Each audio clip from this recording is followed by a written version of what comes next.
What's happening, everybody? There we go. What's good? What's good? What up? What's going on with everybody out there, man?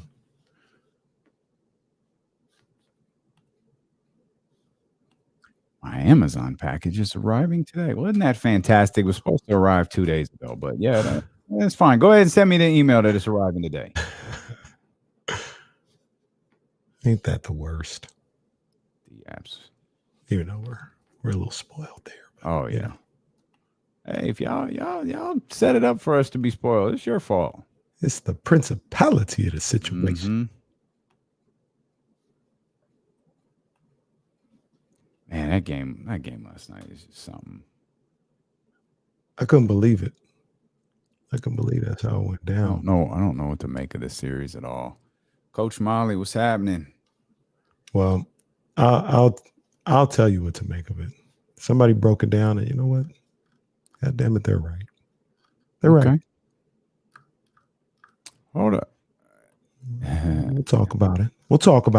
We got Warren and Schmuddy Field. All right. Roddy, what's happening? I was just about to say, who's the real Dave Hebner? I got it. I'm slow, but I got it. Is that Dave Hebner? Or is that Dave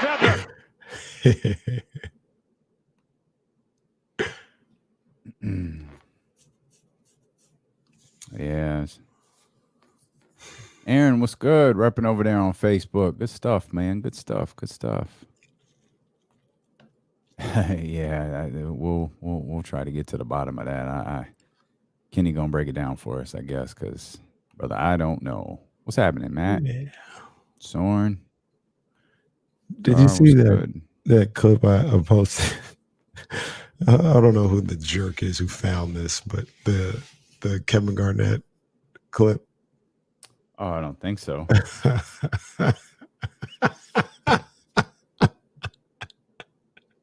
Oh man, what can we do? Hang Sound on. We got time. Where is it?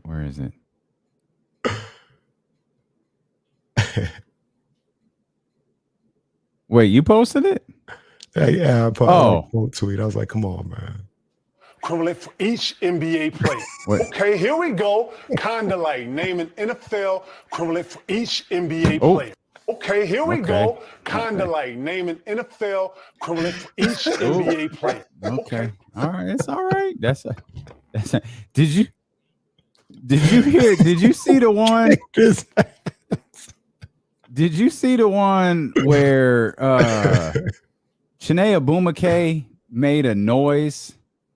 Like kind of an unfortunate noise, and Kendrick Perkins looked over at her like eyes wide open. Did you see that one? I gotta hold on. I think I saw it on TikTok yesterday, posting the 13th round for the first time. Oh man! Hey, 13th round on TikTok. Let's go.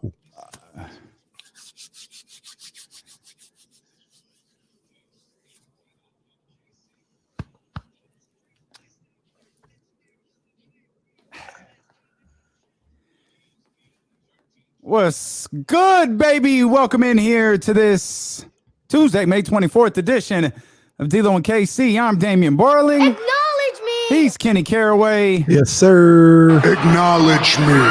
And we are so happy you have allowed us to be a part of your day, man. We're going to have some fun today. We've got plenty to talk about. The professor, Jason Jones, here with us for his weekly visit. Coach Fran McCaffrey, head coach at Iowa basketball.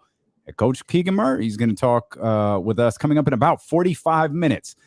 So you don't want to miss that. Coach McCaffrey going to join us again coming up in about 45 minutes. And then Jill Adge, host of the Sacramento Kings podcast on Ethos, she's going to join us to talk about Mike Brown's coaching staff. Man, this show, we got everything you need basketball-wise.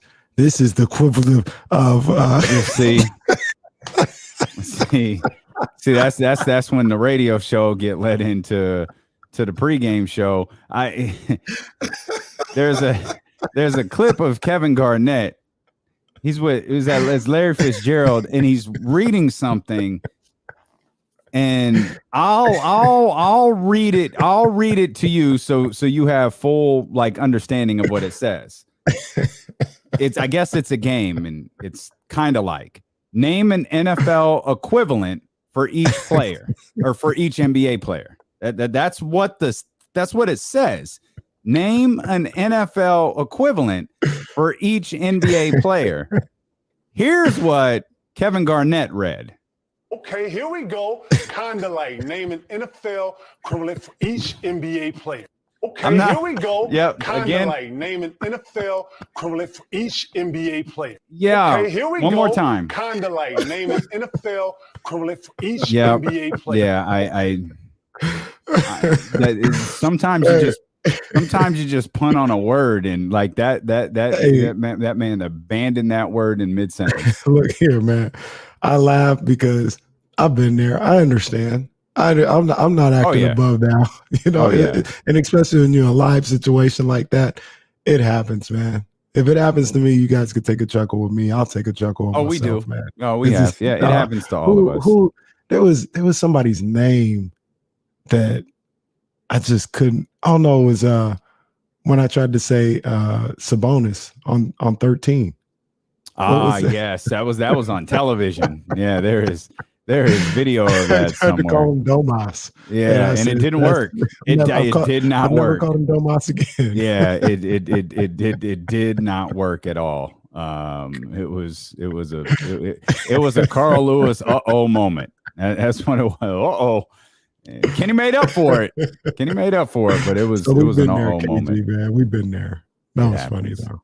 It happens, man. It happens. And this is talking about Kevin Garnett stumbling over words, or perhaps just punting on words altogether.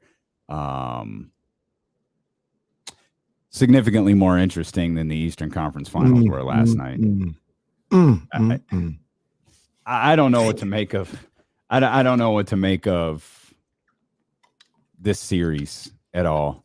There's been a 20-point lead in every single game so far. Some games the team down has come back, and like last night, some games they very much did not. That game was over in the first quarter, and it was definitively over about 4 minutes into the second. Yeah. You could have turned off, walked away, read a book, listened to a book, played a video game. You could have done virtually anything else in the world. That game was not in doubt.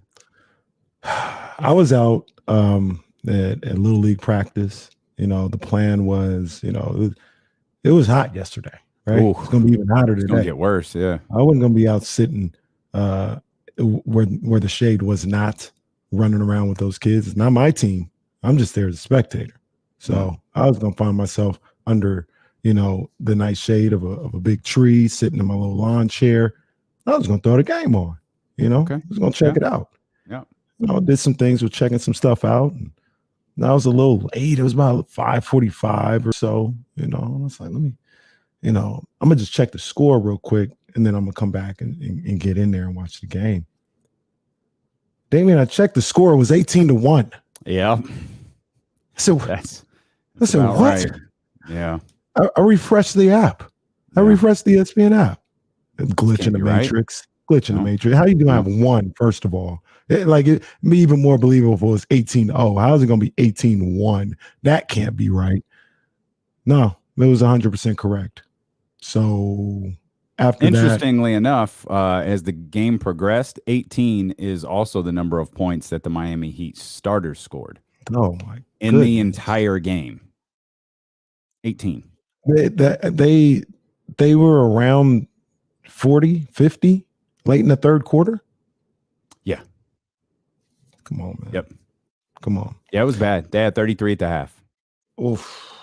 It was bad. None of the starters. Jimmy, 3 of 14. He wasn't really effective. No Tyler Hero. Kyle Lowry was ineffective. Bam went back to the strange, you know, gameplay that he's Here had. Today, gone tomorrow. There you go. Right. So, yeah, Miami, they were struggling to say the least. And you asked the question, you said, I just don't know what to make of this series. I don't know what's going on. I don't either. Like, I don't know what we're getting from game to game, but I think it's clear as day. Okay. Boston's just way better than Miami. And if Boston doesn't turn the ball over, they'll probably win the next 2 games. Like, they have if they don't turn the ball over, no disrespect to Miami, but this should be easy work for Boston. Miami's won like 2 quarters in 4 games. That's accurate. They have won 2 quarters in resounding fashion in the 2 games, and that's it. This is going to be the first Western. This is going to be the first conference finals series to go 7 games with potentially 7 blowouts. That's like bad. It's going to be the least memorable conference finals in history. Oh, and the only reason I'm not going super hard on Miami is because I do respect them. I do respect Jimmy, Kyle Lowry, Bam, all those guys. And I respect the way they compete. And I'm still holding out hope, so to speak, that they can just, get grimy for another game and make it like it won't be a high scoring game, but it might be a close, low scoring game. Mm-hmm. You know what I mean? And I'm not gonna throw them all the way out just yet. But to me, it's kind of clear, man. You said Boston's way better. That's kind of throwing them out. I mean, Boston's way better, but Miami has the ability to make games close. If that makes any sense. Well, like I just looked at the 4th quarter yesterday. The Heat have now won 3 quarters. Well, good for them. Not that it had a impact on yesterday's game, but to be factually accurate, the Heat have now won 3 of the 16 quarters played. The Heat have won 3 quarters now, huh? Gonna put some butts in the seat. I'm just trying to be accurate. That's all they won the 4th quarter 30-26. Lost the game by 20, but won the first. They're building momentum into game 5. They won. By all accounts, game 5's going to start, 20-point deficit for somebody. It's just the history says right now it's going to be Boston, but it'd be nice to see a competitive game. You know what? The one thing that stood out briefly, because he wasn't around super long because he didn't need to be. You talked Luka. You're talking about Luka, how hard he had to work for 40. I mentioned Jaylen Brown, how he got beat up the other night to go for 40 when Tatum had an off night. For those who don't get, like, who weren't quite sure what we meant by how hard they had to work for those 40, go watch Tatum's 31 last night. Oh, it was nothing. It was nothing. Even as he got to the line, everything was easy for him. Yeah. I mean, got bumped around, but everything was easy for him yesterday. It was a 3-point shot. Just a nice, easy day at the office for Tatum. Just the easy day at the office. No real resistance. And our guy Cole, he says, KC don't want to give Miami the Dallas you shouldn't be here treatment. I don't feel that way about Miami. Part of the reason why I feel like close. Yeah, part of the reason I feel like Miami is done. It's a 2-2 series. Right. That's the big wait thing. A minute. What are we talking about? First and foremost, they've won a couple games. That's why games you can't put Cole on the screen, man. You gotta know better. Like you gotta weed some of this stuff out. That's a terrible take. But the other reason why is I think, for me personally, a lot of Boston should take care of business against Miami. Has to do with the fact that Miami they're walking wounded right now. Like I said, we don't know when we're seeing Tyler Hero back. Jimmy Butler, I can't imagine that's the one gets that much better with them, especially with them playing every other day the way they are. It's Kyle Lowry, clear he's uncomfortable. Yeah, we don't know how well Kyle Lowry is feeling. Like he's good enough to play, but I'm sure he's not 100%. And and after those 3, they don't have the horses to just keep trotting people out there. They got the horses to maybe defend at a high level, but being able to put points on the board to go with what Tatum and Brown and even Grant Williams might do, Peyton Pritchard. I don't know if they got the horses to do all that. Marcus Smart when he comes back. So that's why we really, really need the Heat and the Warriors, or the Celtics and the Warriors. That's why that's the series. Yeah, I think the Warriors will that's run the NBA Finals we need. They'd run through the Heat. I don't think the Heat could keep up. Even healthy, I'm not sure that they could keep up with scoring. You would need a big night from one. You'd need Tyler Hero to be healthy, and that appears out of the question right now. But also with Tyler Hero healthy, you need a performance from him pretty much nightly to keep up with what the Golden State Warriors can do, offensively. And they wouldn't do what they're doing against Dallas because Miami's a better defensive team. But even if you tone it down a little bit and make up for what Miami can do defensively, I still don't think it's enough. Boston on every footing. I think if the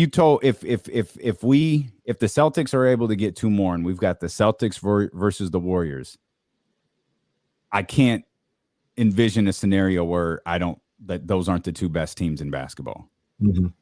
Yeah. Like no matter how we got here, whether Dallas deserves to be here or not, all of that's irrelevant. If it's the Warriors versus the Celtics, I think we have the two best teams in the NBA. And I'm gonna tell you this: the X factor to me in that series, not necessarily about how he plays, but if he can play, is Robert Williams.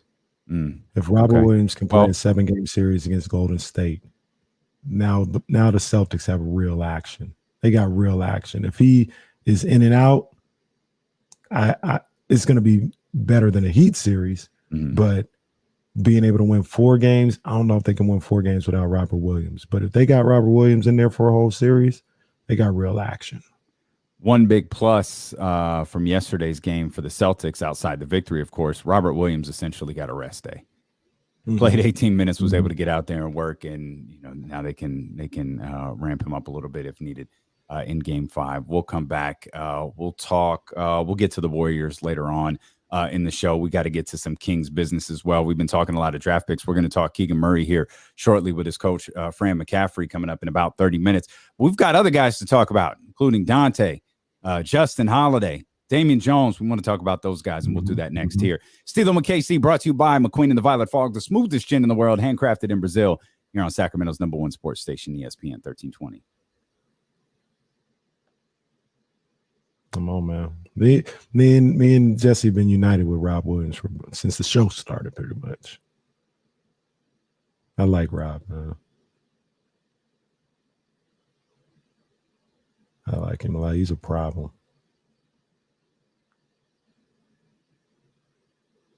But they talk about like that need for him at this point is just like day to day. Like he's cleared to play, but if he don't feel right, they kind of shut him down, and you just never know if he's gonna feel right. He don't know if he's gonna feel right from day to day. All right.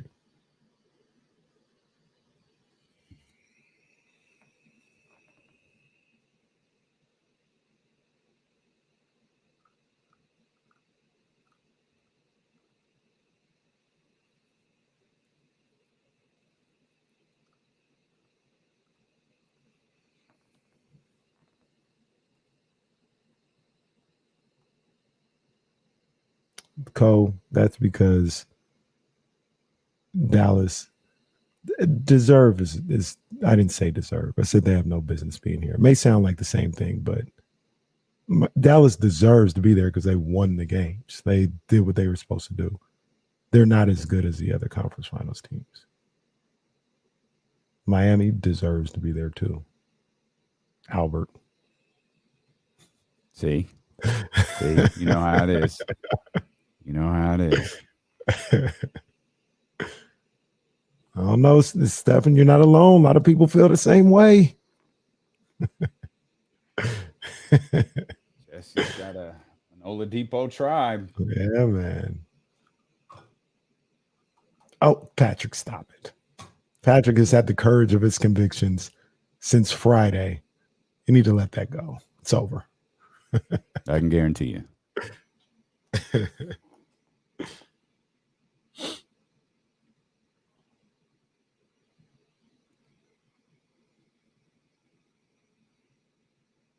These boys are going to be supremely rested.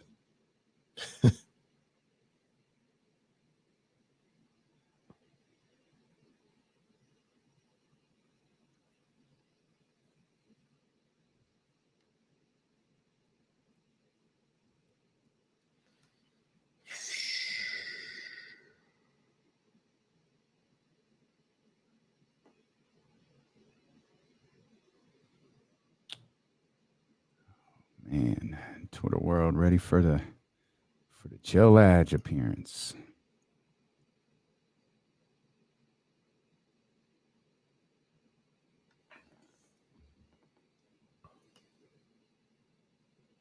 Oh, no.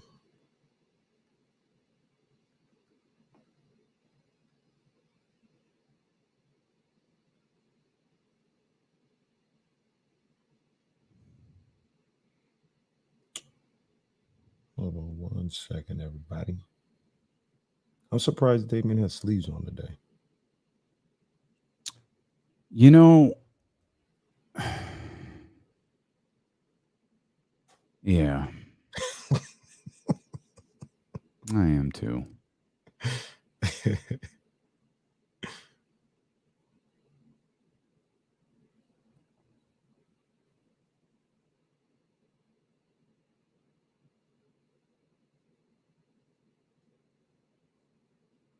I thought about it too, but I didn't hit the weights this morning like I wanted to.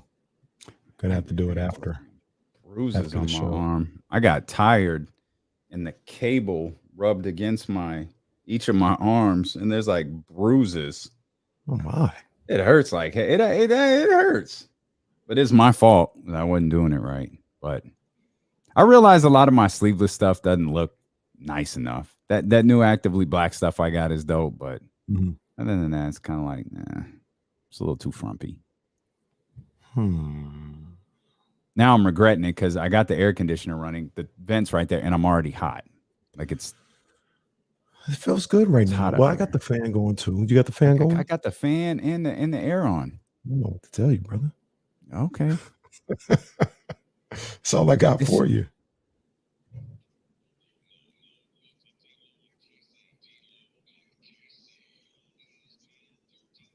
You can watch the show on twitch.tv/ESPN1320, youtube.com/ESPN1320. If you're a Facebook user, go like the ESPN1320 page on Facebook, and you can watch us on Facebook Live as well. It's a great way to interact with the show. Join the chatty house, be a part of what we're doing today. We'd love to have you. We'd love to hear your thoughts on the NBA, on the Kings, on draft picks, on draft rumors, whatever it may be. We posted a question over on youtube.com/ESPN1320. We'd love to get your thoughts on if the Kings moved up, who would you want them to draft? Jabari, which would mean you likely traded up to number one, Chet or Paolo. 58% right now say Jabari. 26% say Chet. 16% say Paolo Banchero. We'll talk more about that as the show progresses. We got to talk about that. Later on, we got to talk about that. So, yeah, Kenny and we're just playing this dangerous game. That's all we're doing. We're playing this dangerous game with some of these draft picks, and we've done it with Keegan Murray. We're going to talk. That's why I'm excited to have Fran McCaffery on. I think Fran can tell us, Coach McCaffrey can tell us some stuff, that you don't see on film. Tell us about, this young man, Keegan Murray, and we're going to try to do this with a variety of the different draft picks. So that's coming up, by the way, in about 20 minutes, 25 or so minutes. So make sure you're locked in for that. We spent so much time talking about the draft. We haven't really talked about, some of the other guys that are here and some of them require attention. Guys like we Dante DiVincenzo, I think, has been at the top of our, conversation list, but there's other guys like Damian Jones, Justin Holiday. Now there's trade scenarios for, Terrence Davis and some of the other guys who would still be under contract. But what are we going to do with the rest of the guys on this roster? Yeah, the others, and there's a few others that that's still one around. I think the biggest one really is Dante. You know, that's the guy you think about first. And even if they draft a Jaden Ivey or Shaedon Sharpe, actually, especially if they draft Shaedon Sharpe, because I believe he can slide to that 3. You can do a 3-guard lineup with Shaedon Sharpe. I want Dante back. You know, I think he's a solid NBA shooting guard. And so whether he starts at the 2 or ultimately he comes off the bench, I think he's tough enough to also be able to play in certain situations at the 3. You know what I mean? Like if he's I'm not saying NBA Finals. Let's just say we're playing the Bucks. And I know Chris Middleton's 6'8" or so, but Dante is tough enough on the defensive end, and he's not like short himself, where you could put Dante on Chris Middleton and take your chances with that. And have Davion and De'Aaron Fox at the 1 and the 2. I think he has, because of his physicality on the defensive end, I think he has that ability to play that role in certain situations in your lineup. So does that mean that you've turned heel on Terrence Davis? No, I don't know. Is that a trick question? I don't. GD, I'm asking because my boy, fam, where's this playing time coming from? I don't know. That's not an acceptable answer. Like that ain't gonna work. Is Terrence Davis gonna play 3 also? No, but I'll say this: someone has to go. Like someone has to go. Someone has to go, or they don't have to go. Okay. Like, what if you have Terrence Davis under contract and he's on your roster, you don't have to move on from him. You don't have to. Like, he can be on the team. He can be essentially insurance if somebody goes down, or whatever the case, if you don't see him in the rotation. But you don't have to go anywhere. So you just don't play him. Someone's getting left out. Someone's getting left out of the rotation in the minutes. I understand that. Someone's not playing. And it might be him. It might be him, right? But he'd still be on the squad. Unless you have a deal that, all right, we can get Terrence Davis, or, you know, that's if you're keeping Dante. If you have a deal where it's like, all right, we can improve mightily or even marginally in this area by moving Terrence and another piece or something like that, then yes, you include him in that. But if there's nothing there, you just hold on to him, and maybe you make that same decision at the trade deadline as opposed to this summer. That's if you're keeping Dante. It's a tough decision for me because I like Terrence Davis. Mm-hmm. I want to see him here. I want to see him get an opportunity. But to your point, I'm not sure how that happens with I don't Dante, think the opportunity happens. Yeah. Right, with Dante, with drafting a guard. Mm-hmm. Or getting one in free agency, trade, whatever. Like, I don't know. Justin Holiday. I'm ready to move on from Justin.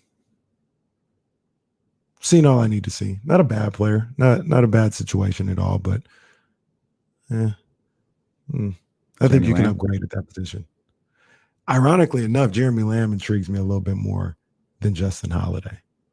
I think Jeremy Lamb's ability to score off the bench is something that I look at and I'm like, might be useful. He has an injury history, so that's something that you can't look past and you can't ignore, but it also depends on the price.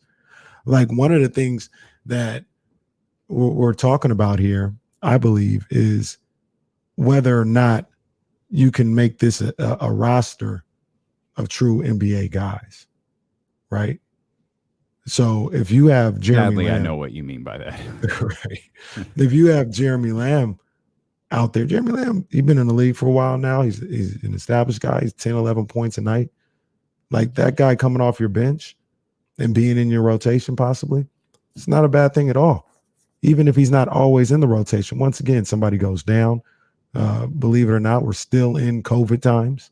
So you got COVID, you got injuries. You know, somebody's down for a game or two.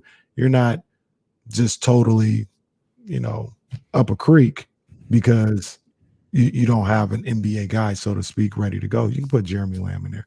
I think you can actually put Justin Holiday in that situation as well.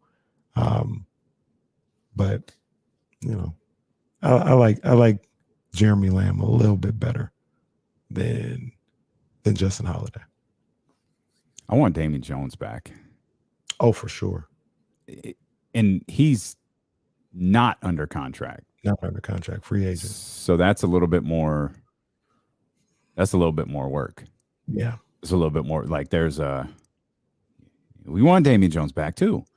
We don't want Damian Jones back that bad, but we want him back. So, you know, I think Mark Jones coined the great line last year. He's putting money on tape.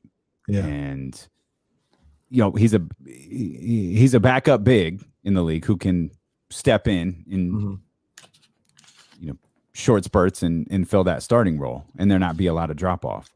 I think he's going to have suitors around the league. I don't know how much Sacramento tax comes into play here. Always comes into tax. Sure, but it comes into play for some guy like Dante DiVincenzo, right? If there's a Sacramento tax that comes into play with Dante DiVincenzo, okay, but Damian Jones too? Like, not everybody is eligible for that tax. It's like, hey, they're not in that tax bracket. Yeah, like, no, we like you. No. If you get in that money to go over there and do that, go on and do your thing. We like you here. You'll have a role here, especially, you know, if even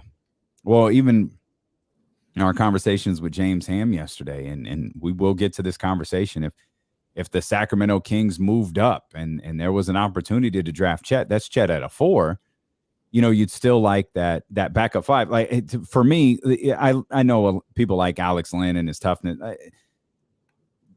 Let him go be tough somewhere else. Like, I'd rather have Damian Jones here putting in some work. Like, I think he offers a little bit more.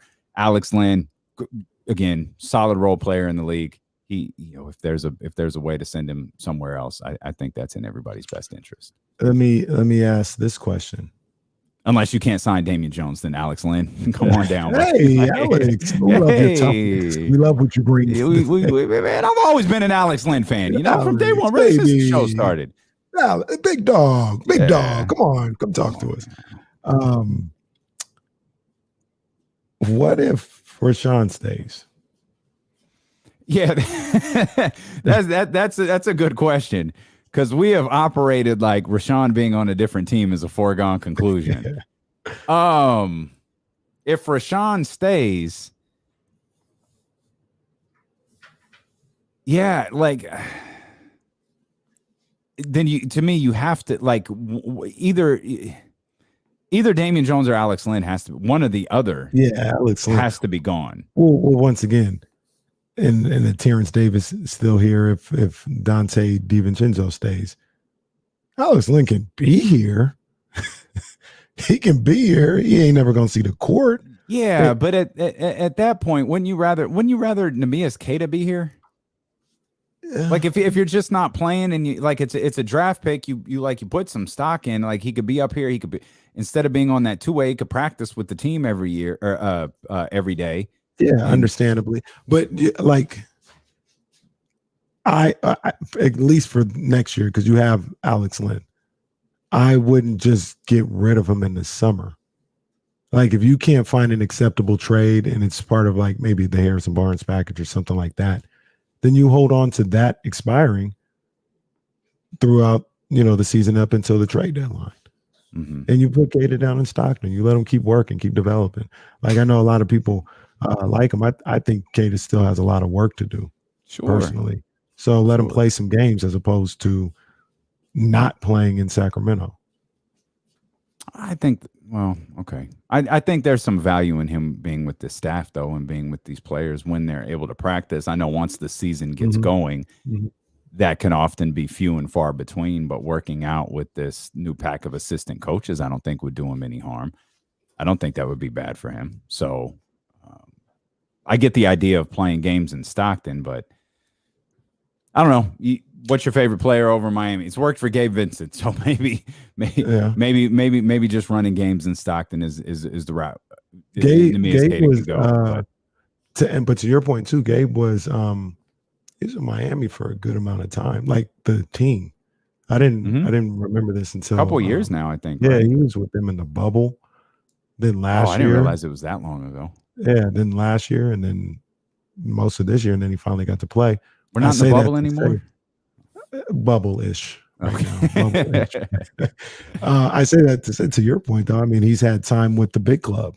Even if he wasn't getting a lot of minutes, and by the time his number was called, he was ready to go. Yeah. I bring up Richaun Holmes though because once again, if you can get him in a deal that'll help your team, help your squad, improve in different areas, absolutely, you do what you do. But if you can't find a suitor for him that helps your team, I've always said, and I mean this respectfully, I don't mean this disrespectfully, it's just trying not to put people in the box, but this is just how I see it. I think Richaun Holmes would be a perfect big man off the bench. Richaun Holmes could probably give you the same production that Damian Jones gives you as your big off the bench. And if you had to keep him, I think there's absolutely a spot in the role for him. The unfortunate thing is there's not a spot in the role for both Damian and Richaun. Right. So yeah, I don't hate it. I don't. I'm not really rooting for Richaun Holmes to be gone. I just think, and this is where I often get hung up with this is, again, we've operated as if Richaun Holmes being gone is a foregone conclusion. And he'll be an easy trade asset because he makes a reasonable, he has a very reasonable contract, and all in all, he's a good ball player. He was a free agent. Like anybody that wanted him could have signed him. Yep. And he wound up back with the Sacramento Kings on that bargain contract. So not trying to shade Richaun Holmes, but that was the Hornets chose a Plumlee over him. I can't remember which one, but they picked a Plumlee over him. They picked a couple of they picked a couple of bigs over him. Neeson, and then they drafted Kai Jones. And so it was. I mean, we thought Charlotte was, hey, watch out for Charlotte. That could really make this. That could really make this Richaun Holmes thing, dicey. And I think Plumlee was a. I don't know if it was a day one free agent pickup, but it might have been day two or day three. It was relatively early. Part of me feels like it was before the draft. I think it might have been in a trade.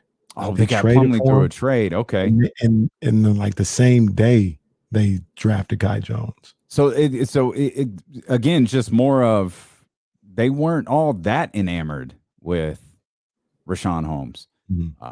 Toronto seemed to like him. That was the other team. Watch out for Toronto. They seem to be fine. I don't know that they're willing to move on from assets to trade for a player that they could have signed the year before and apparently just chose not to approach that dollar figure that they knew the Sacramento Kings were willing to pay. So the point being is, I think I'm far more of the belief that Richaun is going to be a Sacramento King than he's not right now. Because I don't know. It doesn't mean there's not. I just don't know where the fit is across the league. I don't know who's willing to take on the $30 million that wasn't willing to pay the $40 million when they had the opportunity a year ago. That's a great point. And then Jesse, he asked the question.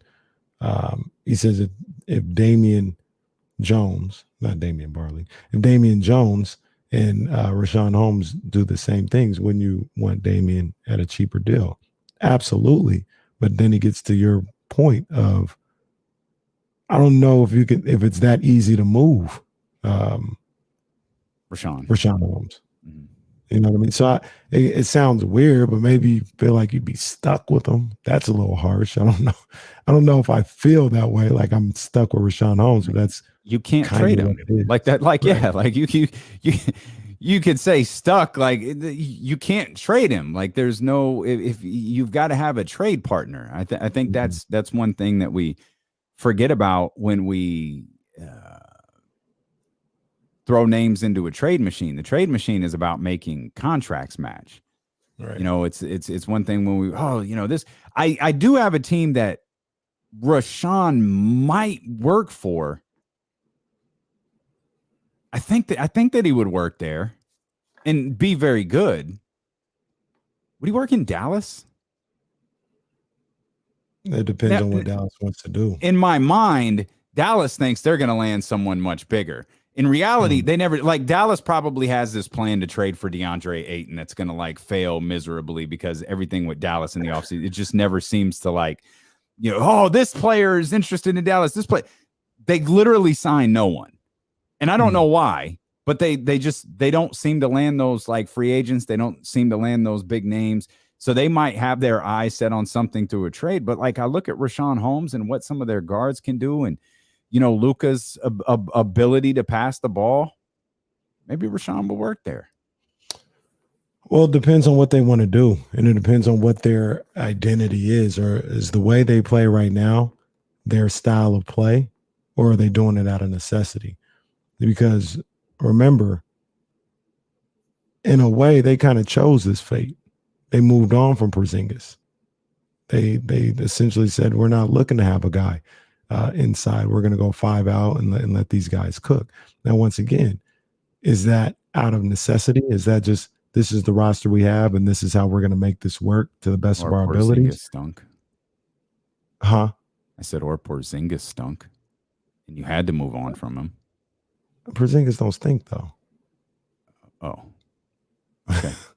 He don't stink. He's not the best.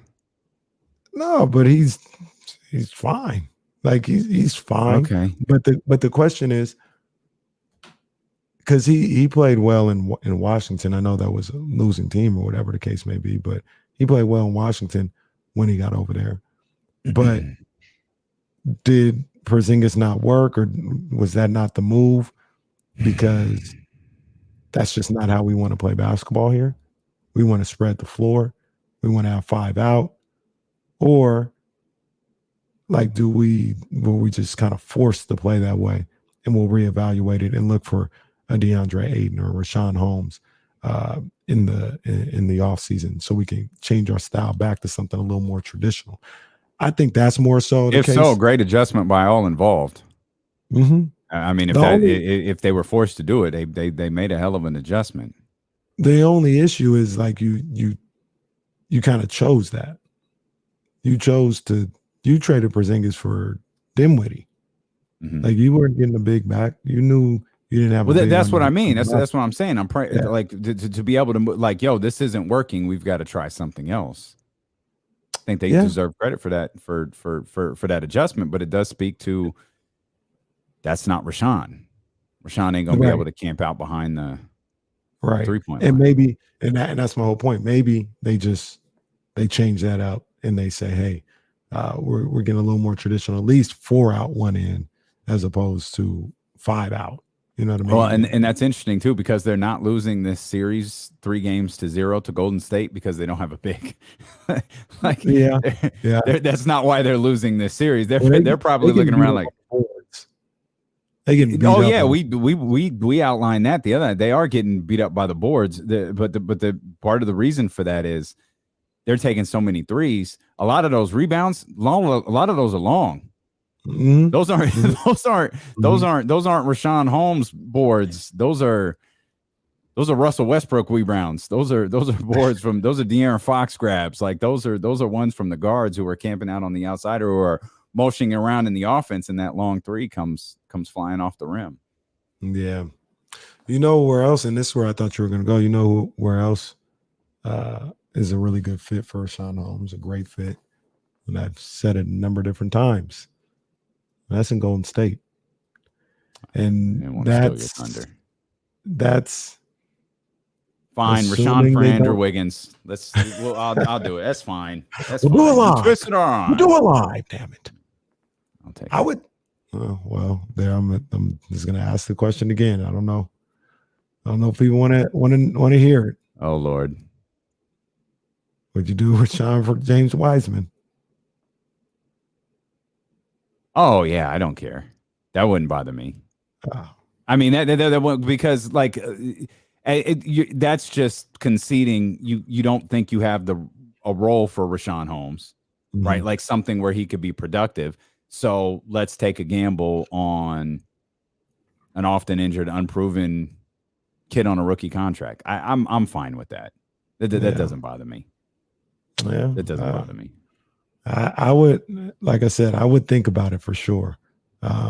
If I was the Kings, to take that opportunity, and like you said, you're doing that, thinking that you don't, like you said, you don't have a role for Rashawn here. You kind of exhausted that possibility with this particular roster, or where you're trying to go with the roster. So you take an opportunity on a young kid who's still on his rookie deal, and you see if he has something in the tank. But I think that'd be a great spot for Rashawn Holmes to be. But that's also, you're comfortable in the sense of thinking only about the Kings and not the Warriors. You're just comfortable in the sense of, if you're Monty McNair and you're Mike Brown, Rashawn Holmes does not fit what we're doing. So it's just moving him. And if Wiseman fails, he fails. If he can't get healthy, he can't get healthy. It's no skin off our back, because the Rashawn Holmes thing wasn't going to work no matter what. We'll step out. We'll come back. We're going to change gears. We're going to shift back to the draft. Fran McCaffery, the coach at Iowa, Keegan Murray's coach. He joins us next here on Sacramento's #1 sports station, ESPN 1320.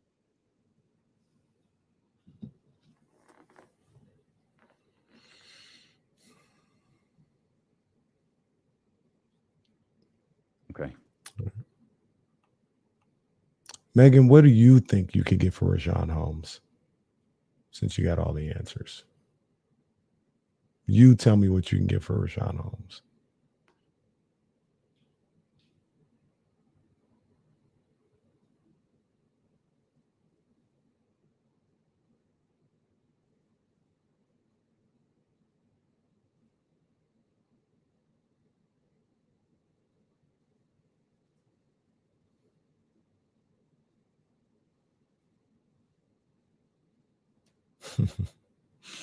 Yes, indeed. Yeah, I see Matty Ice. Matty Ice got the booking tomorrow. Yeah, no, that's not good enough. Tell me who you would get for Rashawn Holmes. I need a person.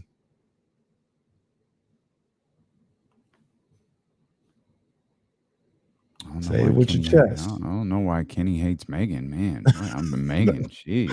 I hate Megan. I hate Megan. What'd you do to Kenny? Absolutely not. Megan shows love often on the show.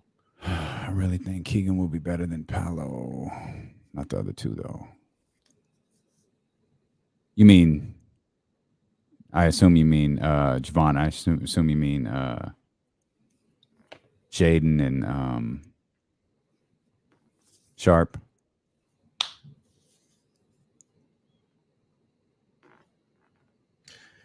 PJ, I would love PJ Washington, but with Charlotte, you're probably gonna have to take back Hayward. Like they're not trading PJ for Rashawn Holmes. They're trying to get rid of money so they could sign Miles Bridges. So PJ would be good. I'd love to have him, but you're probably gonna take some salary, because they're not gonna just add Rashawn Holmes salary when they're trying to shed. I just noticed something funny. This is hilarious. So Kane is walking in, right, into the arena, but he's the big red machine with the mask and the, he's peak right here. Like he's Kane. Yeah. He's walking into the arena with a duffel bag. Like, one, a duffel bag isn't very scary. Two, what is in it? He has the whole wrestling. He's got the whole in? Kane gear on. He's walking into the arena just like they showed the dudes. He's walking into the arena, got the Kane mask on, got the whole outfit on, and he's got the gym bag over his arm. Like what are you doing? Like, what monster carries their gym bag around with them? How have I not noticed all of this stuff before? Second watch. Crazy. You see it's on the second watch. It's crazy.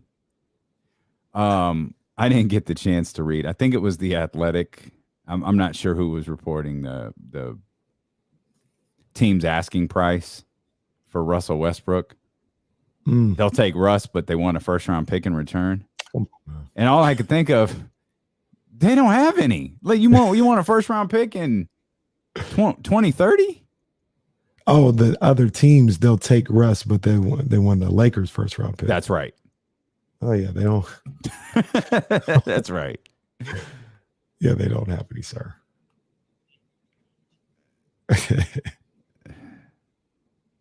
Oh man. Oh, maybe that wasn't The Athletic. I don't see it. I don't know where that was from.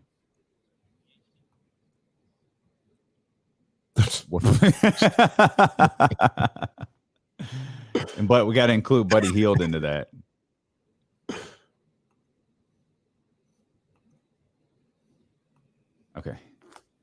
Okay, great. Mm-hmm.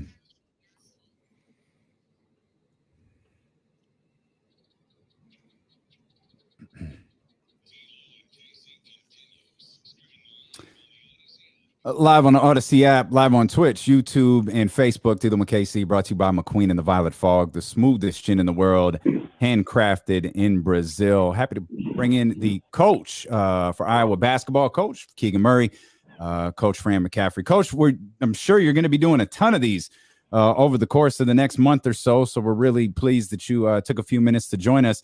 What can you tell us about Keegan Murray that we don't see on film or in highlights? Well, I think obviously when you watch him play, like you said, he's incredibly versatile, incredibly talented, and also very consistent. But I think, when you get to know him, he's really a unique young guy. Very business-like approach to the game, really focused, locked in, really understands the scouting report, has a great approach, has the ability to flush a play. If he misses a shot, he just comes right back, and he doesn't get too high or too low. He plays both ends and is a phenomenal teammate. Just, and I say this, and I've said this to a number of different general managers, directors of player personnel, and it's coaches say this sometimes, but it's typically not true, but it's true in this case. He's absolutely zero maintenance. So, he's going to be in the gym. He's going to be in the weight room. He's going to be getting shots up. He's academic all Big Ten. He never like, hey, where's Keegan? What's he up to? You know where Keegan is locked in on being great. And I'm really proud of him. And I'm happy for him that he's on this journey and he's going to be living out his dream, in short order. Coach McCaffrey, I'm familiar with some of the stuff that Keegan did this past year, especially against my Michigan Wolverines. I'm a big Michigan fan, and he went into Ann Arbor and made easy work of Michigan, 23 points on 7 and 9 from the field. When you have Keegan, and he seems like such an efficient scorer, more than just somebody that just puts up a bunch of shots and accumulates his points that way. Is that kind of accurate? Do you see the same way where he can get you 20 on 10 shots if need be, because he is so efficient with the shots that he takes? Yeah, I think that's a great observation because it's 100% accurate. You think about certain games like in the semifinals of the conference tournament, Indiana was really locked in on him and trying to take away space and trying to take away driving potential and getting back in transition because he's a coast-to-coast guy. So he makes 8 threes. He's that kind of guy. Like, no matter what you do, he's got an answer for it. And a lot of the times, our philosophy, we run on makes and misses. We push it. So we go transition to motion. We don't pull it out and run sets. So he's getting his points organically. We're not running a lot of stuff for him.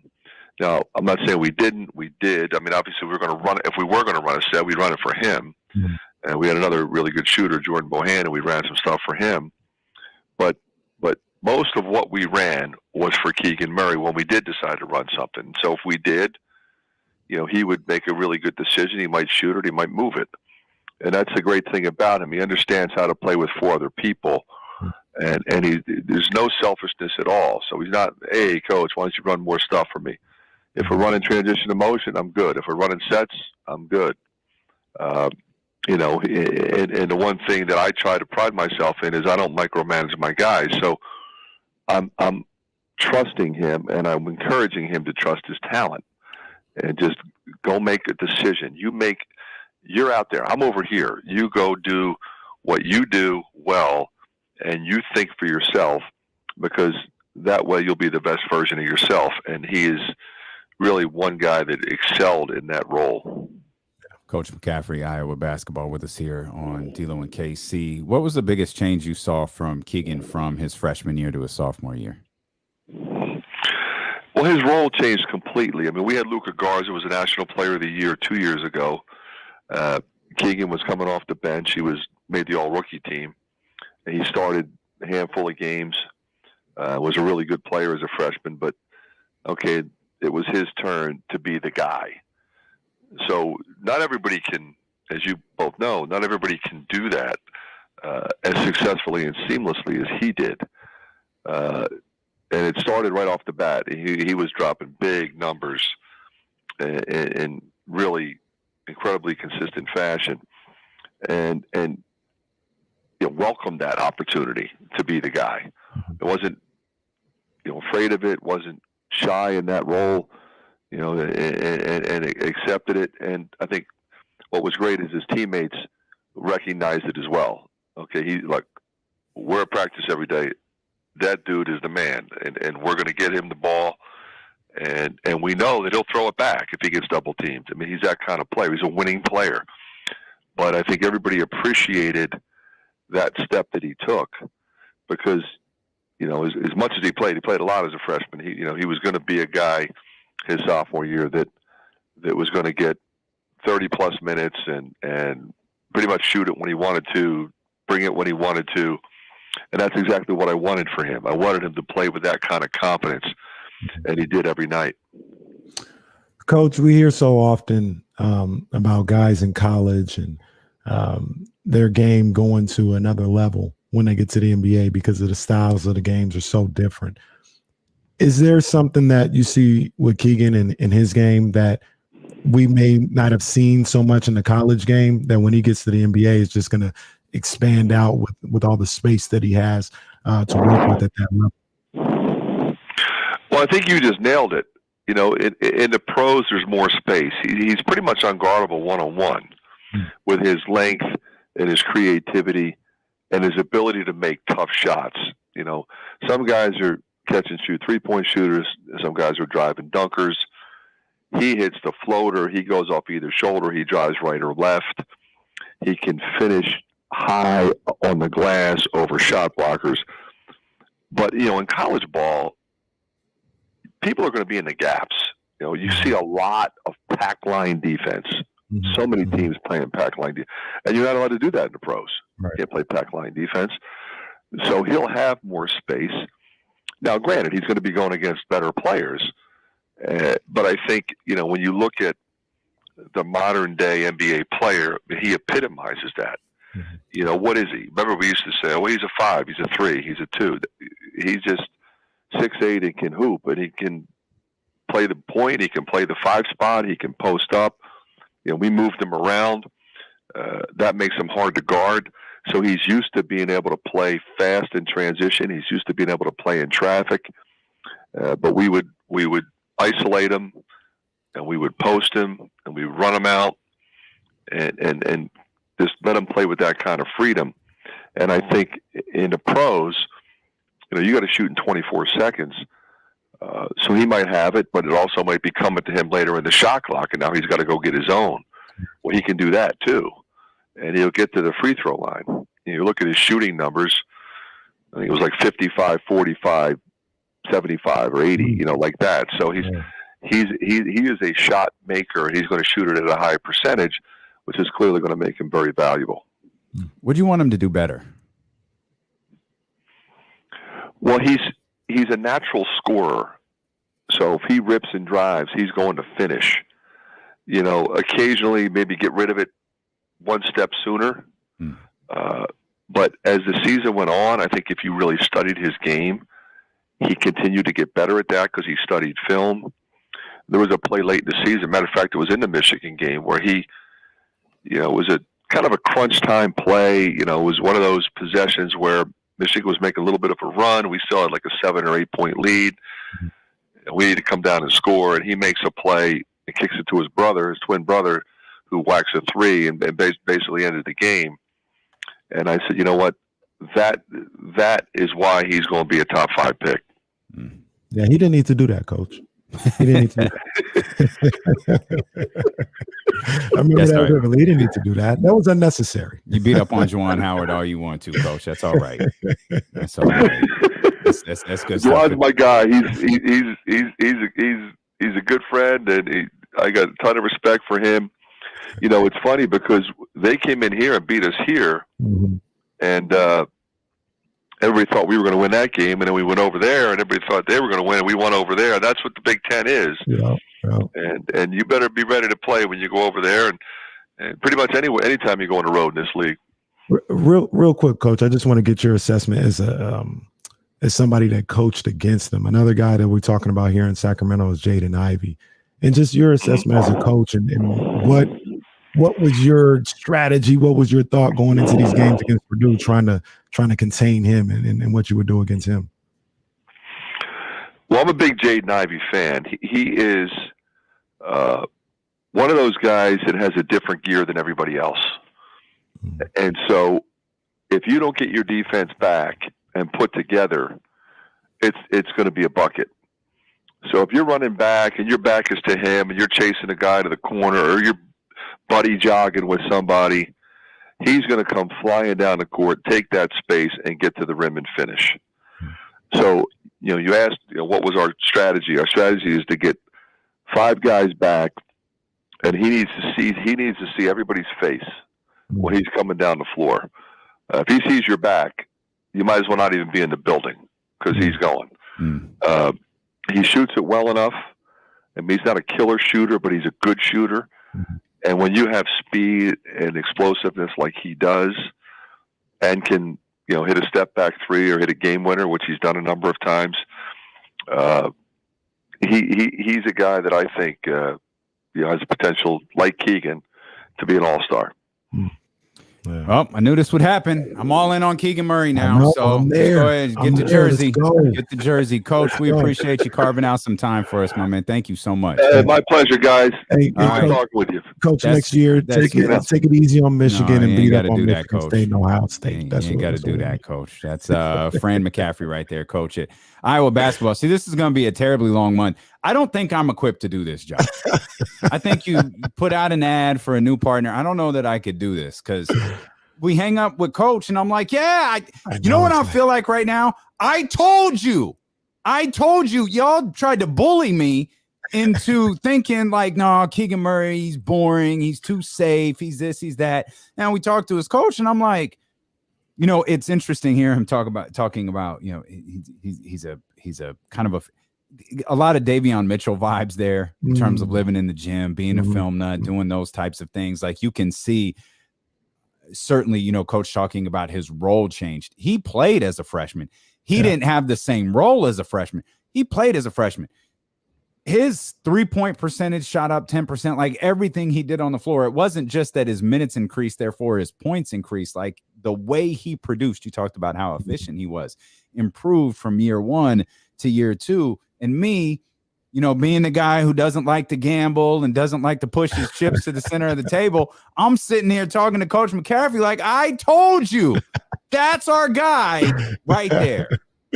Hey, man. And I'm going to do that if we're going to get Coach K on the phone. We're going to get all these dudes coaches on the phone, and I'm going to hang up going, see, I told you it was Jaden Ivey. Look, man, I like when I've kind of dove in a little bit, Keegan, in his game film a little bit more. I really like it, man. I like what I see. I do. I like his game. I like what he brings to the table. And then you talk to his coach and you talk about some of the things that he saw every day from him and the growth that he had with his game. And I'm like, man, I like everything I'm hearing, man. I like everything I'm hearing. I do think he's a good ball player, though, man. Yeah. I think he's a good ball player. I don't think that either one of us ever thought he was anything other. Like, we watch him and like, yo, this kid can play. He can play. I still wonder about the ceiling a little bit. Yeah. But what he is, but what if his ceiling is his numbers in college? What if his ceiling's 23-8? Then you got an all-star. This is what I mean. Got an all-star. Like, I mean, and like, there isn't a mock draft that or a scouting report that you're gonna read that doesn't include the word safe. Mm-hmm. And I think you said this sometime last week when you and I were talking. The safe draft pick or the safe choice, like this happened with Mike Brown. Mike Brown is the safe choice. It's almost the equivalent of calling a quarterback a game manager. Yeah. Oh, what are you saying? What are you saying? Like, no, it's safe because you think it'll work. Yeah. Right. Managing the game is difficult, right? Like whether you're a Patrick Mahomes who could throw for 500 yards, whether you believe it or not, Patrick Mahomes in his own way is still managing a football game. He's certainly not doing it to the level of, we'll use Alex Smith, who I think if you look up game manager in the dictionary, like there's Alex Smith for some reason. Yeah, but we do that with safe, like, there's no risk, like Shaden Sharp's ceiling is so much higher, or Jaden Ivey's a bigger superstar, and that all may very well be true. Mm-hmm. But Keegan Murray, I think, is really good. I think he's a good and then maybe maybe this draft's deeper than we thought. Like, maybe there's some real studs in this draft, and all of these guys are going to wind up being good. There's a lot of people who believe this draft is pretty deep, and I look at it and I start to look at some of these guys and some of the talented guys. I hadn't even got into the G League Ignite guys yet.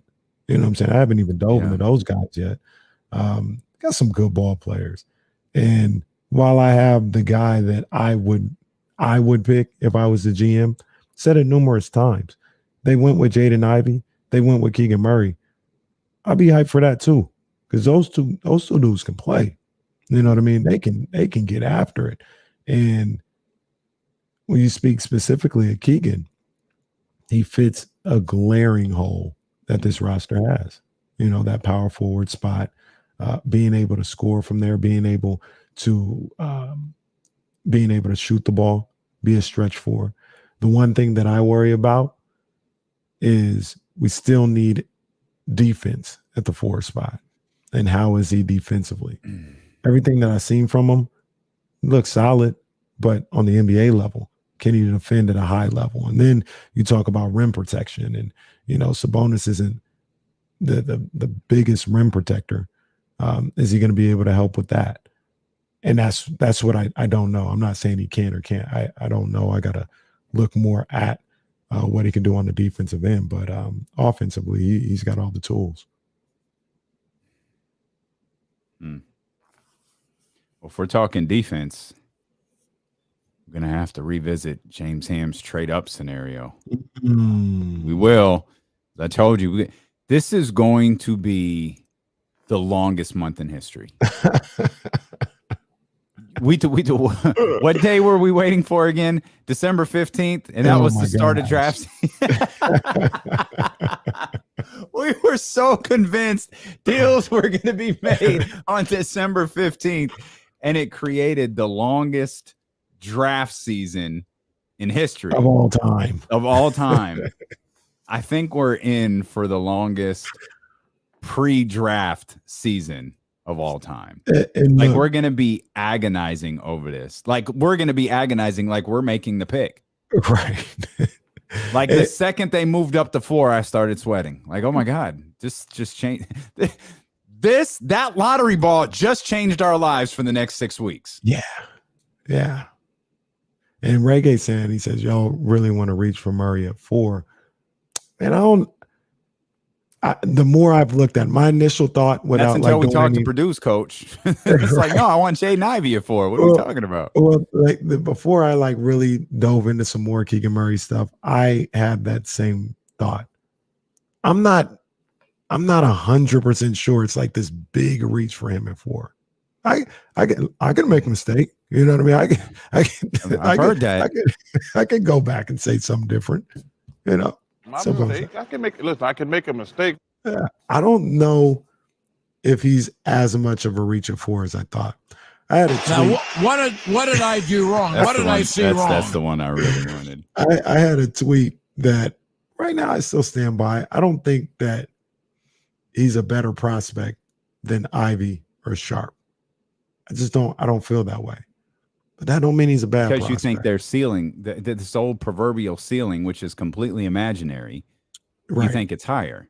Yeah, that's just it's not like the ceiling in our house. Like I can see the ceiling. Right. Ceiling is the roof. Like it's right there. We're talking about this.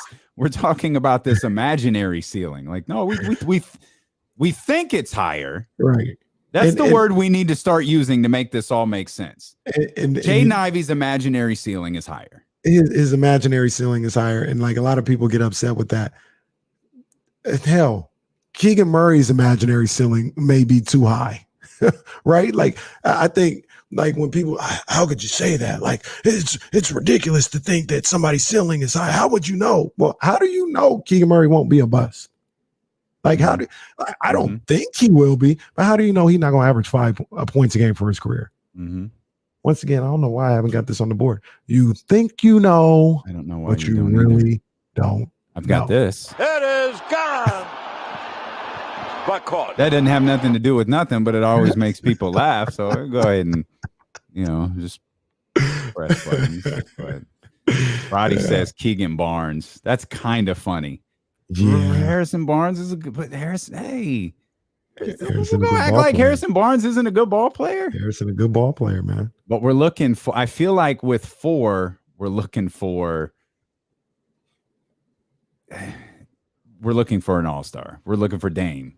We're looking for. I don't want to say LeBron. We're looking for Trey, Luka. We're looking for that player. Once again, this is what I said, and this is why I was leaning towards Sharp, and I'll even put it towards Ivy a little bit. At 4, I'm looking for a guy that could be the best player on a playoff team. Not just a role guy, not just, somebody that's a good piece. You're looking for Trey. You're looking for Luka. Those are the guys that you're looking for. for. That's what I'm doing. And when I talk about Shade and Sharp, will he get there? I don't know. I'm being dead serious. I don't know. I think he has the best chance to one day be your best player on a playoff team. That's why I would roll the dice with him. And it is a roll of the dice. Like, absolutely. I don't dispute that. But I think it's a risk worth taking. There's a former number 4 pick on the squad right now. Your guy. Your boy. Wasn't Josh Jackson the number 4 pick? Yeah, when he was drafted right before Mr. Franchise? I never thought Josh Jackson would be that good, though. He's actually okay. Like, I've already made the argument. He's better than people I think give him credit for. Like, I don't think he's some type of scrub. There's no I'm not going to call the man a scrub. No, there's no evidence to support but there's people who do feel that way. Like when I suggest, like, yo, don't close the door. We didn't even talk about him in the last segment. When you talk about don't close the door on bringing him back, like, I mean it. Like, Josh Jackson, it's like 22. I wouldn't mind taking a shot. So I'm glad you said that. I think a question. Is Keegan Murray too old? Is that part of the problem? Is Keegan Murray too old? That absolutely has something to do with it. Like, he's 21. 21, yeah. That has something to do with the way he's perceived for sure. Like we don't want a bunch of 18-year-olds. We don't want to be Houston. We don't want a bunch of 18-year-olds. He's 21? Because 21, you almost think, well, if he's not 18 or 19, like what's wrong? Like, why is he 21? Why did he play college for 2 years? What's wrong with him? Like we immediately associate it like there's something wrong if they played more than their freshman year in college. Yeah. I look at Keegan as a guy who could be a really good piece and could really help out the team. But part of me personally, I'm looking for somebody that could be a star. A star could be your best player. I don't know if Keegan is that, but I like his game though. I really do. And I talked to his coach and I like it even more. I watch more game film. I start to like it even more. I like Keegan Murray's game. He can play. If you want more from Coach McCaffrey, check out our man Matt George on the Locked On Kings podcast. I believe that is posting for you tomorrow. So make sure you become a subscriber over there, the Locked On Kings podcast. But that's good stuff from Coach McCaffrey. He said about everything you'd expect him to say. Sounds like a hardworking young man. Sounds like the type of player. Honestly, it sounds like the type of player Monty McNair would love. Yeah. You think about Tyree. And I can't lie. There is a pit like in my stomach because I think I'm almost like Keegan Murray is like the underdog in all of this. I'm thinking, okay, if he doesn't go 5, is he getting past 6? Like, is there a situation where Keegan Murray, a guy that I liked, is playing with Tyrese Halliburton and Buddy Hield in Indiana, and all of a sudden that team is playing well with the guy that I liked and the king that everybody liked? And hey, man. It could happen, but you know what? I don't know if it's epiphany status. Oh man, here we go. Some homework. All right, okay, you've been doing some homework. We're all right. We're going to talk about him. We're going to talk about Chet, and we're going to do that. And I've got it. Have you ever heard the story about how Robert Kraft bought the Patriots? No. I heard it this morning, and I literally was sitting there. I can't wait to tell Kenny this, and I'm going to do it on the radio next on Sacramento's #1 sports station, ESPN 1320.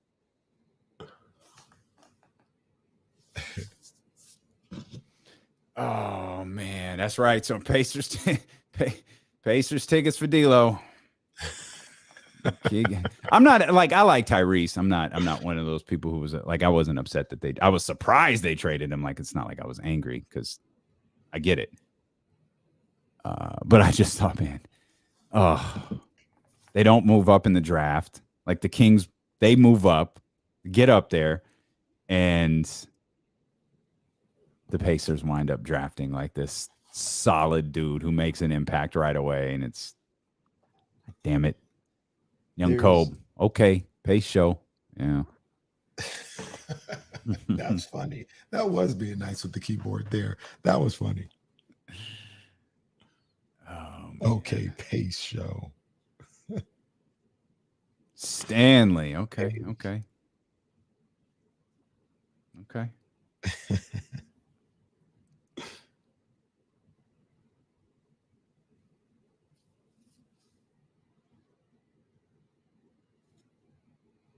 Okay.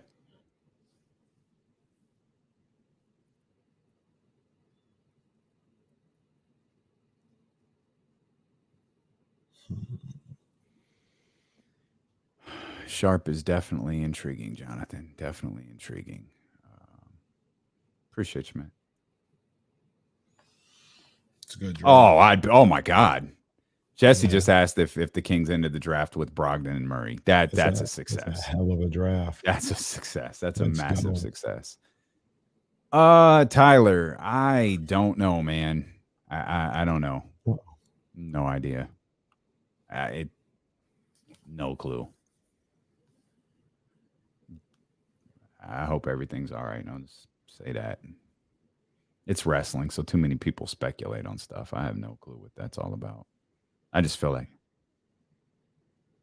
Stephanie's coming back at Money in the Bank. Edge teases former WWE Women's Champion as Judgment Day member.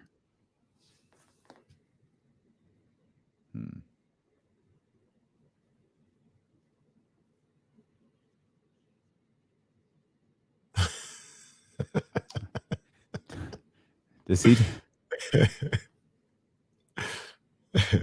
That's funny.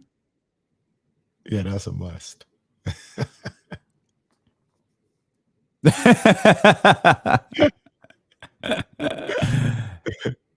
Dante? That's funny. Dante, what? How you doing? Hey, I don't know what you drink with your coffee, but don't have too much cream in there. It give you a headache. Anyway.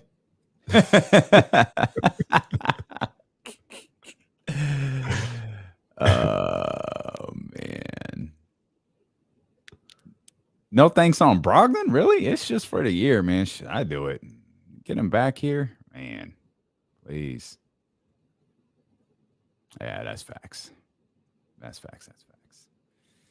Appreciate y'all being in here. If you're on YouTube or Twitch or one of the video streams, man, please hit the thumbs up.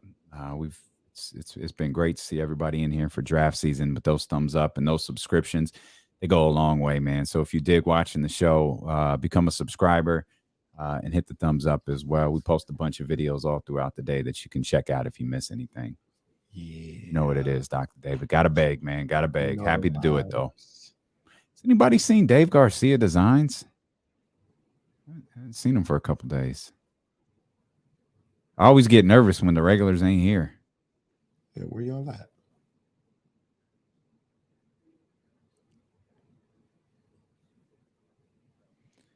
Oh, yeah. We'll get to this. We'll get to that.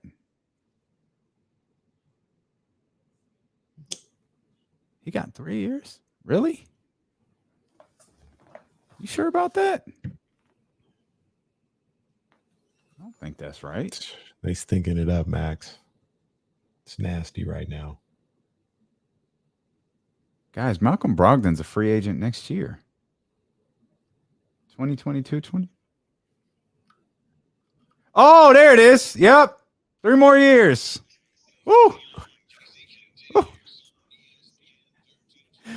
Missed that part on Spot Track. Goodness gracious. What did I do wrong? What? Like I'm sitting here talking about Malcolm Brogdon. Like, what? Stop asking me stupid What do you mean? questions. I just looking at his contract. He's got 1 year left before the extension kicks in. Which I didn't see that at the like. This is terrible management from our friend at Spot Track. We need to shoot him a text. Like, you can't have that big of a gap. You scroll down, you see 22.6, 2022-2023 season. All right, you probably don't want to give up too much. That's a little bit risky. And then you scroll, upcoming contract extension. Now, wait a minute. What are we doing? No wonder everybody's nervous about Malcolm Brogdon. He's sold like $68 million. I was like, how are you not in on Malcolm Brogdon? What is your problem?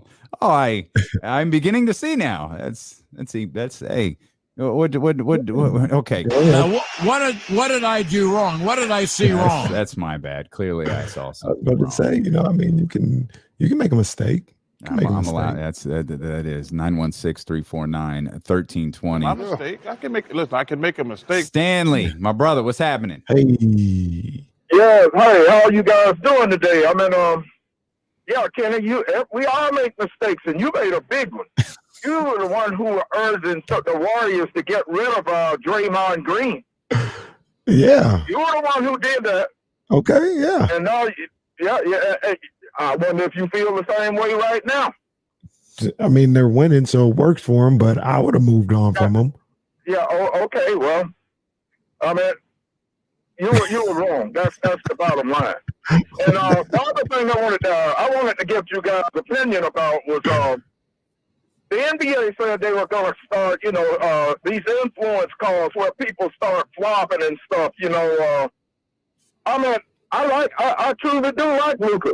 I like him. Mm-hmm. And what we saw Sunday, man, Lottie Divac would have been proud of that flop. I mean, the one when he got dunked on, is that one you're talking about? Yeah, about Wiggins. That's the one I'm talking about. Yeah. Well, I mean, they should call. I mean, if they're going to call technical foul and call people out, about that, I don't know why they didn't call him out. Right. I appreciate you, Stanley. I know that I think it's difficult to flop when you're in the air. Two, the reason I think they blew the whistle on that play is because Wiggins had his forearm out. And I think their original call was Wiggins pushed out with his forearm. Mm-hmm. He did a little bit, but you see that all the time. And I think they saw that on the dunk and were like, that's not extending the arm. That's not egregious. That's not an offensive foul. Well, the flop. So think about a flop. Flop isn't necessarily that there was no contact and you just fall down. Mm-hmm. There's minimal contact and then you act like you got shot. And I don't think that's what happened. Well, look at him. Look at him again. Like he gets minimal contact. Maybe he got shot and you just don't know it. I hope not. He got some contact and then he just gets into the fetal position on the floor like he just got slapped around. It's like, bro. Well, no, he did get slapped around. Like he was like, he was probably like, I don't want to get up. I don't want to get up. Like he made the dunk. I'm just gonna stay here. And maybe if I act like I'm dead, they won't run the highlight. That's what I would have done. I would have played dead. I would have act like I'm unconscious. You can't play the highlight if you think the dude is like, oh my God, what happened to Damian? Oh, somebody go check on him. He's unconscious. I'll come out like Paul Pierce a few minutes later. But yeah. I think Brandon Knight tried that. Didn't work. We still play that all the time. I don't remember Brandon Knight's miraculous return. Of course, the Celtics, boy, they're the kings of the miraculous. Oh yeah, that's their bag. That's what they do. Carry me out. I'm coming back. Paul Pierce and his lady friends are cheering the miraculous returns. Not his lady friends.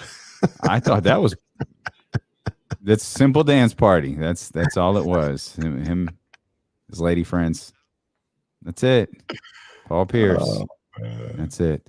You want to dive into this research you've been doing? I want to tell you this Robert Kraft story, but we'll get to that. We'll get to it. We got plenty of time to tell the story. I really want to tell it, but you want to get into what you spent the post show doing yesterday? Well, I thought a little. I want to be fair. I did it too. So I'm not throwing Kenny under the bus here. I did the same thing. I thought a little bit more about the move up scenario, right? And I was like, I just don't even know what that would look like. I don't even know how that would get done. But let's just say they did. And I don't think it'd be moving up to 1 because I'm pretty sure Jabari's going 1. Mm-hmm. I'm pretty locked in on that from things I read. I think Orlando is too. So it would be 2 or 3. And I thought about if it was 2, would you take Chet or would you take Paolo? I want to know what the people think. If you got to 2, you made a deal with the Thunder for 4, would you take Chet or would you take Paolo? I think I can answer that because the poll question, and I can adjust this poll question a little bit. But the poll question is, if the Kings move up, who would you want them to draft? Jabari's number 1, Chet's number 2 at 26%. So if you just take Jabari out of that, Chet's. Well, if you take Jabari out of that, maybe the people that wanted Jabari would want Paolo. All right, let's find out. I would take Paolo. I would take Paolo. However, I started a little bit of a deep dive into Chet yesterday. And I don't know, Damian, I've washed my face. I've got the sleep out of my eyes, and I've opened them and I'm starting to see it. Yeah. I'm starting to see what everybody else is talking about. I couldn't see it before, but now, I'm squinting like Mike Brown on the sidelines, squinting like Jameis Winston. And I'm now you're LeBron on the floor against the Warriors, just eyes wide open. I'm starting to see it, man. And there's a couple of stories that I saw about Chet that, I kind of like his vibe. I like where he came from.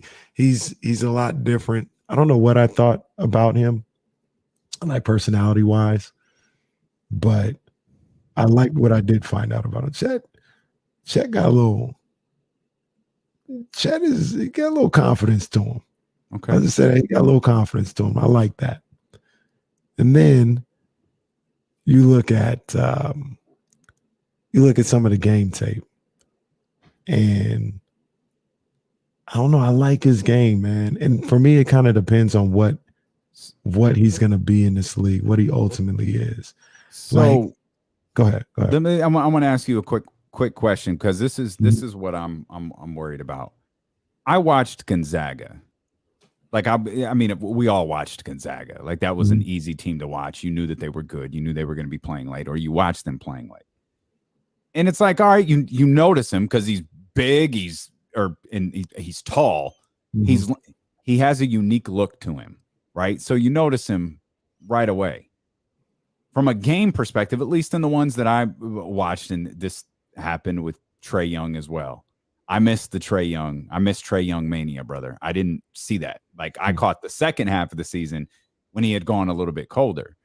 Chet had games where it was just glaring that he's like he could be a massive difference maker in the NBA. And then there were games that he disappeared. I know you watched Gonzaga during the season.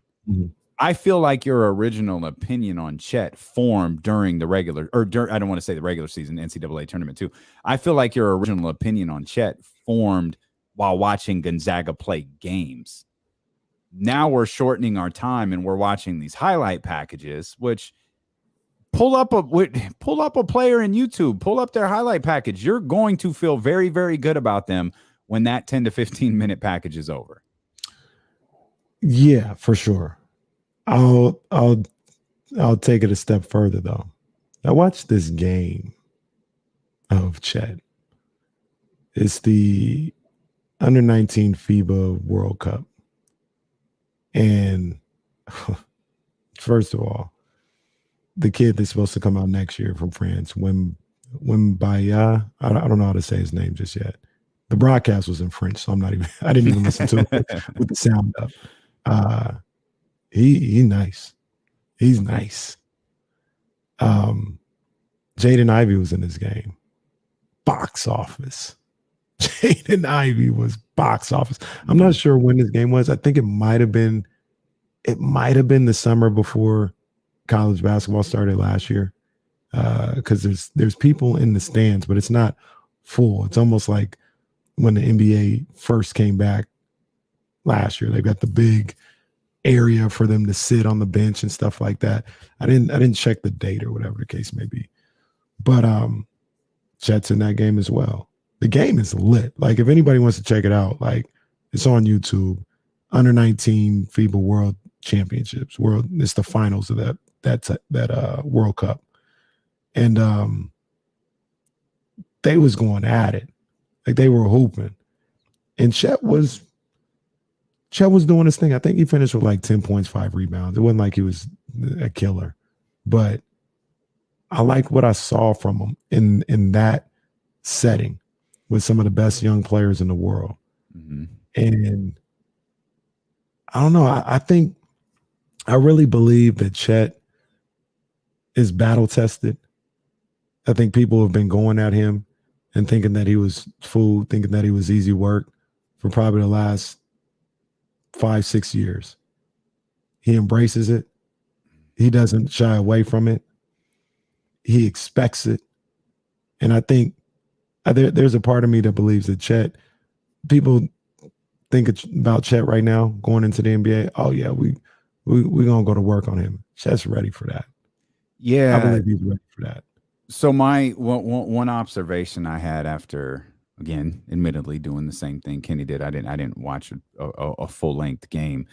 I pulled up a couple of different highlight packages. I want to watch a tournament game or an in-season game for Gonzaga, but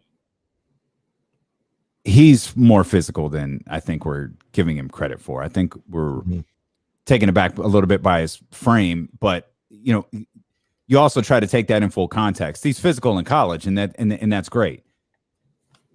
Joel Jokic, some of the big even Alex Lynn at practice, like some of the big dudes that he's going to go against, like that. There's what you were doing in the Pac-12 physical, and then there's what you're going to do in the NBA physical. Yeah, and he's, I think, a little bit tougher than we want to believe that he is. I agree with you 100%. And that was the first thing that immediately stood out. And he can handle the ball really well. Yeah, he can handle the rock really well. I almost feel like there's like his game might have been stifled a little bit at Gonzaga. Like what we saw at Gonzaga, I almost feel like he's got more to his game than that. He didn't really get to show a whole lot. I was, like I said, watching the highlights is one thing, and that's something that, like you said, you watch the highlights of somebody, you're going to come away feeling better.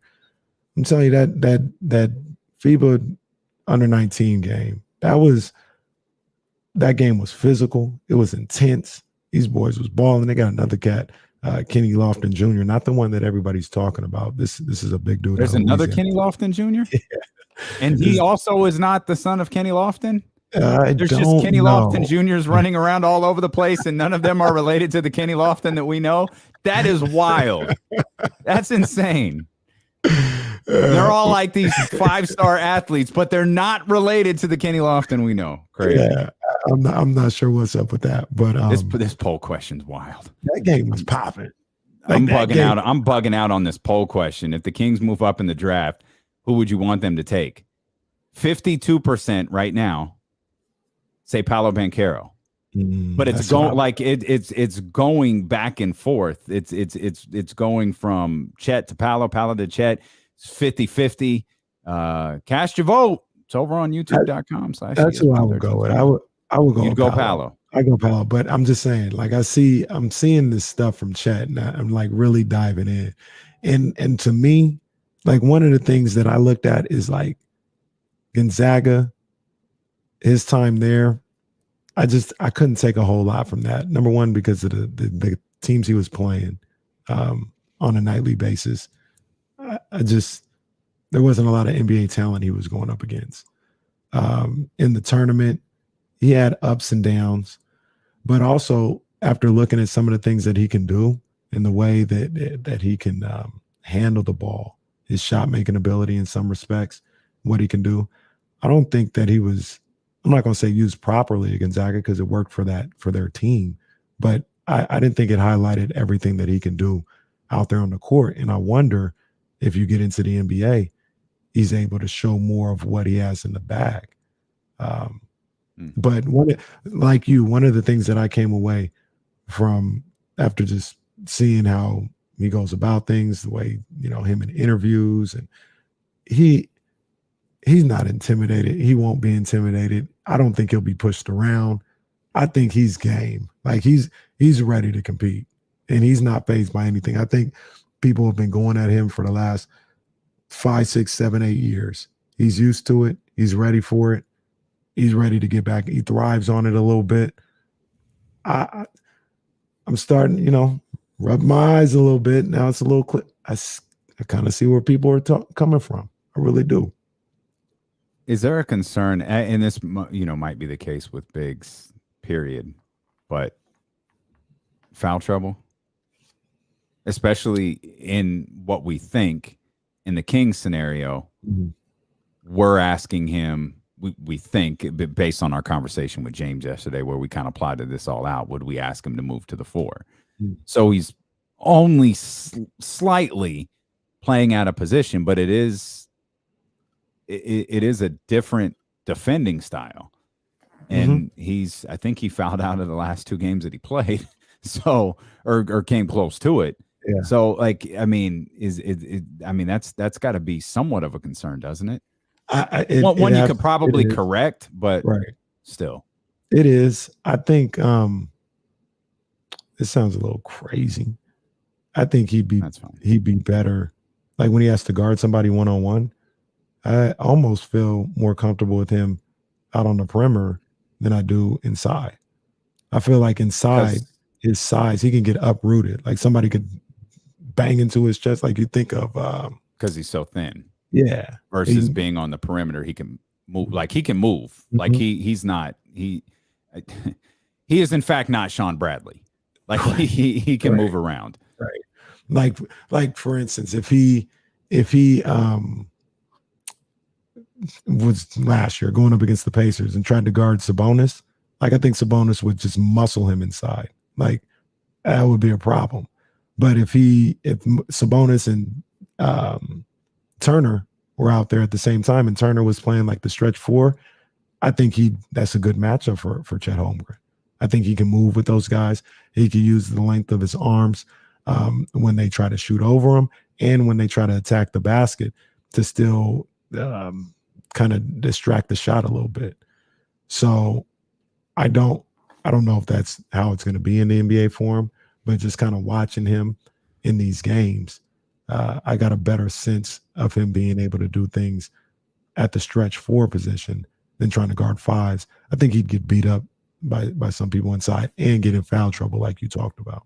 I mean, I think he's going to have Jesse made the comp here is Chet the Shaedon Sharpe of the top three? Meaning he might be a bit of a risk, but the upside for him is probably really, really high. See, well, maybe, but see, here's the thing for me personally. I don't know what the upside looks like. Like, let's take, for instance, Paolo. For me, the upside for Paolo is Carmelo. I can see it. Like, I could see him being that. It's going to make mine look really bad. Is the upside for Chet, and I'm trying to... It's going to catch heat. Is it Gobert? By the way, we're talking about a 3-time defensive player of the year. Yeah, like, but he's got more offensive skills than Gobert. He can shoot better than Rudy Gobert already. Like right now, Chet can shoot better than Rudy Gobert can. He's way better off. But if you're drafting, like for a guy like Chet, are you drafting Chet with the idea of, hello, Mike Brown, defense first and the offense is a bonus? Or you believe his offense is really good and the defense is a bonus? Because I think when you draft the guy, you have something like that in mind. Like, this is the plus part of their game. I don't like, is the plus part of Chet's game the defensive end? I'm not, and by the way, I don't expect you to know the answer to that. I'm just trying to work my way through this. I'm trying to work my way through this, and that if a team drafts him, are they doing it for what he can do what he could do offensively, and what he can do defensively is a bonus, or is it this guy can make a huge impact for us on the defensive end? He can shoot, he's got a touch, he can move with the rock. But what he does over here on this end of the floor is going to be the thing that changes things for us. Yeah, and I can see that. I can see that. But see, I also I look at it where it's like somebody said it in the chat, and I agree.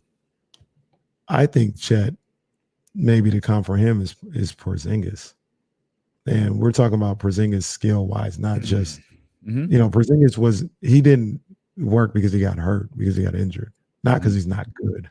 You know what I'm saying? Like he at that size, he got some injuries that he just couldn't. He's always hurt. But when you talk about skill wise, the way he can score, the way he can shoot, the way he has an understanding of his offensive game, I think that might be what the ceiling is for Chet, and be a better defender than Porzingis was. Like maybe this may sound crazy. I don't even know if I might catch heat. He may have the ability of Rudy Gobert on defense, and the ability of Porzingis on offense. That's a pretty damn good player then. That's a pretty I mean, you got a 3-time defensive player of the year and a dude who Kevin Durant nicknamed the Unicorn. The one thing that I worry about, I don't know how is that dude not number one. Like if that's the case, how like a lot of people believe he should be easily the number one. What seems to be steering Orlando from that? I think when I say Porzingis ceiling, from what I've seen, I don't know if he's as smooth offensively as Porzingis. Porzingis is a 9 out of 10 with what he can do on offense. Mm-hmm. I think Chet is maybe a 7 or 8, which is still pretty good. That's not bad. Yeah, no, that's not bad. But I don't know if he's as smooth as Porzingis on offense. But that's kind of what I picture him being able to do on the offensive end. One of the things, and when we can, well, we don't have much time, but we can move on to Robert Kraft on the next segment. But I'm sure everybody's just dying to hear the story. This is just my own child. This is 9 o'clock this morning. This is my own childlike excitement where I'm listening to this book on my walk this morning with Sprout. Like, I can't wait to tell them this story. This is awesome. I'm fascinated by this. We've been talking about this, and I've been thinking about it since 9 o'clock when he mentioned it, and all the stuff that, I want to hear about it. But one of the things that I think about with Chet is I don't want to see him, like, if you look at him as like a center, I don't know if he could reach those offensive heights as a center. But if he's a stretch 4 where he can hit that face up shot, catch and shoot shot, but if he can put it on the deck 1 or 2 times, pull up from 15, 17 feet away and get that, it's not exactly Kevin Durant. I hear a lot of people talking Kevin Durant. Kevin was just more fluid. It ain't Kevin. No. We talk about a unicorn. That's a unicorn right there. Yeah. So I'm not saying he has to exactly be that, but one of the things I saw is he did a lot of scoring inside. But I saw a couple of times where he was able to get, like I said, 15 feet away, maybe hit a fall away, maybe a quick pull up. Mm-hmm. If that becomes part of his game, that's great. He has I think I believe the draft term they use, he's got a touch. Mm-hmm. Like he has just he's a little bit more graceful than I gave him credit for. As well. Is that epiphany status? Did I have an epiphany? It's epiphany-ish. It's epiphany-ish. Epiphany-ish. I know you're excited to hear the story I've been teasing all morning, but it's going to have to wait because Jill Adge, host of the Sacramento Kings podcast on Ethos, she joins us next here on Sacramento's #1 sports station, ESPN 1320.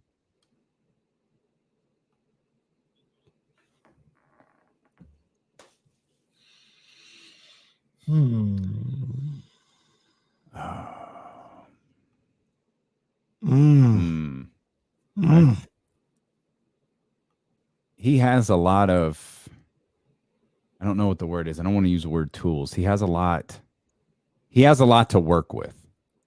And it's just how much of all of that can get maximized. He's an impressive young man for sure. I undercut him way too much. He is an impressive young man. So that's the other thing that we talk about that I think we forget about when we evaluate these guys. They're not coming to this team alone. You know what I'm saying? Like, Chet ain't coming here as day one, the number one option. He got Sabonis. He got Fox. Maybe Harrison, or if they get somebody else in here. Like, he's going to have people that he can work with. Yeah. Jilly. Hey. What's up, buddy? And for all you guys wondering, you very much can see the comments. Yeah. They were wondering if Coach, if he had comments clicked on, you could see it. So. Well, he was. Coach was on the phone. Yeah, he wasn't. Then you're safe, everybody. Yeah, Coach was on the phone. Were they talking bad about Keegan Murray when Coach was on? No, they were talking bad about Coach. Oh, they were just making funny, some jokes. Oh yeah, the other pictures I found of him, he's like yelling. I was like, I'm not gonna put a picture up of Coach looking crazy. Oh man, all senators are crooked. Jerks. How you doing, Joe? I'm good. How are you guys doing? Good. Joe, you going to the Republic game? I have tickets because I have season tickets. I'm just not sure if I want to go out there in the heat. It's gonna be hot. But yeah, I have tickets, so we'll see. Did It'd Connor reach out to you, Casey? He did. That's what has me thinking about it, man. I think I got a busy evening, but I think moves might be made, man. I didn't have an opportunity to get back to him, but first thing I thought of was I know for sure I can't. And I was like, Kenny gotta make sure Kenny got one of these. Yeah. We talked. So okay, good. I think moves might be made. I don't know. Don't quote me. We'll see if Gracie decides to be quiet. Oh man, no, I miss Gracie. I miss seeing Gracie every week. She might make an appearance in the back. We'll see. She's laying over there though right now. She's in the cooler part of the house. There you go. We ain't worry about them boys, man. We gonna slap the earthquakes up. We gonna smash them boys. Earthquakes. Don't talk about earthquakes on this show, man. These bottles will come tumbling down. Oh man. Is that Griffey? What's on your shirt? Is that Griffey? Yeah. Oh, that's dope. My shirt. Baseballism was the store. That's dope. Yeah. They have like a whole Ken Griffey Jr. Section. They have another one too where it's, because the old video games, they were like little and they were like the dots. Yeah. They have like a blown up one of like him with like a saying. But yeah, they have some cool ones. Roddy, man, yesterday you told me your son hit a home run, man. Salute to him, man. Big ups. Oh, that's awesome, Roddy. Yeah. There you go.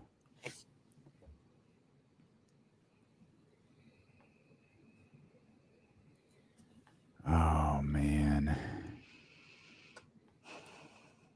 I'm sure we're coming back soon. Conference tournament in college baseball. Let's go. 10 seconds. Okay, guys, here we go. Make it work out so the Kings can get 5, 6, and 7. Oh, that's cool, Johnny. Yeah, it's one of my favorite stores. Hang on, Joe.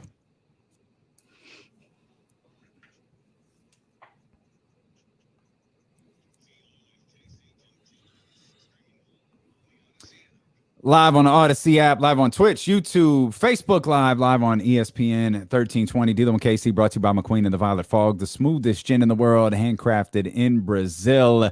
We welcome in our dear friend, dear close, longtime personal friend, Jill Adge, host of the Sacramento Kings podcast on the Ethos Network. Jilly, you are the front office and coaching guru. Like, reporters reach out to you like, Jill, could you tell us about the Luke Locks, Luke Louts? Look, tell us about these guys. First of all, let's start with this.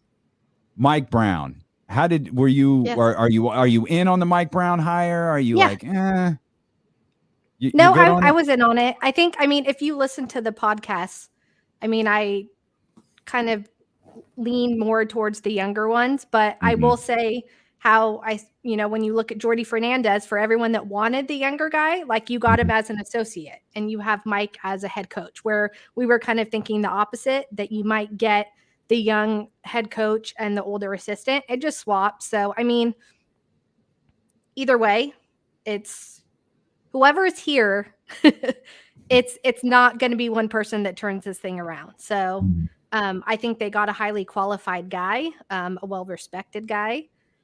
Now it's up to the front office to give them the tools, right? Who we say this for every coach that comes in. Yes, you can look at strengths and weaknesses, but when you're looking at the West rosters, like the top end talent isn't there, right?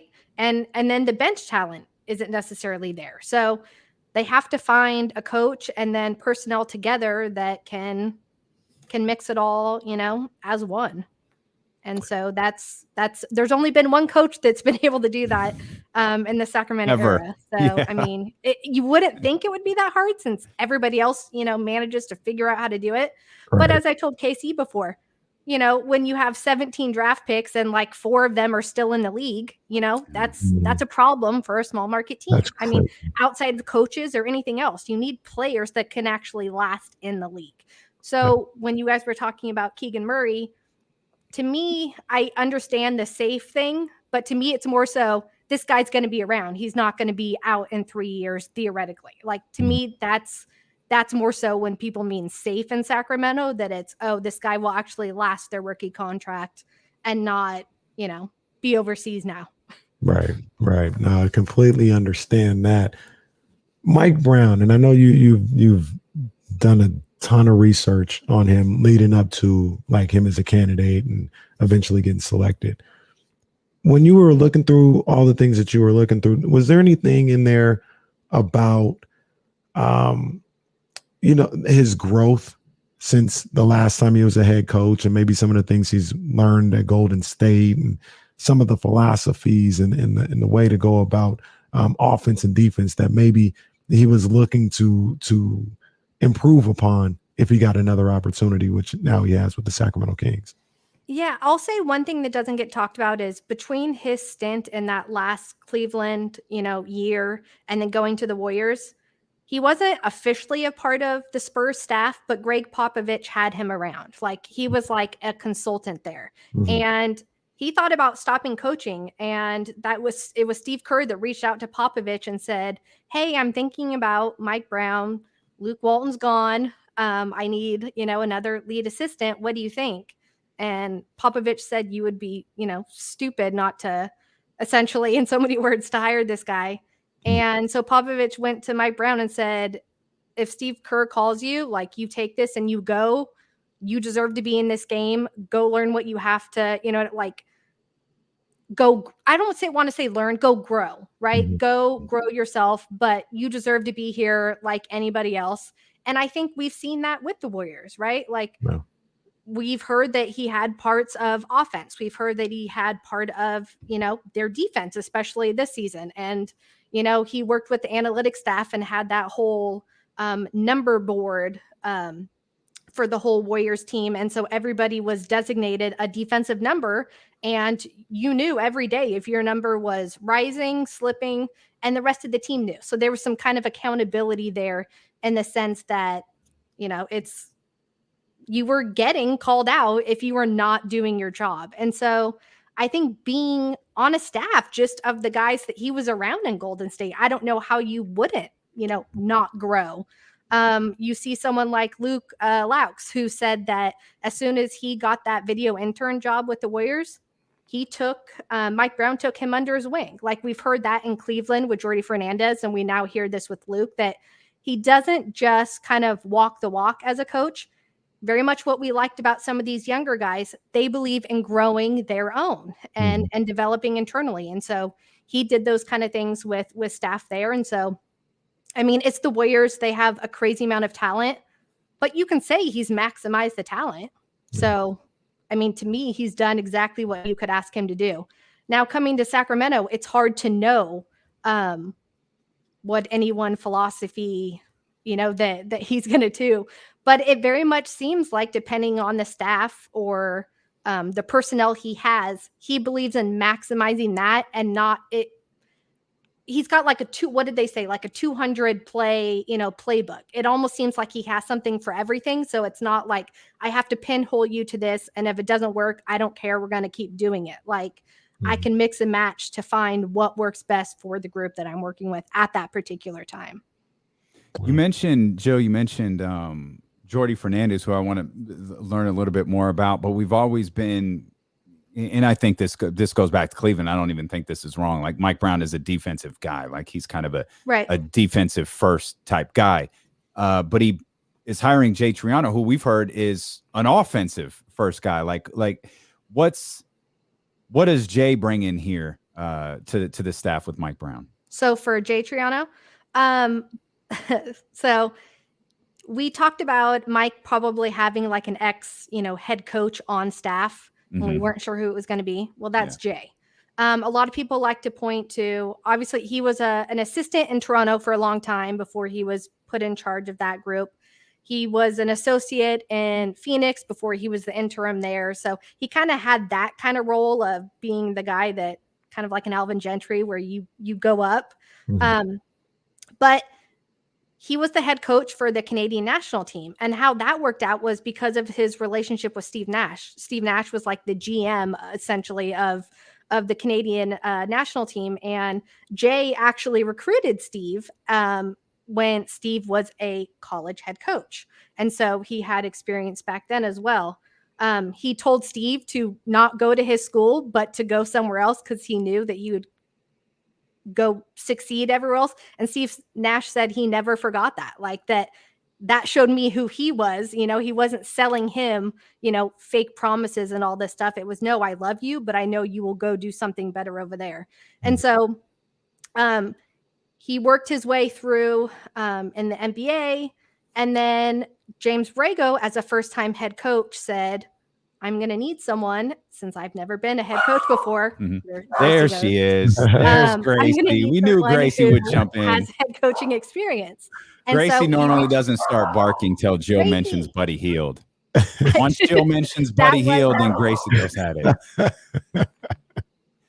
You can listen to old episodes of our podcast together, and the second Jill brings up Buddy Hield, like the dog loses it. I wonder not a Buddy Hield fan. Well, maybe it's in support of Buddy Hield.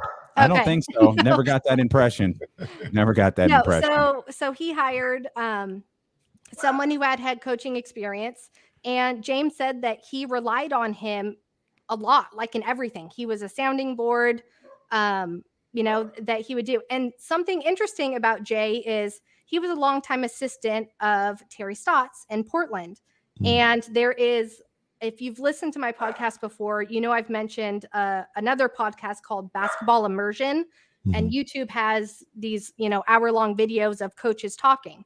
Well, he mentions how he got with the founder of Cleaning the Glass. I really like that site. I know a lot of other people use it. He got with the founder there, and they brought analytics, how to pair offense and analytics to Portland's offense. During the pandemic, he got with Ben again and talked with how can I do that with the Hornets. Hornets jumped from like a 20 offense to an 8 this season. Again, they had like really good 3-point shooting. They were exciting. They were top 10 in 3-point shooting and top 10 in, you know, not turning over the ball. So they did smart things on offense. And again, it's going to rely on your players. Kings haven't really been that great of a 3-point shooting team. So it's going to be interesting to see what he can bring here. But he's very much a guy that says he constantly tries to get better. And he used a lot of the pandemic time to try and, you know, refine his own skills. And so I like that as a coach, right? That he's always trying to get better. That's something said about Jordi Fernandez as well. Not a lot of people know that when Jordi Fernandez moved over to Mike Malone's staff in Denver, he was a front of bench guy, right? When they hired David Adelman to run the offense, it moved Jordi to behind the bench. So a lot of people would look at like, pow, it's a demotion. I'm going to go somewhere else. Mike Malone said he didn't do any of that, put his head down, did the work. He said he probably had the best coaching season that he's seen that him had. And then that summer, Mike put him in charge of the summer league team. And almost like as a reward, like you did your job, you did what you were supposed to do. He works great with the young players, right? Like development was his background, but you're just seeing guys like, no matter the situation, they do their job. He didn't go, you know, Game of Thrones style on Mike Malone for you know, hiring someone else and moving him back. Like these guys continue to do their job. And there's something to be said when he was in Cleveland. He survived 5 head coaches, 3 general managers, and 7 seasons. That should tell you what people think about Jordi Fernandez. Wow. Yeah. That regardless of the person that came, like the people that came in, he stayed. Like people thought that much about what he was doing.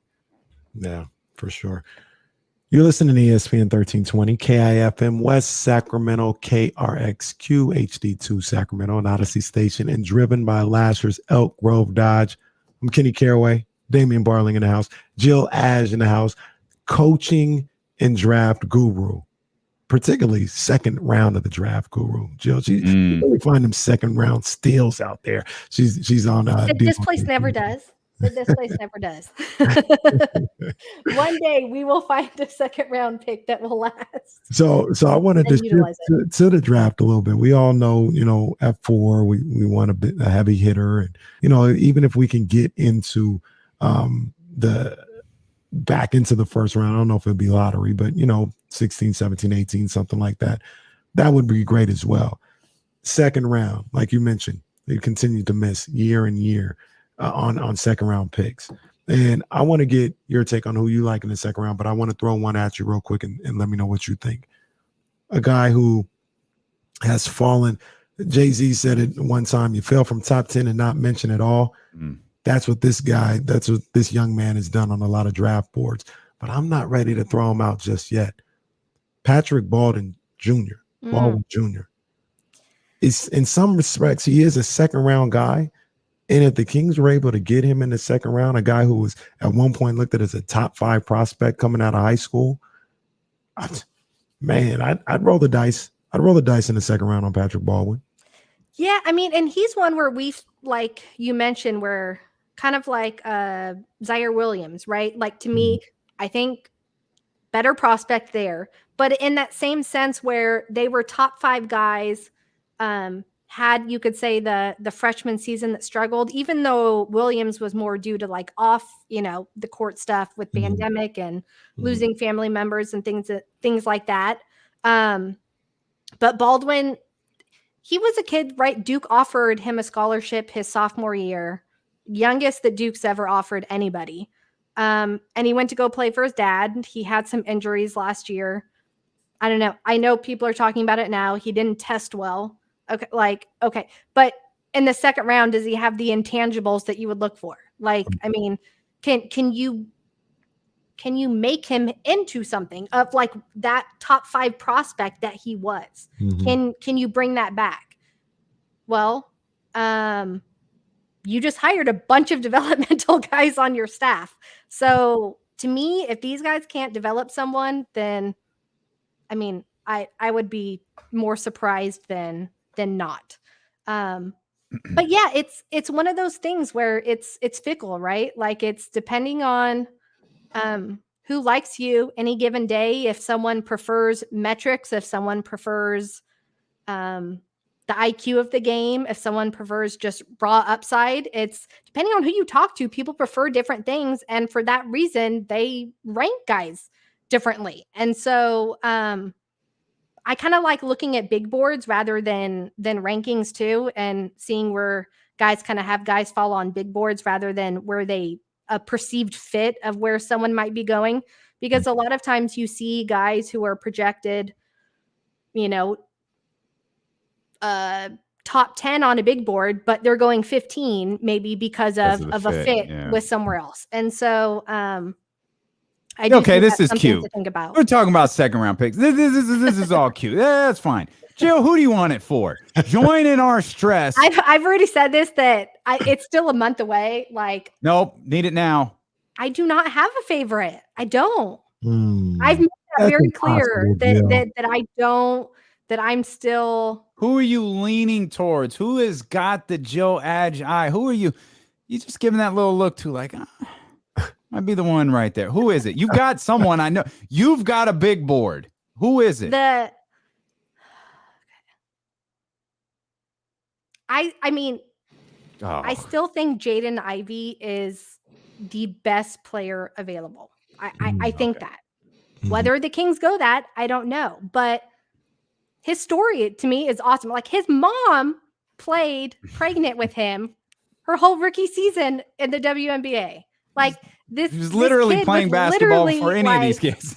I mean, he's been on a basketball court, like, as he was growing physically with his mom. And then, like, right after that, it was, I'm going to learn from the WNBA greats and some of the best of women's college basketball at Notre Dame with his mom as an assistant coach and now the head coach. Like, I think there is something to be said for coaches' kids. But he also has the crazy athletic, upside. My biggest worry of what the Kings will do is worry too much about what they have on this roster, like they have previously, and not just take the best player. Like, you're on a 16-year drought. To me, you can't be saying, oh, well, I just don't need another one of these. Like, if you think that he's better than anyone you have on your team currently, you take him. And you're, as a GM, figure it out. That's your job. But you take the best player available and you work it out. Like, we are not good to keep saying, oh, we got to pass on the best player available because they might not work with someone in their 7th year with us now. Like, at some point you have to adapt and change. So is there any free agents that you would love to see come to Sacramento this summer for them to, assuming, let's just go with Jaden Ivey. Let's say they take Jaden Ivey. What would you want to see them do? Aren't big names by any means. But some stretch bigs that I would like to see them look at, Mo Bamba and like a Chris Boucher, who can stretch the floor, shoot the three, but also give some shot blocking.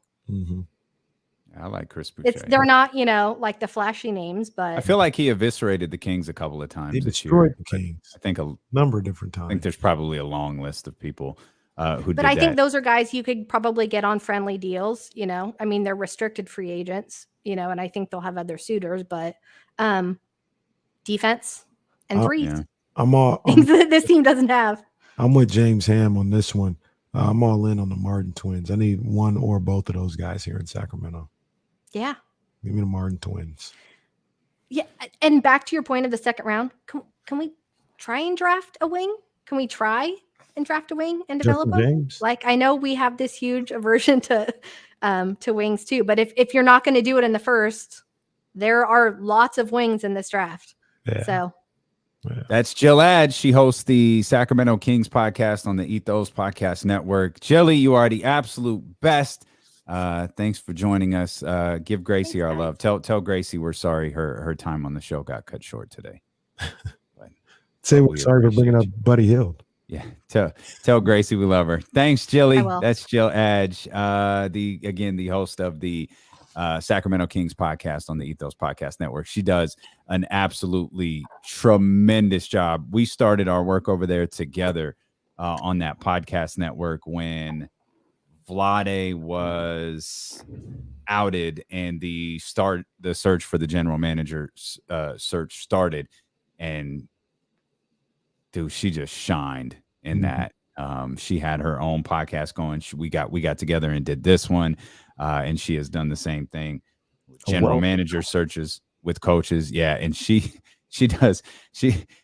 like, okay, y'all go ahead. Y'all are talking about the same things. I'm going to do something different. Y'all are stressing over pick number 4. I'm going to go find out who we should take at 36 or 30 or whatever the Kings are drafting in the second round. That's what I'm going to go do. And it's a fantastic listen. We know there's a lot of great Kings podcasts out there, but Jill's podcast should absolutely be added to your rotation, man. It is good stuff. Yeah. I guess it's me. I don't mind being boring. I like Mike Brown, and I like what he's built out with this staff so far. I feel like if you thought, and I mean, everybody has shortcomings. If you feel like Mike Brown had shortcomings, he's addressed a lot of those, I think, with his assistants. And Mike, I think, is one of those guys who hires people to do a job. It's kind of like what Jill was talking about with Mike Malone and Rudy Fernandez, in that, like, you hire someone to do their job and you expect them to do it. I think Mike Brown is the same way. He's bringing in guys to do a specific job, and he's going to allow those guys to do their job. Yeah. And this is going to be, I think this is going to be a completely different environment for De'Aaron Fox. Yeah. It's going to be different than Dave Yeager's in coaching staff. You know, Dave and James Ham talks about this a lot. They were there to kind of cater to Dave a little bit. Not that they were, I think, very, very highly of that staff, especially Elston Turner was a part of that staff. Like, there's a lot of really great coaches on that staff. You know, Luke's, I guess, was a little bit different, but this feels like this feels like a cohesive unit who is tackling the project that is and has been for so long the Sacramento Kings. Yeah, Damian's like Regina King's character in Paid in Full when she was talking to Ace. I like boring. It's fine with me. I don't mind boring. Jesse and I were talking about this. Jesse and I were talking about this before the show. You know, a lot of people got Monday off. We got Monday off. Jesse's like, do you like to go anywhere when you're on a day off? And it's like, yeah, like if the opportunity presents itself, sure. But a lot of times, no. Like I just like people, what are you doing this weekend? Nothing. Oh, really? No, I'm good with that. Yeah. I'm good being boring. Ain't nothing wrong with that. And especially that boring leads to W's. That's all that matters. That's all. I mean, didn't they say the San Antonio Spurs were the boringest team in the NBA? Yeah. It wasn't Adam Silver. David Stern doesn't want this team back in the NBA Finals. Oh. They keep getting back to the NBA Finals. It was back there. So I don't have no problem with it, especially when you talk about a coach. How exciting is a coach going to be? Like just by himself. So what? Yeah. Win ball games. All right. Win ball games. Do what you're supposed to do on the court. In his case, in the locker room. And we'll take it from there, man. I ain't tripping off that other stuff. The bots came in to just remind me that I called Jordy Fernandez Rudy Fernandez. So that's good stuff. It happens. Somebody called in saying Rudy Fernandez before too. It's happened like 5 times, so it's fine. Trey Lance, Trey Young. I've mentioned Trey Young a couple of times, and I have really just taken that pause. Like there are pauses. Trey Young, not Trey Lance. Trey Young, not Trey Lance. It's like when you say Russell Westbrook. If you ever notice people on TV, they take that slight pause. Michael Wilbon is great at this. He'll take that slight pause to make sure he says Russell Westbrook. You have to, and not Russell Westbrook. Like it's strategic. It is strategic. I can't even say the word. You know what? I'm just gonna. Oh, it's live, Hal. Yeah, I'm gonna stay. It's a Barley. 13th round coming up on Twitch, YouTube, and Facebook. We're back with more D'Lo and KC next on Sacramento. Maybe I'll tell Kenny that story I've been teasing him with for the last 5 hours here on ESPN 1320. All right. They've been talking about the 13th round since the show started. They ready for you today. I don't even know what they want to talk about today, but we'll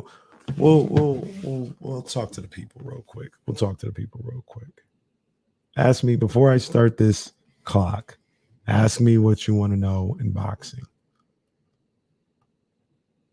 If you have any boxing questions, let me know. I'll answer them. You got about 20 seconds.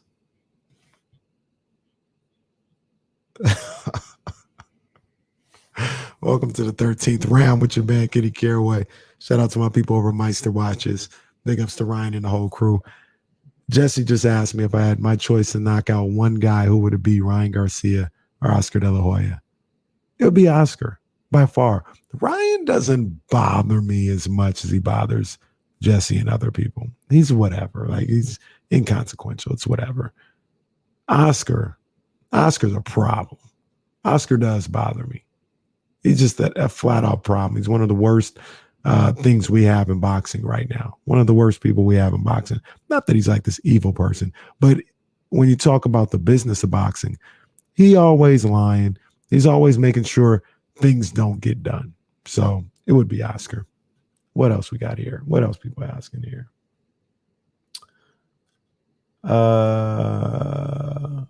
What do you think Maul does? I think he goes up to 168 eventually, but maybe he tries to unify 160. Maybe he tries to do that.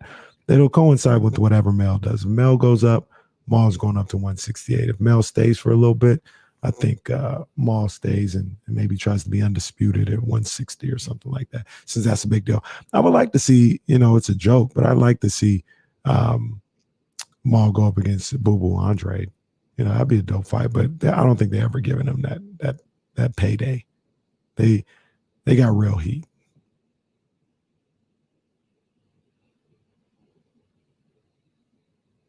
What did David say? Come on, man. Steve Kim. Steve, you should have added that list. Steve Kim would have beat out Oscar De La Hoya. Add him to the list of guys I like to I could punch out. Steve Kim, that's a bad character. That's a bad character for boxing, man. He's the worst. He's the worst. Get this guy out of here. He's got no business covering these boxers, and especially covering these black boxers with the way he carries himself. So no love for Steve Kim, and that's the 13th round. Yeah, no, that's him. That's him. He's a racist.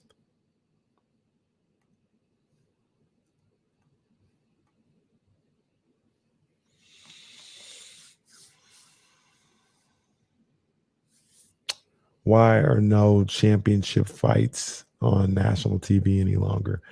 This is what I will say for Top Rank. They do a good job of it. Top Rank put some title fights on there. They just had one with Stevenson and Oscar Valdez. So that was on there. They do it from time to time.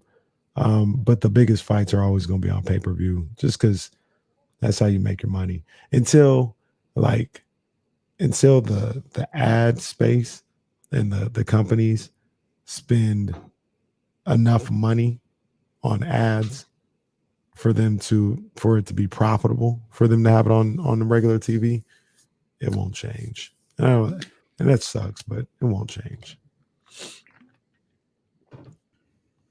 Oh man, I'm sorry to hear that, William. Man, it's tough.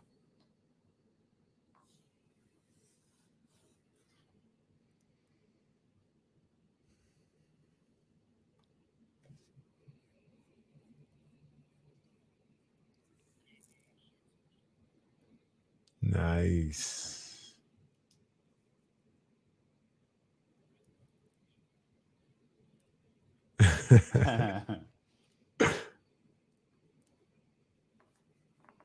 What's his name? Do we know? Yeah. Hey, Damien. Stilo. Yeah. Rumors. Rumor has it. Oh. The NBA is expected to announce 2 new expansion teams in Seattle and Las Vegas after their media rights deal expires in 2024. So, okay, where are you? Where are you reading that? Legion Hoops. This isn't. Actually, they just reported what. Wait, you said NBA? Huh? You said NBA? Yeah. Yeah, you said Seattle and Vegas. Okay. They're just reporting what John Canzano, who works up in Portland and does radio up there, what he said. It's not really breaking news. Notice I didn't have any breaking glass. They've always said that's what's going to happen. But they're going to announce it in 2024, which means they'll probably give the league like 2 or 3 years to get this ready. I'm not seeing expansion for another 5-6 years. So Seattle, you said Seattle and Las Vegas. Yeah. Which means we can finally move Minnesota and Memphis over to the. Would you rather Memphis go to the East or New Orleans?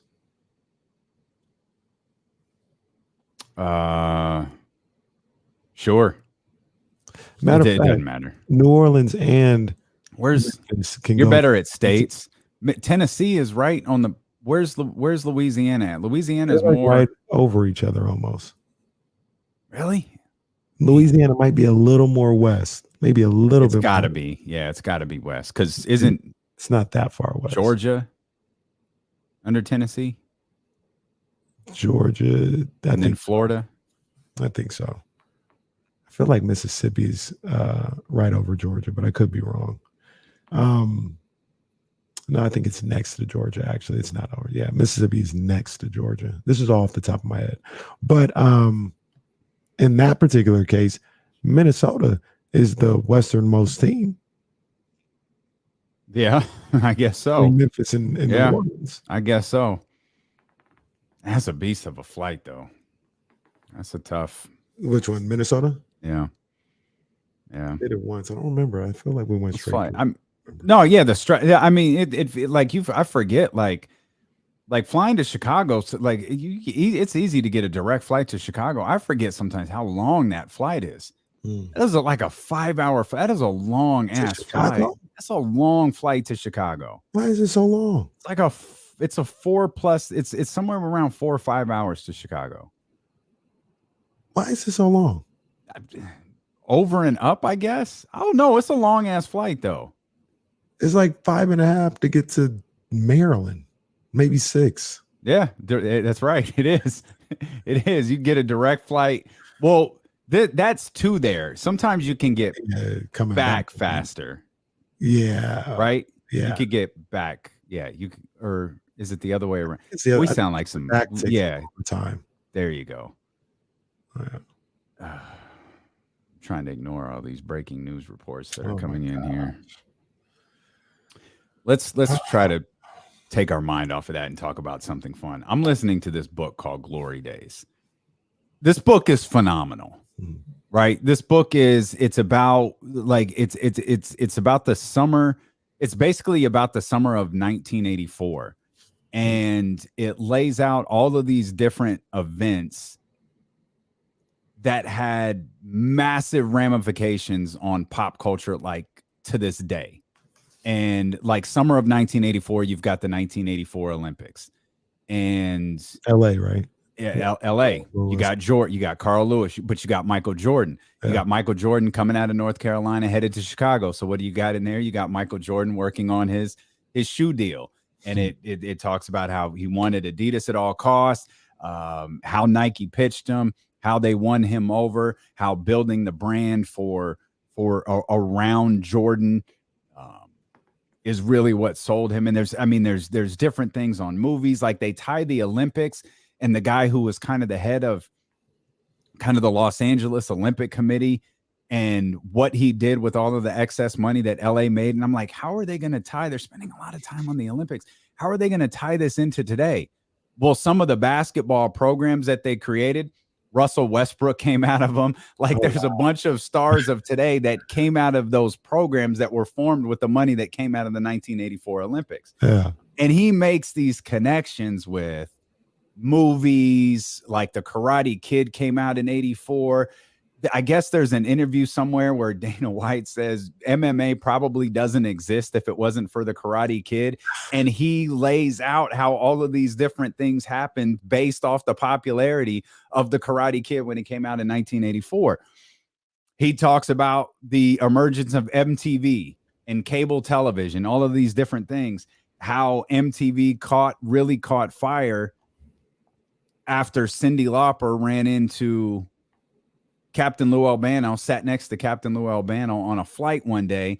Those two sparked up a friendship. He was cast into her, I think it was Girls Just Want to Have Fun video. Mm-hmm. That led to the War to Settle the Score with Hulk Hogan and WWF's involvement. And then they did a second special, The Brawl to Settle It All. All of that led to WrestleMania. All of this stuff happens like in 1984. That's crazy. So he starts talking about the Victory Tour, which is the famous Jackson 5 tour. And it's famous because it's in 1984. It's famous because Michael is at the peak of his stardom at that moment. And it is essentially the Thriller Tour, because there was never a tour for Thriller because of the Victory Tour. Not to cut you off, but wasn't Motown in 84? Motown 25? Or was that 85? That I think was, I'll have to look it up. I don't know when. I can't remember off the top of my head when Motown. I remember he was on Motown 25 with Jackson 5. I didn't know if it coincided, but that's neither here nor there. Motown 25 was 1983. It was 1983. This was the last tour. Like by this point, like Mike was done with his brothers. He didn't want to deal with his dad anymore. He didn't want to deal with his brothers anymore, but his family basically kind of pushed him into doing this tour. Mm-hmm. And I did not know this. Chuck Sullivan, who was the owner of the New England Patriots at the time, he wanted to be a promoter of this tour. And he started utilizing his relationships in the NFL to get this show booked into football stadiums around the country. And he put up a ton of upfront cash. He essentially had to bid out someone else. Like the original promoter for the Victory Tour wasn't, he was I'm not, something about this I'm not feeling. Like, I'm going to step back. Like, I don't think I want to do this. You know who that was? It was Eddie DeBartolo. Eddie DeBartolo was like, this doesn't, the risk in this feels, the risk in this doesn't, it feel it, what you're asking for, because the other promoter involved in this is your boy, Don King. Oh my. And it was Eddie DeBartolo was like, something about this is just, I'm gonna fall back. These names is crazy. Chuck Sullivan comes in here, the owner of the New England Patriots, owns Foxborough Stadium. He comes in and goes, "Oh, I want to do it. Let me do this." He had promoted concerts when he was in college. Let me do this. So Chuck Sullivan comes in, and he up front, like Mike, because Michael's doing a lot of like Michael and his lawyer are what's pushing for a lot of the different things. Michael wants like $36 million up front, no matter what the cost is, or 30 some odd $1 million. Fine. Chuck don't have that kind of money, but he's like, fine. He's crunched all of these numbers, and he was like, you know, we're gonna sell the most expensive concert ticket that's ever been sold. That ticket, by the way, $30. Oh, jeez. $30, but you had to buy them in 4. You couldn't buy 1. You couldn't buy 2. You had to buy 4 tickets. So it was $30 per. The outrage over the $30 ticket was so great. After they went on sale, Michael had to call a press conference and say, "I'm sorry. I'm going to donate every dollar I receive from this tour to a variety of different charities." All of this is happening, right? So they're doing like the you have to buy the tickets in advance. The tickets are a lottery. It's a mess. So Chuck starts crunching these numbers, going, I'm gonna make $13 million. My plus on this is going to be about $13 million when it's all over. He realizes quickly, okay, it's not going to be $13 million. It's going to be a little bit lower. They have to start canceling shows in Arizona. Here's the kicker. Foxborough, his stadium, the city of Foxborough voted to not grant a concert permit to him because they were concerned about the element that the Jackson 5 would bring in to Foxborough. So dude has risked all of this upfront money and can't even put on the concert in his own stadium, which he fought to keep out of Boston and put it in Foxborough. For those who aren't familiar, Boston and Foxborough, not close. They're not close together at all. Wow. So he can't do the show in his home, in his stadium that he owns. He can't do the show. So tours are getting canceled all over the place. He's basically begging the Jacksons for more money. And they're like, okay, we'll cut off some of this money, but you're going to give us a larger chunk of the proceeds that come from the 6 shows at Dodger Stadium that end our concert, that end this tour. Ooh. So they go on and they do that. When all is said and done, Chuck Sullivan has lost everything. Oh. And he has to sell the New England Patriots.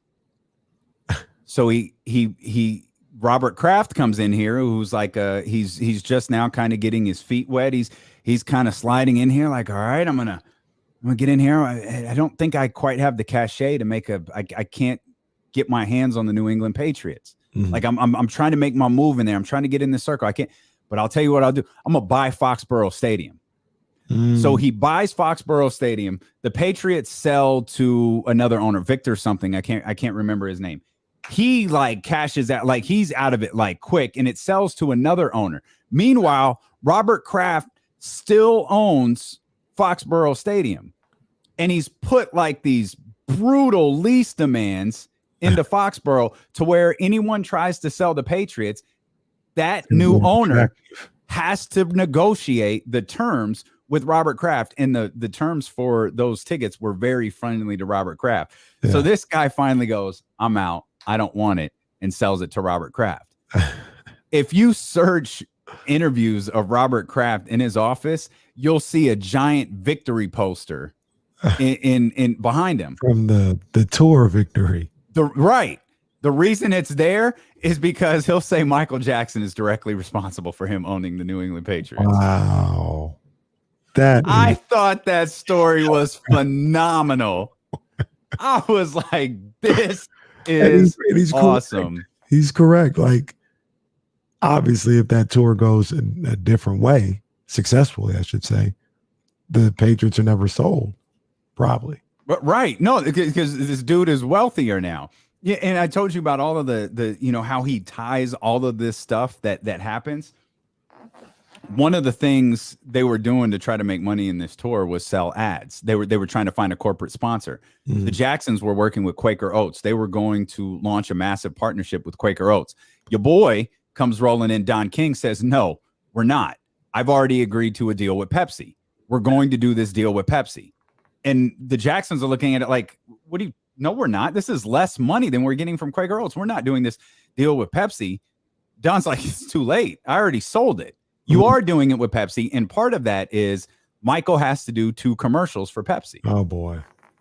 Oh, no. And Mike's like, "I don't drink this stuff. I don't want anything to do with this stuff." And he's like, "They're paying for this tour and they're paying for that massive stage that you're going to be on. You've got to do 2 of these concerts." And he's like, "Do 2 of these commercials." Fine. The rule is my face is seen minimally on this commercial. Fine. We all know what happens. Wow. He gets too close to the firework. His hair catches on fire. He gets second and third degree burns to his scalps. What happens? That starts his fascination with plastic surgery and his addiction to painkillers. Which essentially... It all started right there in 1984. Wow. Which essentially might have, some people believe, killed him. You know, it killed him. That whole thing. His addiction to those drugs killed him. It's a great book, man. The book is entertaining as hell. It's called Glory Days. But I popped for that story because I was like, is this getting to Robert Kraft? Did Robert Kraft buy the Patriots because of the victory tour? Oh man. Wow. Don King has really just been this dude forever. Oh yeah. Don King been Don King. One of the things, because they did a movie on Don King on HBO in the 90s probably. And I remember it was something about how Don King was working with Muhammad Ali, and it was only in America. That's what it was. And he got screwed over by Ali and Bob Arum, I think. And at that point, he was like, "Well, this is never going to happen again. Like, I'll do this. I'll be screwing other people out of their money and their careers before somebody does that to me again." He did Zaire, which he did Rumble in the Jungle. Rumble in the Jungle, yeah. Have you ever seen the end of Rumble in the Jungle when Ali and Don King interact? Yeah, and he like kind of brushes him over. Yeah, no, like Ali, like Don King is smiling, only in America smile, and Ali says something to him, and King's face completely changes. Yep. It like I was like, oh, I saw that. That was. There's one other thing. As he's telling this story, I should have written all of this down and told it more cohesively. As he's telling all of this stuff that happened in 1984, and he's talking about Jordan. In the summer of 84, Gloria James got pregnant. Oh, wow. 84 was nuts. It was all about it. Oh, man. Was so good. And then when you were kind of previewing this a little bit, you talked about how, wasn't it Sly Stallone? It talked about Rocky and Karate Kid are the same movie. It's the same exact movie. Yeah, someone, I think it was one of the directors said, Sylvester Stallone came up to him and said, "Dude, you literally just made my movie. It's the exact same movie. Daniel LaRusso is Rocky Balboa. Mick is Mr. Miyagi. Johnny is Apollo. Like, it's the exact same movie. The Karate Kid and Rocky are the same movie, just one is made for kids and one is made for adults." And there's a love interest. There's Adrian. I can't remember Elizabeth Shue's character's name in the Karate Kid, but it's the equivalent to Adrian in Rocky. I saw Karate Kid when I was like around 84, 85 or something like that. And that probably was the only time I ever seen it. I don't remember it much. I've seen the Karate Kid what's going on. I remember the scenes like when he does the little scene and kicks the guy in the face. Like I've seen that a number of different times. But as far as remember, and then they beat up or they trashed the studio, right? Mm-hmm. Yeah, I remember that. I've seen The Last Dragon more than I've seen The Karate Kid. I've seen them pretty equal. Like they need to bring back The Last Dragon like they did The Karate Kid. What's the Cobra Kai on Netflix? Like they need to Cobra Kai. Like he loves that show. I haven't seen it, but he loves that show. I can't imagine Reese watching it because to me, it's almost like a parody of itself.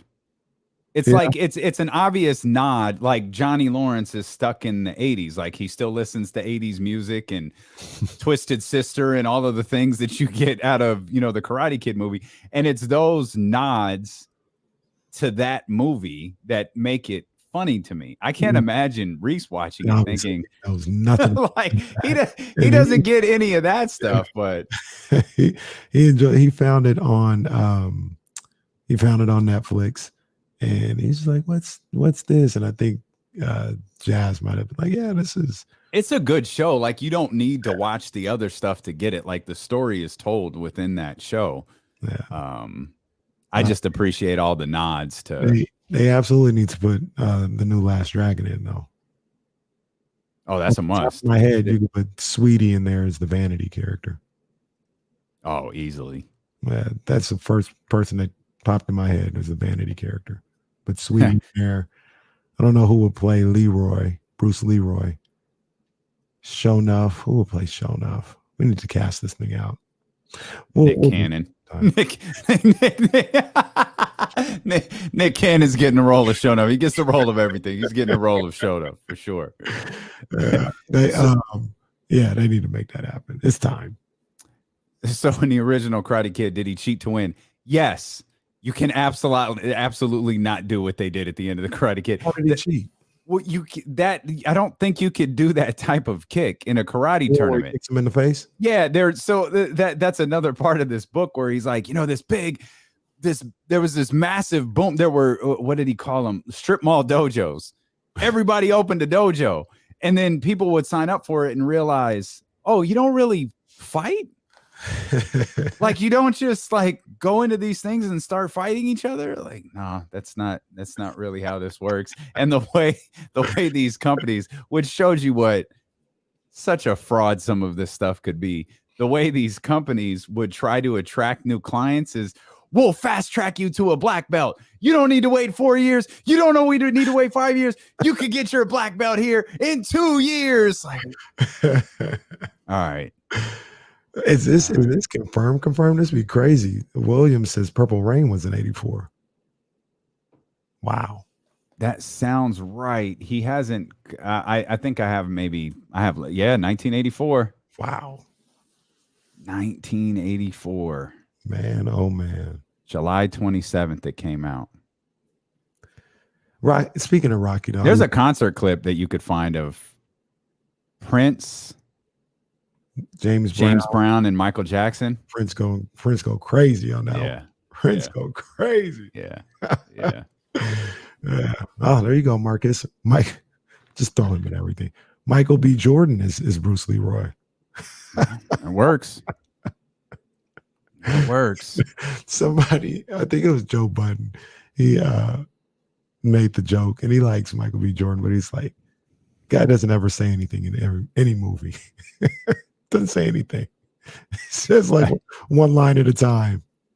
Some kind of stares or grunt. That's about it. Michael B. Jordan's most memorable role to me is freaking Wire. Ain't gotta be like this. Like that's the one that like I'll always remember Black Panther, Killmonger, all of that. Like, and Creed Creed is a flawless, like Creed is a perfect movie. Yeah. But man, like that, his demise in The Wire, that made me I walked away from the show for a minute. Like, what am I doing? Like, why am I watching this? I can't watch this. Have you like that one stuck me for some reason. We Own the City? We Own This City or whatever? I almost started that a couple nights ago. This is when I will be watching shows. I'm trying to finish Atlanta. It's over. I'm trying to finish Atlanta. That's my goal. So if the game gets out of hand tonight, I'm going to finish Atlanta. That's the goal. If not, I have Thursday because I don't think there's going to be a Western game on Thursday. There don't need to be no game on Thursday. You're going to have Saturday. You're going to have. I got your boy got plans for the weekend. So okay. Your boy got plans. Yeah. Your boy. Campaigning. Taking a couple flicks here and there. Something for the gram. Yeah. I'm getting out of here for. I tried to start it. I wanted it to be like a yearly tradition starting in 2019. Just go to Malibu and hang out. In 2020, said nah. No, ain't gonna do that in 2021. Never really got off the ground, man. So I'm trying to start up that little tradition again. That's what's up this weekend. We'll come back. We'll shift gears. I didn't mean to spend 30 minutes talking about 1984, but here we are. Biggest years in the history of Western civilization. Clearly, man. Clearly, we'll come back. We mentioned the Western Conference Finals. We'll talk about the Warriors. They look to close out the Dallas Mavericks. And I got a question for you. This actually came to my mind watching the live version of the Kings Beat last night with James Ham and Sean Cunningham. Sean posed the question, or Sean actually made the statement that got me to thinking, have we seen the best of the Warriors yet? Sean Cunningham doesn't think we have. I want to ask you that very same question. Of course, we'll dive back into the Kings, and the professor, Jason Jones, will join us. Dealing with Casey return here on Sacramento's #1 sports station, ESPN 1320. Oh, man.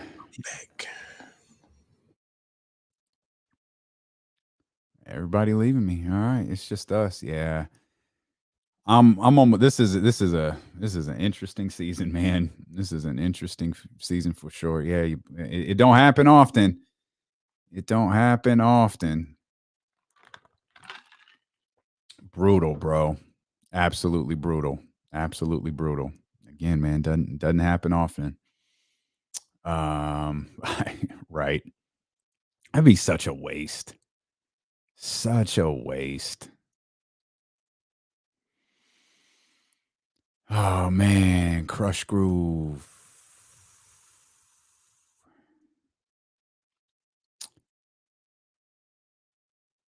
Yeah, I'll stay up past my bedtime when the time is right. When appropriate, your boy will stay up. What platform do I need to stream season 3? Are you talking about Atlanta? That's Hulu. In fact, I only got Hulu for Atlanta. When I first signed up for Hulu, it was because I wanted to watch Atlanta. That was the only reason I got it. Oh, man, William, I think you're wrong on this one. I think you're wrong, buddy. That's the book right there. That's the book, man. If y'all are interested in that book that I was just talking about, that's the name of it. It's awesome. Absolutely awesome. Oh, man. Nope.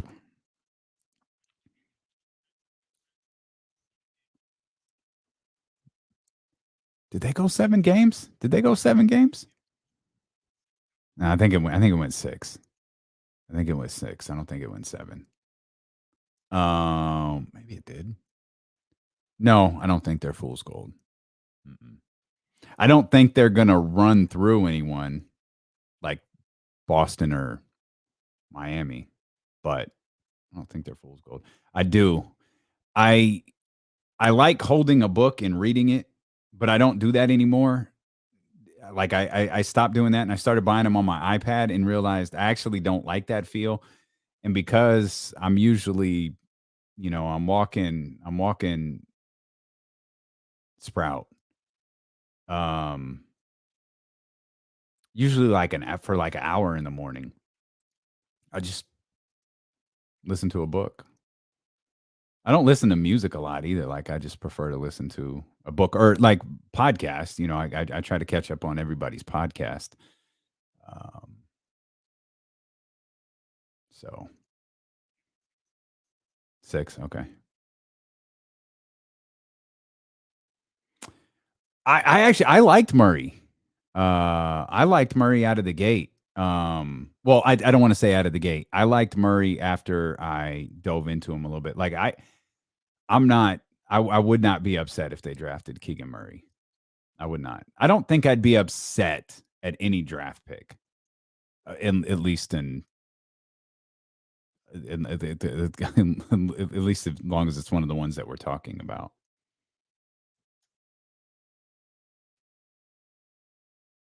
Man, Jesus Christ, a fucking elementary school, man. Are you kidding me?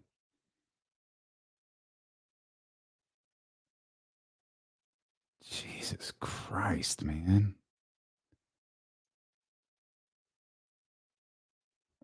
It's fucking horrible, dude. It's just...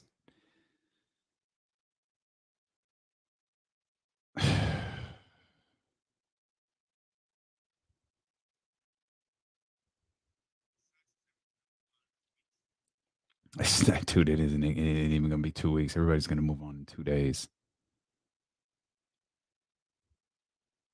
We have just allowed our kids to be murdered, man. Don't fucking do anything about it.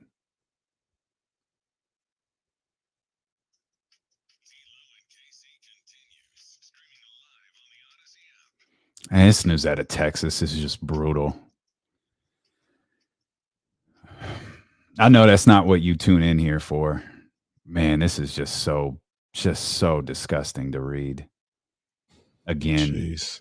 It's just the same stuff over and over and over again.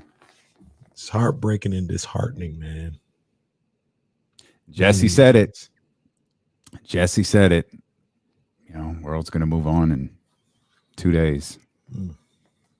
It's just awful. I there's nothing I can say. There's nothing we can say about this stuff that brings anything to this conversation. I mean, just prayers to the victims, the families, and yeah, man. Prayers for this whole goddamn country, man, because we can't get right. This stuff doesn't happen other places. It happens here, and there's a reason that it happens here. Mm-hmm. But again, I know that's not what you're here for, so let's do our best to shift gears. And get back to what we do, man. If you want to be a part of the conversation, you can. Twitch, YouTube, Facebook Live. Not that we ever shy away from talking about this stuff. I just don't know what the hell to say about it anymore.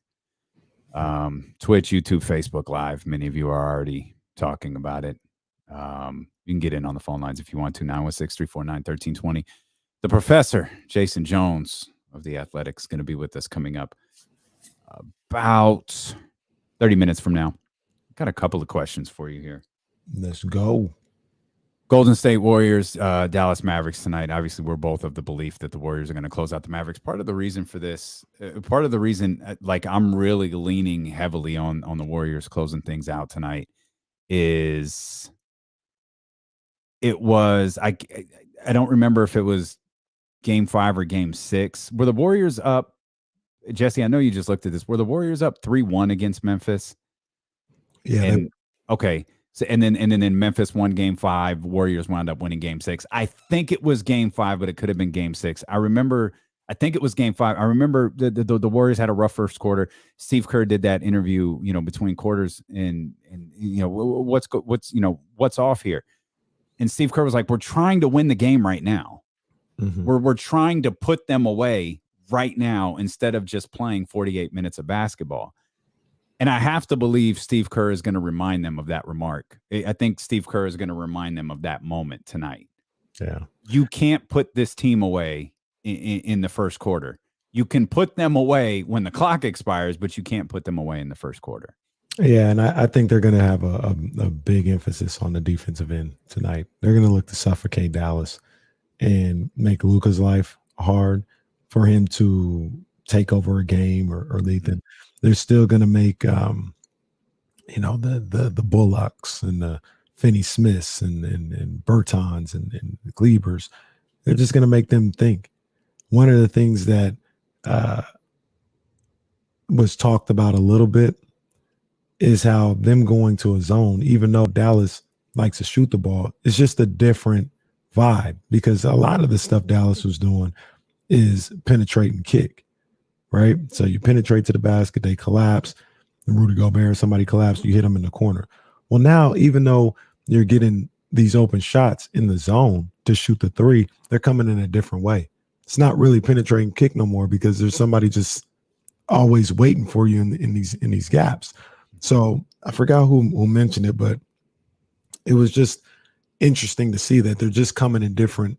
The shots are coming in a different way, and that seems to have thrown Dallas off just a little bit. It's not in the same rhythm that they had in the previous two series, and they're just simply not shooting the ball well enough to be able to compete with Golden State. Or are they defending enough? They're getting beat up on the boards. Yeah, it's tough. I don't think they have any answers. And the thing, one of the many tough things that Dallas is facing is they can get hot. They could get hot tonight. They could go up 15, 16, 17, 18. They could go up 20. Unless that's fourth quarter, 2 minutes left, that ain't safe. Because the Warriors they're equally as capable of getting hot on the offensive end. Unlike Dallas, and I don't think that remark's unfair. Unlike Dallas, they can tighten up on the defensive end and force Dallas into making mistakes. And we've pointed this out before. And he's one of the best players on the planet. But if you get Luka in an uncomfortable situation, he'll start forcing a little bit. And I don't even mean an uncomfortable situation in terms of on the floor. If he misses a couple of shots in a row, he's keeping the ball until he gets that shot to fall. Yeah. Or he gets to the bat. He's going to hold on to the ball. And sometimes, that works in the favor of the Dallas Mavericks. That's the killer drive that you want from a superstar like him.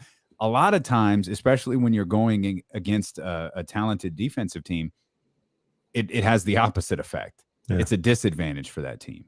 Yeah. And it's always a tough balance, because a lot of people have talked about, Luka, and this is the conundrum I've always had. And if they figure it out and it works, look out, because they can go on a run. But they always talk about always playing with, second round draft picks, undrafted guys, role players. And the way that they play basketball in Dallas, I keep asking the question. Everybody's like, yeah, they need to get him a superstar next to him. Can the superstar play with them? With him dribbling the air out of the basketball and then looking to pass it in for a spot up three at the end. I think in this playoffs, he's shown that he can let Dinwiddie or Brunson, go to work sometimes. And that could be something that you look. I'm just throwing like a guy like Paul George. Like Paul, if a star like him wanted to come, he's shown like, okay, well, maybe he'll give me my opportunities like Brunson got his opportunities and Dinwiddie have. But I mean, is that it? Is that all you got? Is there any kind of offense that's ever really going to be ran, or is it just going to be one-on-one draw and kick out for the rest of his career over there? How much of that do you think is Luka and his approach to the game versus how much of that is Luka looking at it like I don't have Paul George, or I don't have that B to my A. Like Jalen Brunson has come along. Jalen Brunson has made himself life-changing money this season. But I don't want to say it's been a stunner for everybody, but I think a lot of people have looked like, oh man, this kid can go. Where he's emerging as a potential option. But it's not Paul George. It's not, Paul George to Kawhi Leonard. It's not Klay Thompson to Steph Curry. It's not that second scorer on your team. So does Luka take that response? Does Luka approach the game the way he approaches it no matter what? Or does he approach the game the way he does because he feels like he has to? That's $1 million question. Like in the coming years. So it's like Dallas, that's what Dallas executives have to ask. That's what Dallas executives have to figure out. And that's what every potential free agent who walks into Mark Cuban's office to, to discuss a potential career with the Dallas Mavericks has to figure out as well. Is this Luka's game by necessity or by choice? Yeah. And that's what we'll find out. And I don't know as the years go along, because I'm not exactly sure either. Luka is such a great ball player. Doesn't seem selfish. So it seems like whatever the team and the situation calls for, I think he would be able to morph into being that type of player. Because you look at somebody, the game is always compared to James Harden. You look at James Harden, I don't think he is, but there's a lot of people that say he's just about buckets. Like that's all he really cares about, and he wants it to be his show and things done his way. I don't look at Luka as that type of player. Like I look at him as somebody that, if he did have a Paul George next to him, he would bend, to make sure that he accommodated the star and they ran whatever they needed to make sure he had the same type of looks. That's the type of player I think Luka is, the type of personality he seems to have. But we won't know until he's actually in those situations. Can I do something though? Can we do something here real quick though? Let's do OKC. Warrior fans always crying. They're always crying and complaining. Okay, we're doing that. All right. Can we take some time to acknowledge the Warriors and what they're on the verge of doing, what they're about to do? Oh yeah, phenomenal feat. Yeah, phenomenal feat to get back to this position. And when you think about it, they've had 3 different teams, 3 different franchises almost get there. You had the young upstarts, with Steph and Clay and Dre, and that was its own team. Iguodala, strength in numbers, all this other stuff. And they won a championship, got to a finals there. Then they morphed into this this behemoth of a team. Mm-hmm. They got Kevin Durant. Mm-hmm. And it wasn't strength in numbers no more. It was strength in those 3 guys. It was strength and strength. They won a championship that way. Got to 3-1-2. Mm-hmm. And then it looked like that was gone. And it looked like the Warriors were, I don't want to say gone, but it's like that's done. Like they're a cool little team or whatever, cool little franchise. They'll always be in the mix. But that championship era, that's done. They lose Kevin Durant. An underrated thing that they were able to do, and all credit to them. The way they flipped that entire situation, losing Kevin Durant, flipped it for D'Angelo, flipped it for Andrew Wiggins, what you have right now. Mm-hmm. Genius. Amazing. Genius stuff by Bob Myers and what they did. And now here we are 3 years later, after losing in Toronto, when we all thought it was done and it was over. They're about to go back to the NBA Finals. Mm-hmm. And this looks like the beginning of something. Yeah. That's the cool part. Era. Yeah. Yeah. Crazy what they're doing. You're right with a caveat, though, I think. You're listening to D-Lo and Casey on ESPN 1320 KIFM West Sacramento, KRXQ, HD2 Sacramento, an Odyssey station and driven by Lashers, Elk Grove, Dodge. You can watch the show on Twitch, YouTube, Facebook Live. The Professor Jason Jones going to join us coming up here in about 20 minutes or so. Quick programming note. Tomorrow, Kyle Weaver, the high school coach of Shaden Sharp, is going to be with us coming up at 1:45 tomorrow. So I'm guessing at about 1:58, 2 o'clock, we're going to be all about drafting Shaden Sharp. That's my guess. There ain't going to be no change in my tune. Well, no, certainly not. You're going to be even more excited about Shaden Sharp. So Shaden Sharp's high school coach, Kyle Weaver, going to join us tomorrow at around 1:45. The caveat is Steph Curry. I think, this team is built. You've brought in Jordan Poole. You've done, and mental note, we need to talk about how they built this team through the draft. And it just speaks to the importance of what the Kings have coming up here in a month. But this team, and I'm not trying to diminish the importance of Draymond Green, nor diminish the importance of Klay Thompson, but this team is Steph Curry.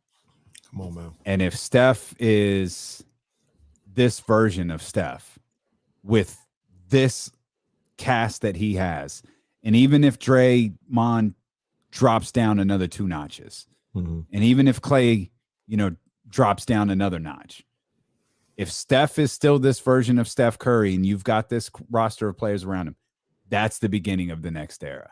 Yeah. You have Steph's emergence as an elite player. You have Kevin Durant joining this squad. And now you have what will be Steph's path into one of the greatest of all time. Like, you could debate whether he's in the top 10 now. You could debate wherever you put him now.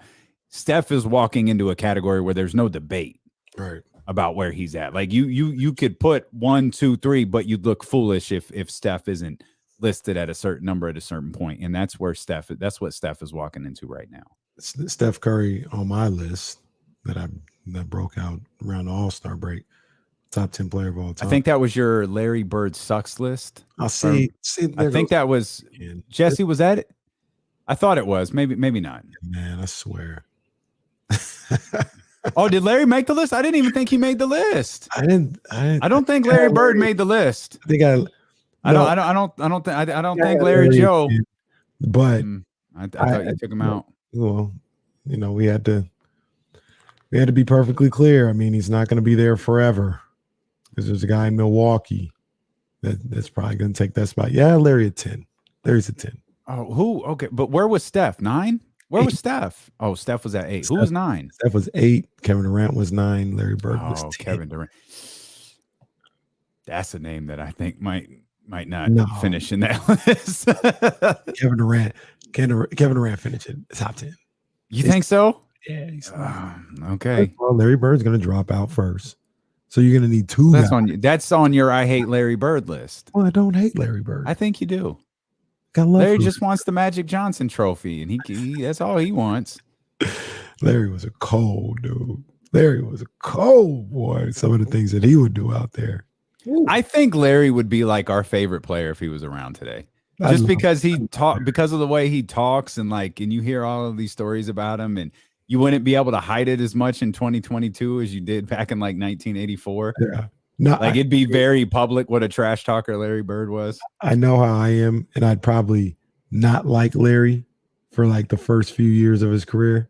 It almost rival, not saying that this guy's as talented and does the same things, but it would rival how I feel about Devin Booker. He would get on my nerves. Your guy, Devin Booker. Right now. He would get on my nerves. He'd irritate me, but then there would be little things that I'd see every now and then. I was like, I can't stand it, but I like that. And then eventually, I'd do a 180, and Larry would be my guy. These dudes averaging 28.7 points, 29 points per game, and averaging 2 threes a game, 3 threes a game. Mm-hmm. The game is I lived through this. I was alive for this. And it's just the game is just so different. Now, not to diminish. I'm just pointing out defense was trash back then. Okay. The defense they went up against was garbage. Okay. It was. Why? Now, this is what I always say. The greats will always adjust. They'll always adjust. You put Larry in today, oh, man, he's killing. It doesn't matter. He'd figure out how to maneuver around, all these intricate defenses and all this other stuff. He'd be just fine. Larry would do what Larry does. No doubt about it. But they didn't start playing defense till about 90 in the NBA. I remember my excitement and just pure joy when Jordan hit, 6 threes on Portland.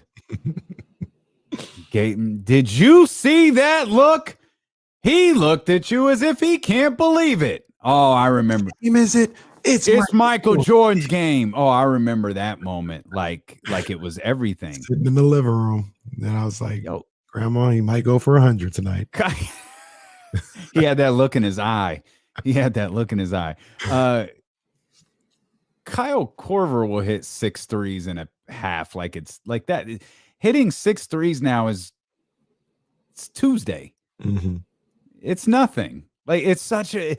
But when Jordan did it in that moment, it was like, oh my God, this is the greatest. It's such a highlight of Jordan's career because, like, that's not what you did then. Right. Now, that's Robert Williams did it. Robert Williams hit it. Oh, Grant. Was it Grant Williams? Yeah, Grant Williams hit 7 3. Wait, are you sure it was Grant Williams? It definitely wasn't Robert. Who hit all them threes the other night? Oh. All right, Grant Williams. Did. He hit Grant Williams had more threes than Larry Bird.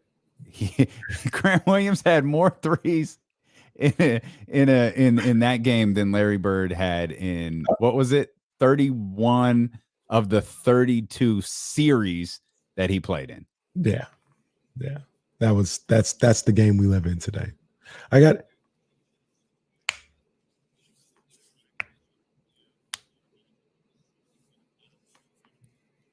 Damn. He did. Yeah. Damn. It's just different. Different. The people in the chatty house, they're not listening again because I told you straight up they didn't play defense back in the day. Now, what I just said, because we got Cole here, Cole talking about 80s and 90s defense was the best. 80s. That's twice you put him on the screen. You guys got to stop, man. You guys got to stop. The 80s, they didn't play no defense.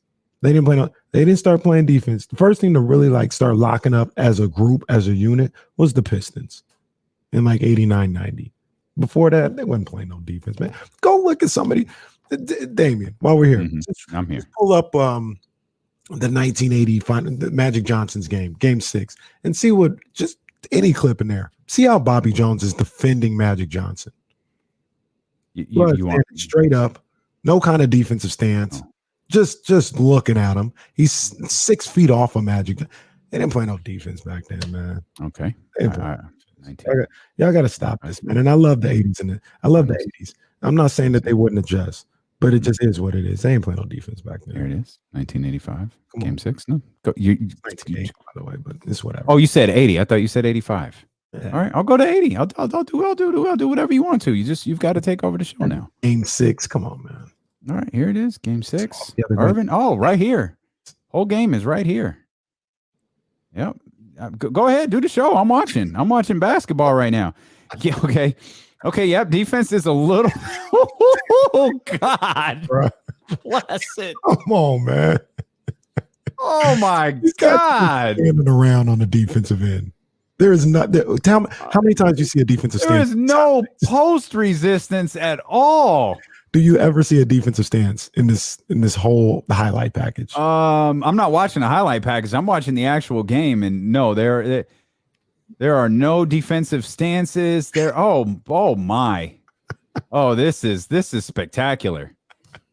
This is spectacular. I think when people say 80s and 90s defense, what they really mean is the Pistons and the Knicks. That's what I'm saying. They didn't start playing defense until the Pistons in 89, 90, man. Come on, man. Oh, this is hilarious.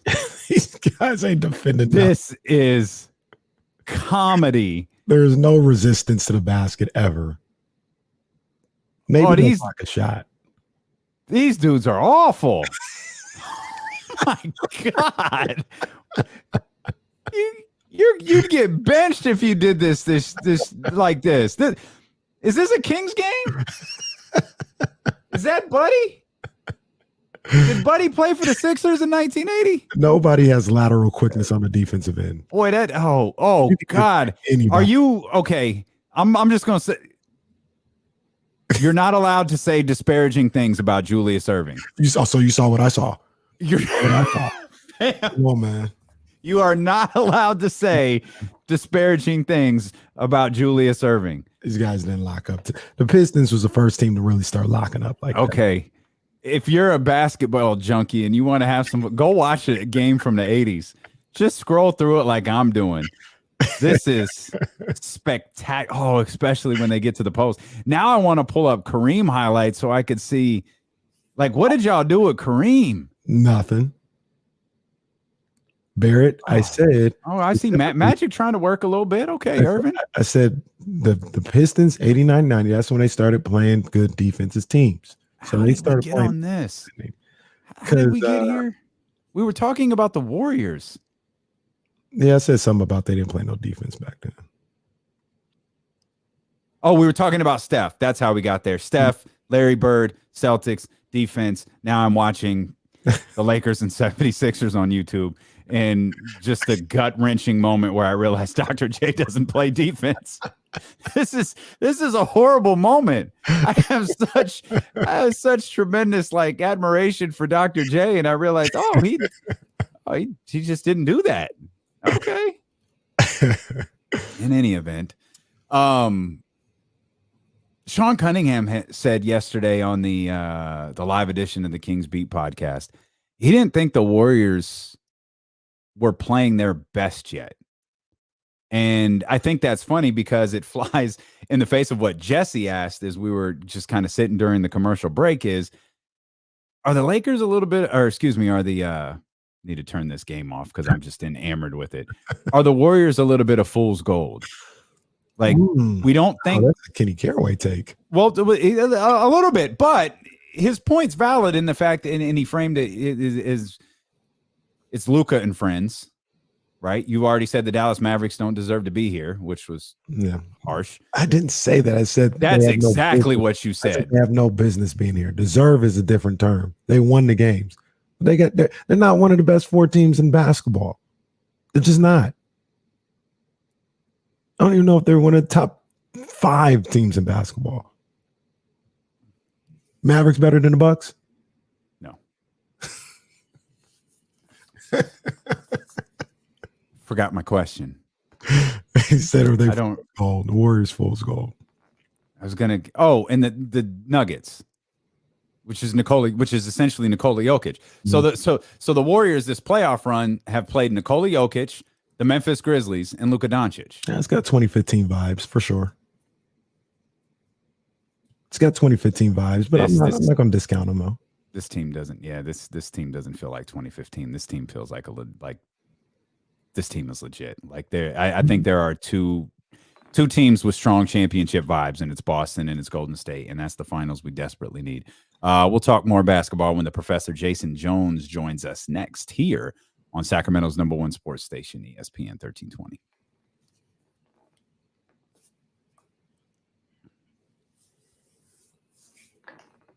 That's a good question. Oh man, that's a hell of a question. I'm gonna say yes. You need to start cracking the mic more with gems like that. That's a good question.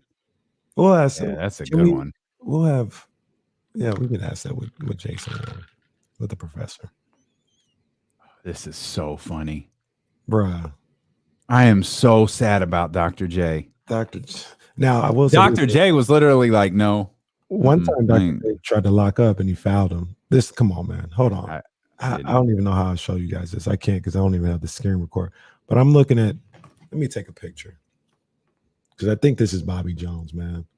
And this is what I'm talking about, man. Come on, what are we doing? This is so funny. Hold on, I'm about to pull it up. I'm gonna mess around and watch this entire game.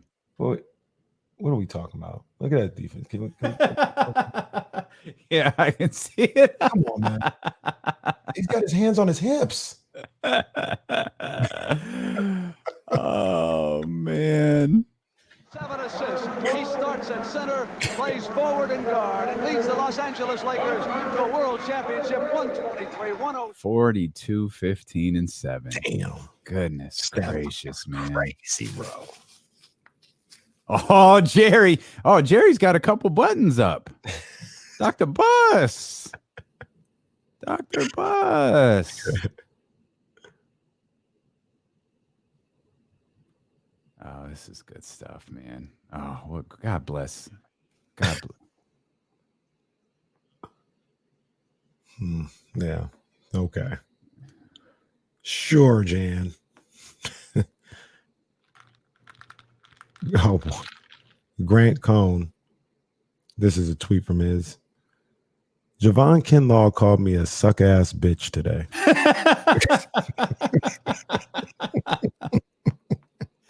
I could see it. I could see it. Oh man. Oh man. And Grant would deserve that. I like Grant, but he would deserve that. Oh, 100%. I'll call him that. He probably has no problem with it either. He was probably like, yeah.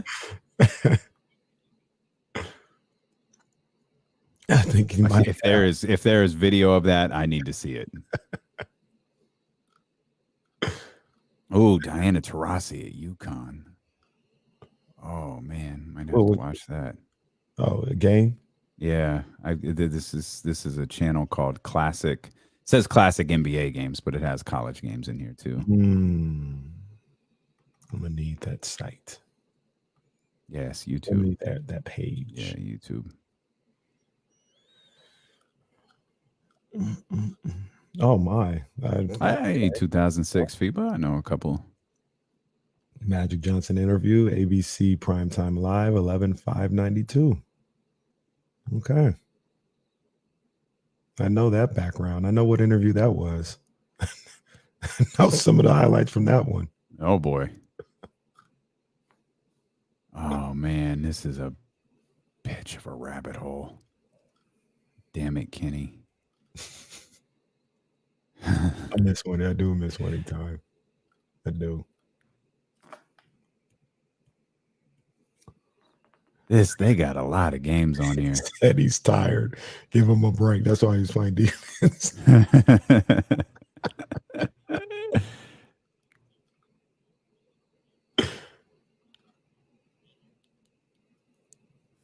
Oh, you probably jumped to Bird versus Magic. Yeah. I think that might be because that's 1984. You could throw in Prince and Michael Jackson. Like you could throw everybody in there. Bro, they come out with a movie called 1984. They just detail everything that happened that year. Oh, look at this. Oh my God. There you go. I stumbled upon the Raptors at Celtics, the NBA debut of Vince Carter, and I see a curly-haired Douglas Dale Christie at the free throw line. Oh, wow. Oh, yeah, this my evening is shot.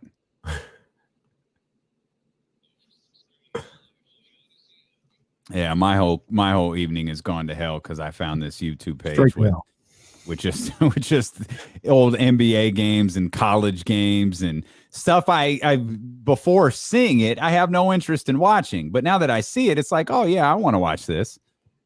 Game 6 of the Blazers at the Bulls in '92. Oh, I'm watching that. Mm-hmm. Was that the Bobby Hansen game? Yeah, Bobby Hansen, where we thought he had 50. He really only had 5. I'm watching that game. I thought Bobby Hansen, watching airtime, I thought Bobby Hansen was killing. It's time, Phil. Put me in. Put me in. I could have swore Bobby Hansen had like 20. Is YouTube the greatest social media page ever created? Yeah, it's considered social media, I guess so. I think so. I mean, kind of. I mean, YouTube. When was that? When did that come out? Because we're gonna do something on that year when YouTube came out. Because that changes everything. What did YouTube come out for? Did YouTube come out because of Janet Jackson? I don't remember. I think YouTube was created because of the Janet Jackson halftime thing. Somebody confirmed that for me. Wow. So like there are two things. Like so YouTube I think was created because of that, and I think it was Google Images was created because of the J-Lo dress. The famous green dress. You don't have to remind me. Yeah. Sometimes we just say stuff on this show, man, and now it's like now I need to look to make sure that that's right. I feel like I heard it somewhere. If it's not real, it's a great story. YouTube. Yeah, I don't know. YouTube is. I can't I really can't imagine. Well, I lived it, so I know what it's like. But I would never want to go back to life without YouTube. That's the one that I wouldn't want to give up. You can take Twitter, you can take all that stuff away. Don't ever take YouTube away. Karin said the inspiration for YouTube first came from the Super Bowl halftime controversy when Janet Jackson's body was briefly exposed by Justin Timberlake. Mm. He could not find video clips of the incident, and that led to the creation of YouTube. Wow. I phenomenal love this by you. That's not phenomenal knowledge. I'm on Wikipedia. Well, you. No, I knew that story. Like, that story's way too good to make up. Like, there has to be some semblance of truth to it. I remember the Google Images story for J-Lo, but YouTube is just phenomenal because you immediately, hey, I want to see that old Hulk Hogan right guard commercial. Here it is. And the interesting thing about it is, like, I know there's not everything on YouTube, but it sure feels like it. It sure like, feels as Big E says, anything I want to. YouTube is what I use to fix anything I can do without paying a professional. Bruh, come on, man. They had me feeling like I could build a house. You should have when I moved into this house and we had to paint it. Oh man, I was like, man, I'll be done with painting this whole house in about 45 minutes. Because YouTube was showing me, like, I did this whole wall in about 45 seconds. So, I just go around the house and be done in about an hour max. The cold piece is when you look at something on YouTube, when you look at how to do something on YouTube and you're watching it and you still can't do it. like that's the downside to the, how-to videos on YouTube. As we welcome in our homeboy, the professor, Jason Jones of The Athletic. Professor. Hey, what's happening, my brother? Nothing much. Can y'all actually hear me this time? Oh, man, we hear you fantastic. Yeah, okay, man. I've had a few struggles the last few weeks, That's why The Athletic was supposed to get you a new laptop. Well, I got to wait another like 3 or 4 weeks. So, hey, it is what it is. There's a waiting list for new laptops at The Athletic. See, when your company gets taken over, when you get purchased by the Times, I guess there's like computer bureaucracy now. I got to kind of go through this guy to get to this person. Yep. And so now my computers are, basically a crapshoot. It's like some days it's great. Other days, like yesterday when I needed it to work, it wouldn't work. But it seems to never want to do that when I'm in the middle of some work I don't want to do. It works just fine. Mm-hmm. That's the way it goes. It's just like if I said right now, I do not want to write this story, it'll work perfectly. What's the story you're working on? It's going to go crazy. So, hey. Real quick, before you ask me, I want to give a shout out to Harrison Vaughn, who's here to let us know Tennessee is east of Arkansas, which is right above Louisiana. That's a deep cut for those who've been listening for 35 minutes. We're a geography class here. More than 35. We're talking about an hour and a half, man. We're a geography class here on D-Lo and KC for sure. What story are you working on? Right now, it's kind of like more just monitoring the playoffs. Got some stuff I'm not supposed to speak about yet, but I'm got some other stuff I'm doing. Former high school, college basketball players trying to start a real estate, like a real estate company tailored straight to athletes. Because it was amazing that even when I was covering the team, I'd have agents text me about where to live in Sacramento. I'm like, first, I don't live in Sacramento, so I don't know what to tell you. Two, why are you asking me? Like, the price range for what I'm looking at and what they're looking at are completely different. Right. Like, I'm going to be looking. They do not want to live. They don't want They don't want an apartment or a little, nice little tidy house. They want space. I don't think De'Aaron Fox would have looked at me and been like, "Yeah, we can live in the same neighborhood."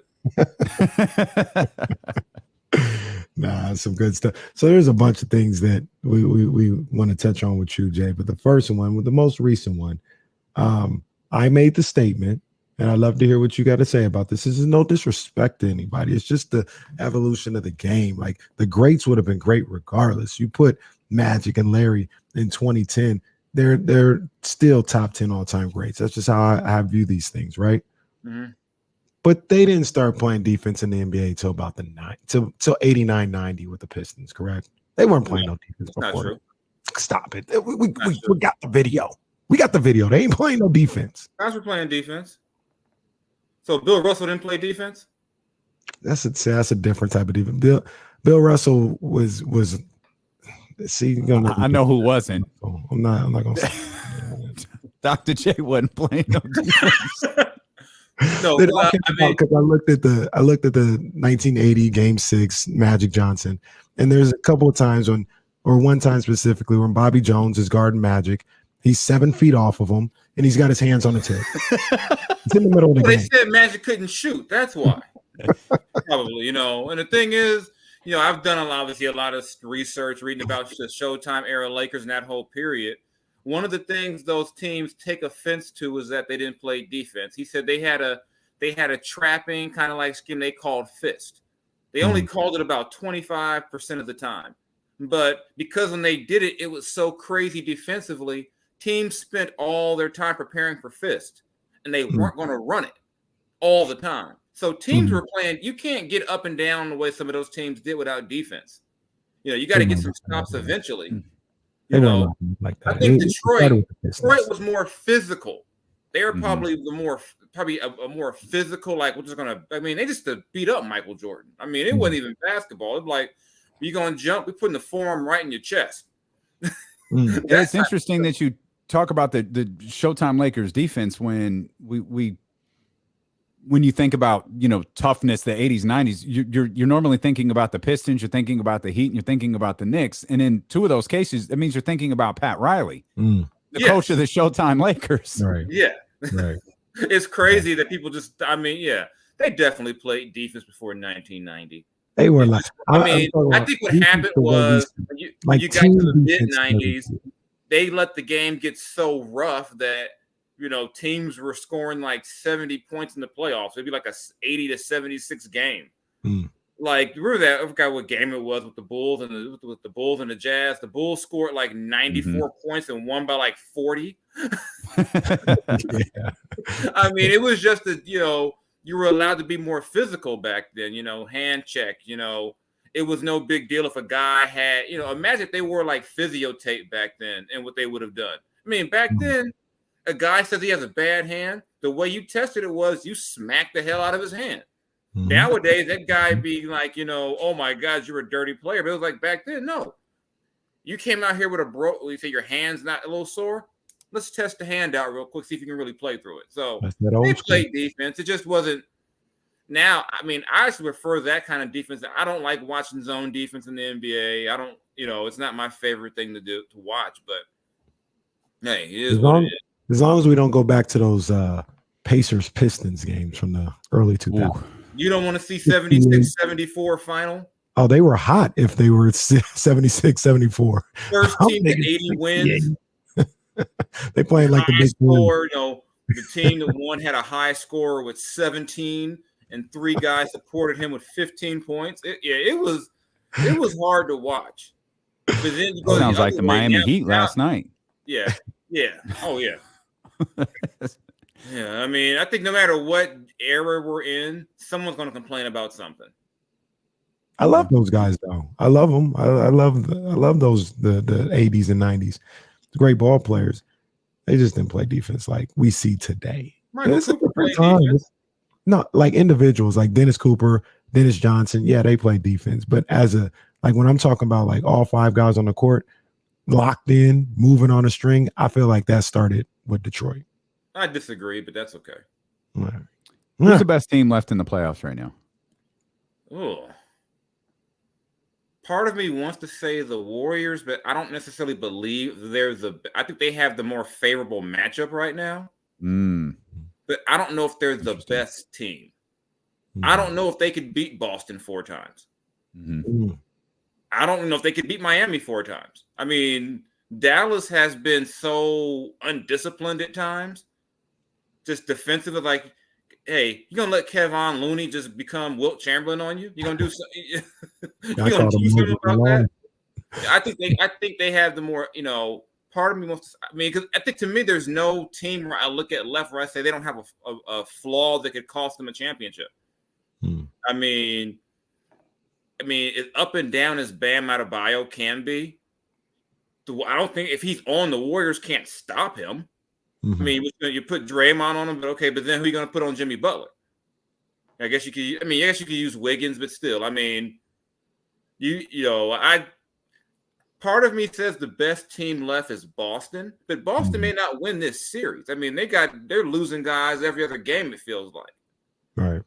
So I mean, yeah, this is going to be one of those things where whoever's in the finals will be like almost like whoever's like a lot of times whoever's healthiest. Just because when I look at Jaylen Brown and Jason Tatum, Marcus, I'm like, to me, that's the most talented team left. Because I would take their top two over everyone else's top two. But then again, things get weird, Which Jordan Poole do you get? Do you get the 10-point Jordan Poole or the Jordan Poole who can't miss? Do you get, maybe a referee one day actually give Draymond his second tech for him? I mean, my God. That was a game 2. He should have been called out 7 times. That was ridiculous. Okay. It's like they give Draymond a tech. Like, okay, we gave him a tech.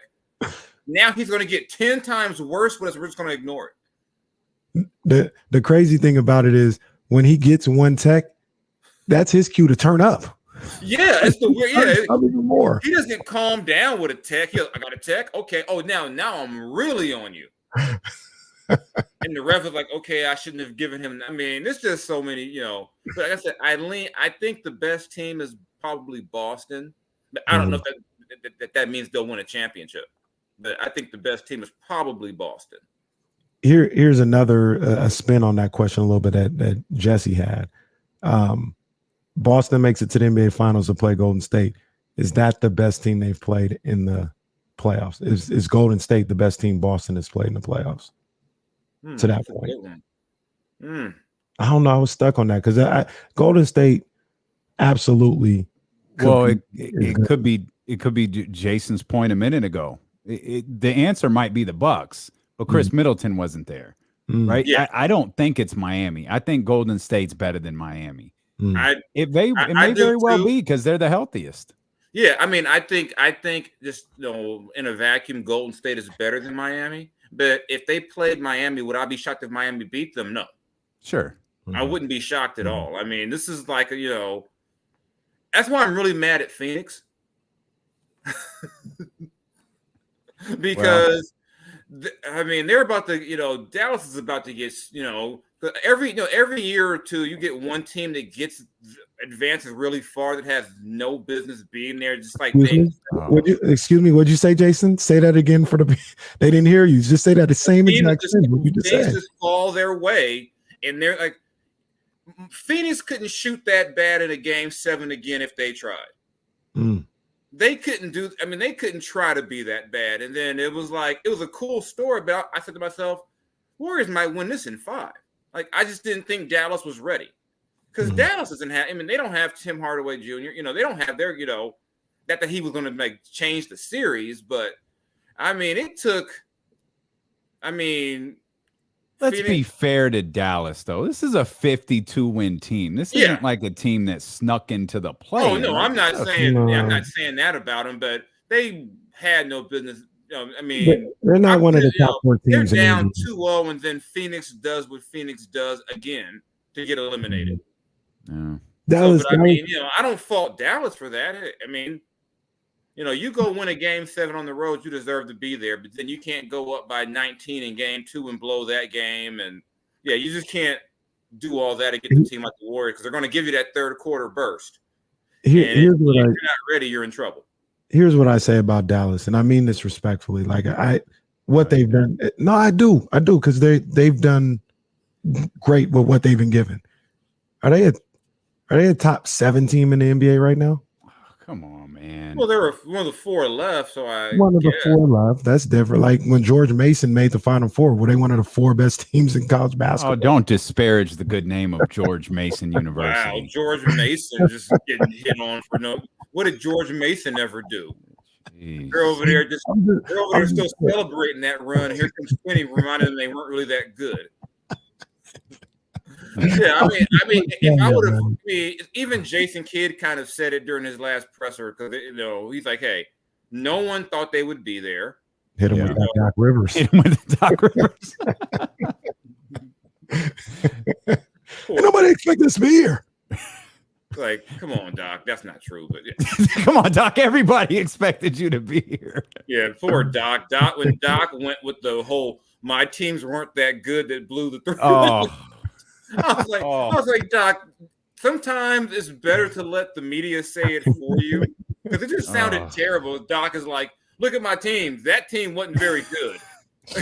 I mean, Tracy McGrady and them were like, "Come on, Doc. What do we do?" And you're chilling. You're just going to just dump on all of us. You guys weren't very good. Hey, you better. Yes, that's about to be your coach, I think. Oh, His name is Darvin Ham coaches the Sixers. That's who it's gonna be. They're gonna go with Darvin. Hey, okay. I'm just guessing. I don't know. I have no idea.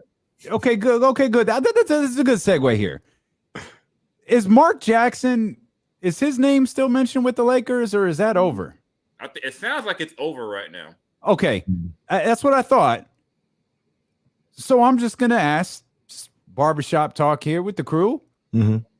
Was there any validity to this Mark Jackson stuff at all? Like, does anybody think Mark Jackson was really about to be hired as a head coach this year? I think this was his best chance, I think, because of two of the openings. One being the Kings, and if Vivek decides to go that route with the Warriors, or the Lakers because of even though I guess he's not with Clutch anymore, the Clutch connection, the whole LeBron. I think this was his best chance. But I just think too, some of that other stuff that he said back in the day and all that stuff.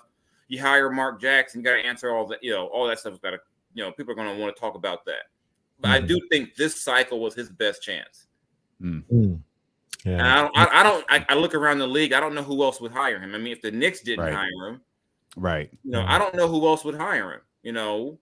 The Pacers have. I try to think where maybe somewhere he played. I just don't know who would hire him right now. Because I think based on some of the things that have been said about him in terms of the whole morality type stuff and the comments about gays and whatnot, he can't go to some conservative, actually that might work in a more conservative area. Yeah. He can't go to LA and not have that addressed. He can't go to, to New York and not have that addressed. And the question is who believes in Mark Jackson enough to let that happen? Let that storm pass, because when the Mavs hired Jay Kidd, you knew all the domestic abuse things from his past were going to come up. I mean, there was a school of thinking the Lakers would have hired him instead of Vogel if not for that stuff, because they didn't want to have to address that. Coming off of a situation too where Luke Walton leaves and Luke gets the stuff and it comes out. So are you willing to ride it out? Right now, I don't think anyone's willing to ride it out for Mark Jackson. I mean. I just thought that it was interesting. His name completely disappeared from the Lakers. They have 3 finalists, and it's like, okay, Atkinson. I think. I mean, it makes sense. I think with the Lakers situation, they need someone. I think probably after the Vogel years, they probably look for somebody more creative offensively, and that was never Mark's staple. Was never creative offense. So maybe that But at this point, we're almost all just guessing with Mark. And I've talked to people who know Mark. Here's another thing too. Mark makes a pretty good salary doing TV, and he's not probably going to take a pay cut to go deal with a losing team. I mean, he's probably making like $5 million a year, whatever the case may be. Yeah. It would have to take a nice, probably a bump in pay for him to walk away from that type of money. So I mean, there's probably a chance that say even if the Kings did like him and we're going to hire him, he said, I got to make $6 million a year because I'm making 5 or 5.5 doing TV. And the Kings could say no. So I think that's also a part of it too, that someone mentioned to me, and part of it is too, is that there's been so many things said about Mark, some of that Mark has probably never really addressed, that it's easy to kind of discredit him because someone called it a smear campaign. I wouldn't go as far as call it a smear campaign, but there are people who do not like Mark Jackson, and they put it out there to make sure they don't like Mark Jackson. I just think it's interesting he disappeared from the Lakers conversation after the Kings hired Mike Brown. I do too, but I mean, yeah, with the Lakers, you got so many people in the, you've got like the official team, but then you got Phil over here, you got Magic over here, you got me, you got Ice Cube, they got Jack Nicholson, Flea. Everyone gets to stay with the Lakers. So who knows what happened with that? But I was surprised that, especially when the report comes, that report doesn't come out by accident that LeBron would like Mark Jackson. Right. And then it's almost like sometimes I think that the Lakers are almost going out of their way to prove that LeBron doesn't want to run the franchise, when it's like, it's okay. Go ahead and hire Tyronn Lue. It's okay. Don't, prove it some other way. Don't prove it with, your coach, and then you go into what you're in right now. Yeah. Hey, the basketball gods shine down on the Sacramento Kings just a little bit. One time, for the first time in a couple years, I guess. But we get the number 4 pick in the draft. The first 3 seem to be set, but you never know with that. And then you got the second 3, which is what it looks like the Kings have to choose from, with Shaedon Sharpe, Jaden Ivey, and Keegan Murray. Jason Jones, who would you pick if you were general manager of the Sacramento Kings? First, I'm going to say poor Kings, of course, in the 3-player draft, they get the 4th pick. I think this draft is pretty deep, though. When you say, 1 through 3 is pretty much set, that would make it easy. But then again, we thought that a few years ago. You're like, okay, you're number 2. You just take whoever they don't take, either Luka or Ayton, and they didn't do that. So I shouldn't assume that. But me, if I can't, I'm trying to trade that pick. Really? I'm trying to get some help. Unless you believe one of these guys can be a superstar, they don't need another 6'4" guard who's kind of sort of this. They need some help. But do you think you can get a superstar with that 4? Not a superstar. All-star? You mean can they trade it for a superstar? Yeah. But you could probably get, I would at least explore that, see what's out there in terms of veterans who might be able to help you quicker. I would explore it. I like it. If you're going to be at 4, you take one of the 2 guys, to me, take a guy with the most upside, because you're picking 4. You may not pick that high again. And it all depends. I'm against drafting for need at 4. So part of me says you get the wing player, but if that guard is going to be the best of the 3, you take the guard and you roll the dice with it. Like I said, to me, lottery, you don't draft for need. You take the best player and you figure it out. If that means trading, De'Aaron in 2 years, so be it. If that means moving on from another guy you like, so be it. You get the best player. And, based on what I read and everything, I don't know who that guy is. Is it Sharp? It could be any of the 3. But to me, this is not where you play it safe. You don't play safe and go, okay, well, this guy here might be the most ready now. No, get the guy who will be the best player in 2-3 years. It's a direct shot at me right there. It's fine. Hey, D'Lo catching strays from Jason Jones. This is just my draft philosophy. My draft philosophy. You're in the lottery. Go get somebody who can help you down the road. Because even if you say if you think Murray is the safe player, you take him. He could be a solid player, but in 2 years, you still might be winning 35 games. But if you get a guy who might, if in 2 years they're winning 35 games, that has less to do with Keegan Murray and more to do with the other 2. True, but I'm just saying that in terms. But your point. I get your point. It wouldn't be poor Keegan Murray's fault. At that point, you'd be 20 years almost into a playoff drought. I'm not going to blame Keegan Murray for that. We're going to blame Keegan Murray if Shaedon Sharpe or Jaden Ivey are like these massive superstars. Then it is Keegan Murray's fault. Yeah, then poor Keegan Murray will be sitting in Sacramento getting the Bagley treatment. And they're like, see, why did we draft you? He's like, man, I was just sitting in the green room and they called my name. What you want me to do? Say no? What you want me to do? Say no, take that guy. No, don't take me. I'm not going to be any good. But yeah, I would explore trade options. But yeah, I don't know who it is, but you got to go for a guy who's going to be the best player. Do not go for he helps us get to 40 wins next year guy. Go for the guy who in 2 years you're saying gets us in the playoffs. Yeah, there's an alternate universe maybe not that alternate, but about, people suggesting the Kings trade up into the top 3. Out of those 3 guys, the consensus 3 guys, Jabari, Chet, and Paolo, you have any idea of like who you like the best out of those 3 guys? I like Jabari just from what I've seen and what I heard, but I'm no draft expert. I'd be lying if I was like I've broken down their games and all that stuff. To me, he seems to have the most upside. He seems to be like the modern big for the NBA, and so I like that. But if you're going to trade up, who are they going to package with that? Mm-hmm. What are you going to give a team? If you're Orlando, what do the Kings have that you want to take outside of more picks? Well, yeah, that's.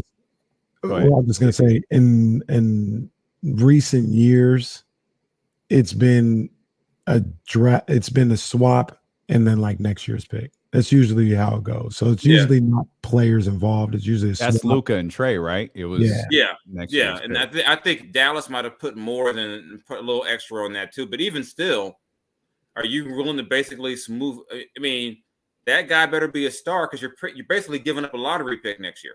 Mm-hmm. And you better not be. Well, they probably will be giving up a lottery pick in that scenario. They probably will be. So in that scenario, you got to settle down. But also in that scenario, I just think it all depends on where you're moving up. If it's only a couple to get to number 1, that's one thing. But maybe a team like Oklahoma City who wants to collect picks says, "Okay, hey, we'll do this with you. We don't mind. We're going to suck next year anyway, and we know it." Mm-hmm. And then maybe you sweeten it with you give them a veteran who they then turn in, then Presti turns into like 5 first-round picks or something crazy like he seems to always do every year. Like, let me turn Al Horford into more picks. It's a bit, Celtics legend Al Horford. Celtics Hall of Famer. His number, that 42 will be up there right by Paul Pierce. Cornbread Maxwell. Forget about him. It's Al Horford's world. We had an Al Horford game in this playoffs. Like let's not forget the Al Horford game against. We had a Grant Williams game. Yeah, legend Grant Williams. And I wonder too if it was weird about this year is that there's not that extra travel day off anymore. Mm-hmm. So I'm wondering that's why some of these games are just so bad. I mean, God, like this Celtics series has just been blowout, big, I'm like, get these guys an extra day 20-point lead in each game. Yeah. It's just, it's just weird, and I look at, how, of course, because they played a game 7, Phoenix comes up, Dallas leaves Phoenix, goes straight to San Francisco, plays 2 games, a day off between game 2 and 3. You can't tell me those guys aren't feeling that right now. Yeah. So I just, you got to feed the TV monster. Can't, got to pay the bills, but Dallas will have plenty of time to rest at 9:00 tonight. Oh man. We'll have plenty of time to speculate whether or not Luka was really drinking beer at lunch. No, my. Although we've gone. Like I said in Twitter, if you're worried about a guy having a beer, let me tell you what some guys really do in their off time, and you're going to be disgusted. He smokes what? And he does what? He does. Yeah. He drinks way more than beer too. That's a light drink. I just couldn't believe that was a big deal either. Like, oh my God, look, like a grown man had a beer at lunch. Wow. And they said the picture was fake, or it was an old picture.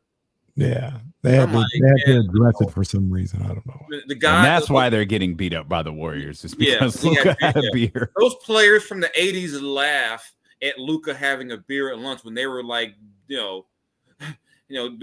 snorting powder and whatnot and all that stuff. They laugh at he had a beer. And that was at halftime. That wasn't even at lunch. That was in the locker room. Bill Laimbeer was chugging beers like they were Gatorades during halftime of the finals.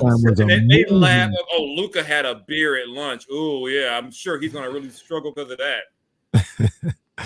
Halftime was a movie. There's a lot of things going on in halftime. Yeah, some of these halftime stories are amazing. It's like 12 minutes. You get all of that. They got time to do all of that. I'm like, man, there should be a documentary just on halftime. That's coming to HBO next year. It's simply entitled to halftime. That's going to be the name of it. The Forum Club at halftime. I think that's what it'll be. Jay, we appreciate you playing the game. What are you doing? Walking out the locker room like, I got 11 minutes. I'm good. Let's go. Man. Jason, we appreciate you, man. Thanks as always. Hey, quick thoughts on Kendrick Lamar's new album. I don't think we talked about that yet. I love it. Kendrick's the GOAT now. He's the greatest of all time. Where would you? That's a little excessive. No, it's not. I don't think so. No, it's not. He's not greater than Jay. So. Yes, he is. Jay got a lot of skips on his albums. People from the 90s don't want to. They don't like to talk about that. We don't like to talk about it. Go play In Your Lifetime Volume 2 again and see how many songs you skipped. Tell them. All right, we're doing that. Jay got a lot of skips. Jay-Z got 5 albums where you don't skip. So we're 5 for 5. Okay, but Jay-Z also has like 15 albums. All right, well, don't act like Kingdom Come didn't happen. You take Jay's top 5, you take a verse Kendrick's top 5. I think Jay got him still. I think Kendrick and we only taking that. That's what we judging the careers on now? Just your 5 albums? I love it. People anointed Biggie the GOAT after 2. I know, and people say it's crazy. I do. I think it's crazy too, because we never get. To me, longevity matters. You know, I love it, were you just a comment in the music game, or did you, after that first, that first second one, could you come again with another one, then another one? Mm-hmm. See, and that's where Jay really gets a lot of love in this, and Kendrick too. Is like Cube kind of played himself out of the GOAT conversation. Like when you look at Cube's first, 5 releases, if you count Straight Outta Compton, We Want Easy, Death Certificate, America's Most Wanted. Even I don't know why people don't like The Predator. The Predator is phenomenal. Like those 5 albums right there that doesn't even include Kill It Will. Those 5 albums right there are phenomenal. But then Cube's comes like intro run is one of the greatest runs of all time. Mm-hmm. Oh, the intro run is special. Absolutely. Yeah, I mean that I'll put that run to start a career against anybody's.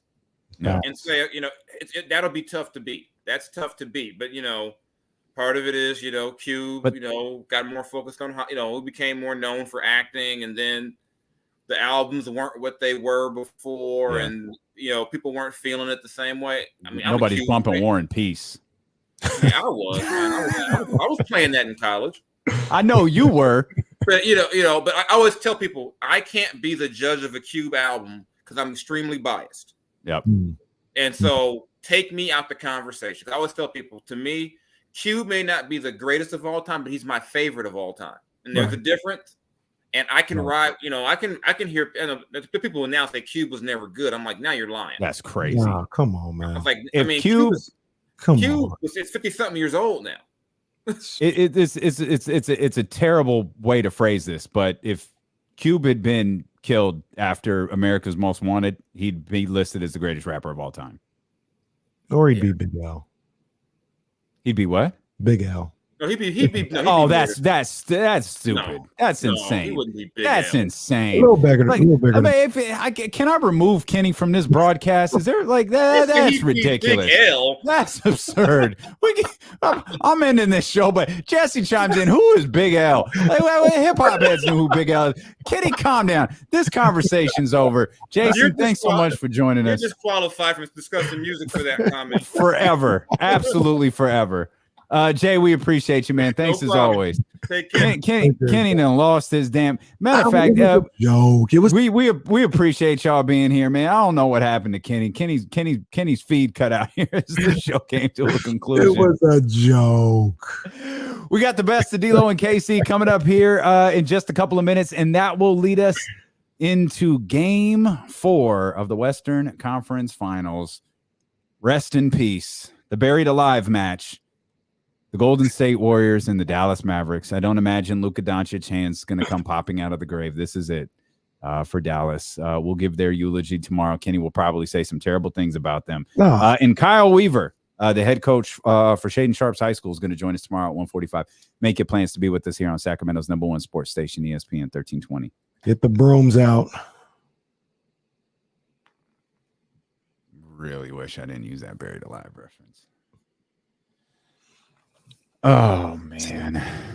So for all those who say Kanye, you got an argument when you talk about music, but Kanye can never be the GOAT in my opinion because he don't write his own stuff.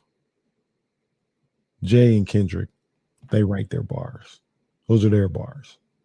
So when you talk about like albums and like he's got the best catalog or something like that, yeah, we can definitely talk about Kanye being number one, but being like the GOAT MC.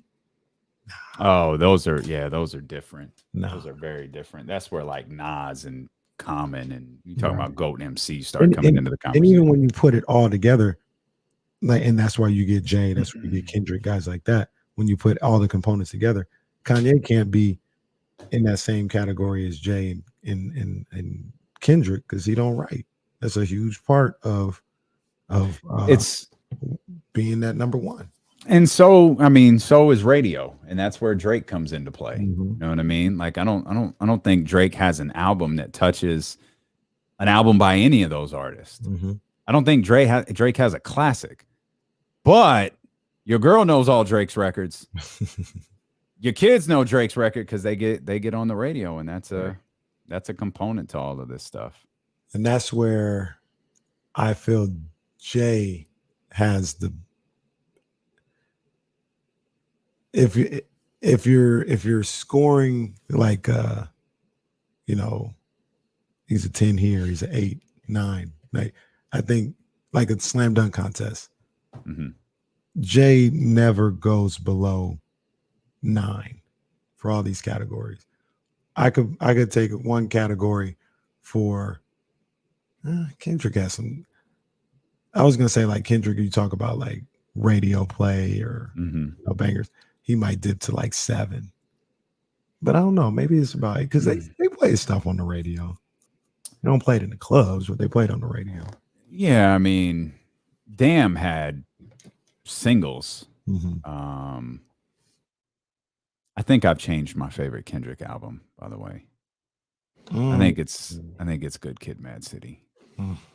Man, like that song, the Mad City, and I think Compton is one of the dopest underrated records. It's like it's just like a symphony of music. Like there's so much happening in that song, man. Yeah. And maybe I skew a little bit towards the radio stuff, but I remember the other day I was just listening to a bunch of Kendrick music and Bitch Don't Kill My Vibe. Poetic Justice. Oh my God. I can feel your energy from the planets away. That's a dope album. Yeah. I felt that way about To Pimp a Butterfly. At first, like I said all the time, I wasn't really feeling it at first. I just came back, kept listening to it. And man, that album is amazing. Damn was easy for me. Damn was like real easy. I was like, yeah. What classic album does Drake have? So here's where I'll defend that demographic a little bit. So Far Gone is probably looked at as a classic, and Take Care is probably looked at as a classic. Probably. The fact that you can't definitively say means it's not a classic. Well, I don't know if me and you would say Take Care is a classic, but Fresh 5. I'm just making an assumption here. Is people, and it's not like Kendrick came out 10 years ago. No. But Kendrick makes music for people that skew our age, I think. Sure. No, he didn't write half of So Far Gone. I think The Weeknd wrote half of Take Care. Ace, you might know a little better than I do, but I think The Weeknd was heavily influenced on Take Care. Nothing Was the Same was, I don't know if I give it classic status, but Nothing the Same was amazing too. Yeah, see, I figured Fresh 5 would say Take Care is a classic. Take Care was pretty sick. Take Care was pretty dope. Yeah, I mean, okay. All right.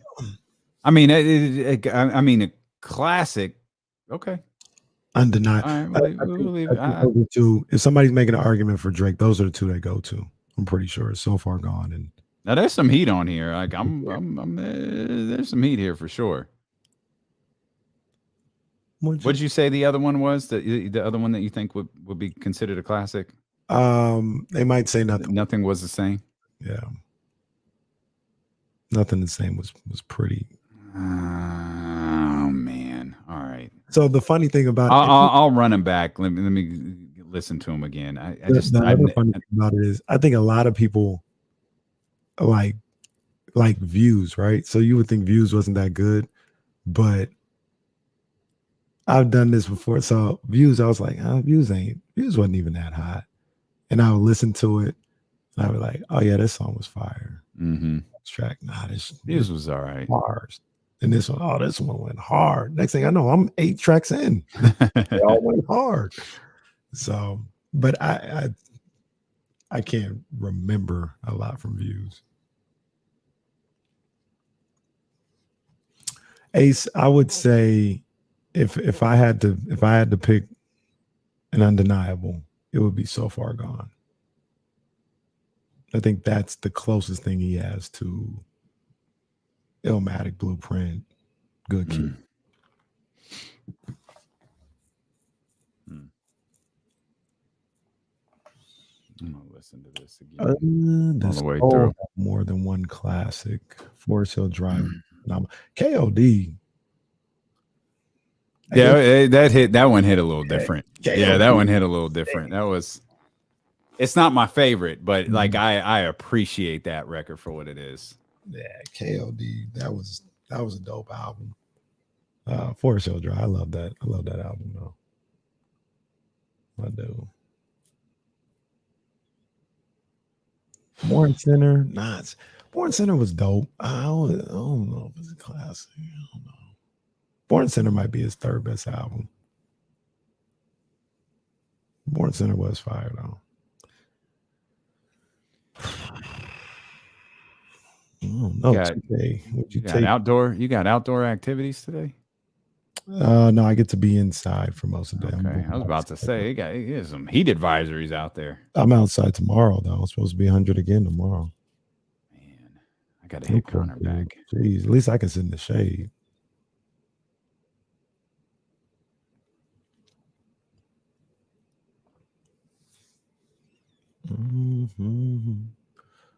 Probably gonna sin again. Lord, forgive me. Lord, forgive me. Eric, come on, man. Come on. Can't name one Drake song.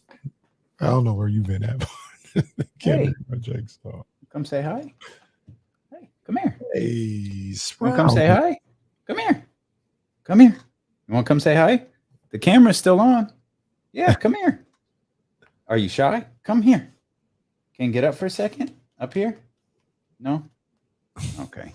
That's all right. I can put the camera down towards you. Time to walk, sir. Time to eat, sir. Nah, baby, we ain't walking today. I'm sorry, honey. We are not walking today. Hey. It's hot out there.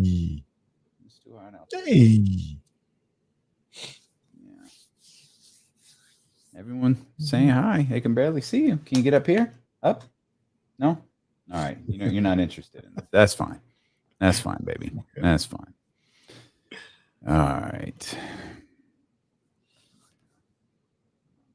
Oh, man. Game starts at 6. Yeah, 6 o'clock. Oh, is it 6? Oh, I'm gonna get some episodes of Atlanta and then 6. Yeah, I don't know what I might hit the weights. Hit that iron real quick. Oh yeah, go ahead. Go get in that garage and see what it feels like and let me know how that workout goes. Garage is fine. Is it? Sweat into. Okay. You crack the the big door open a little bit. Yeah, it don't bother me too much. All right. But I'm also not doing what you're doing. Like, I'm literally just on the bench and doing all this. I ain't jumping up and down. Yeah. They He be putting in that work. He be having the blue Hulkamania weights. I'm trying to, man. Trying to. Training, saying my prayers, and eating my vitamins. All right, y'all. We appreciate you, man. Stream's going strong, man. So hit the thumbs up before you go. Hit the subscribe button if you're not a subscriber yet. Make sure that you're back here tomorrow at noon. See y'all.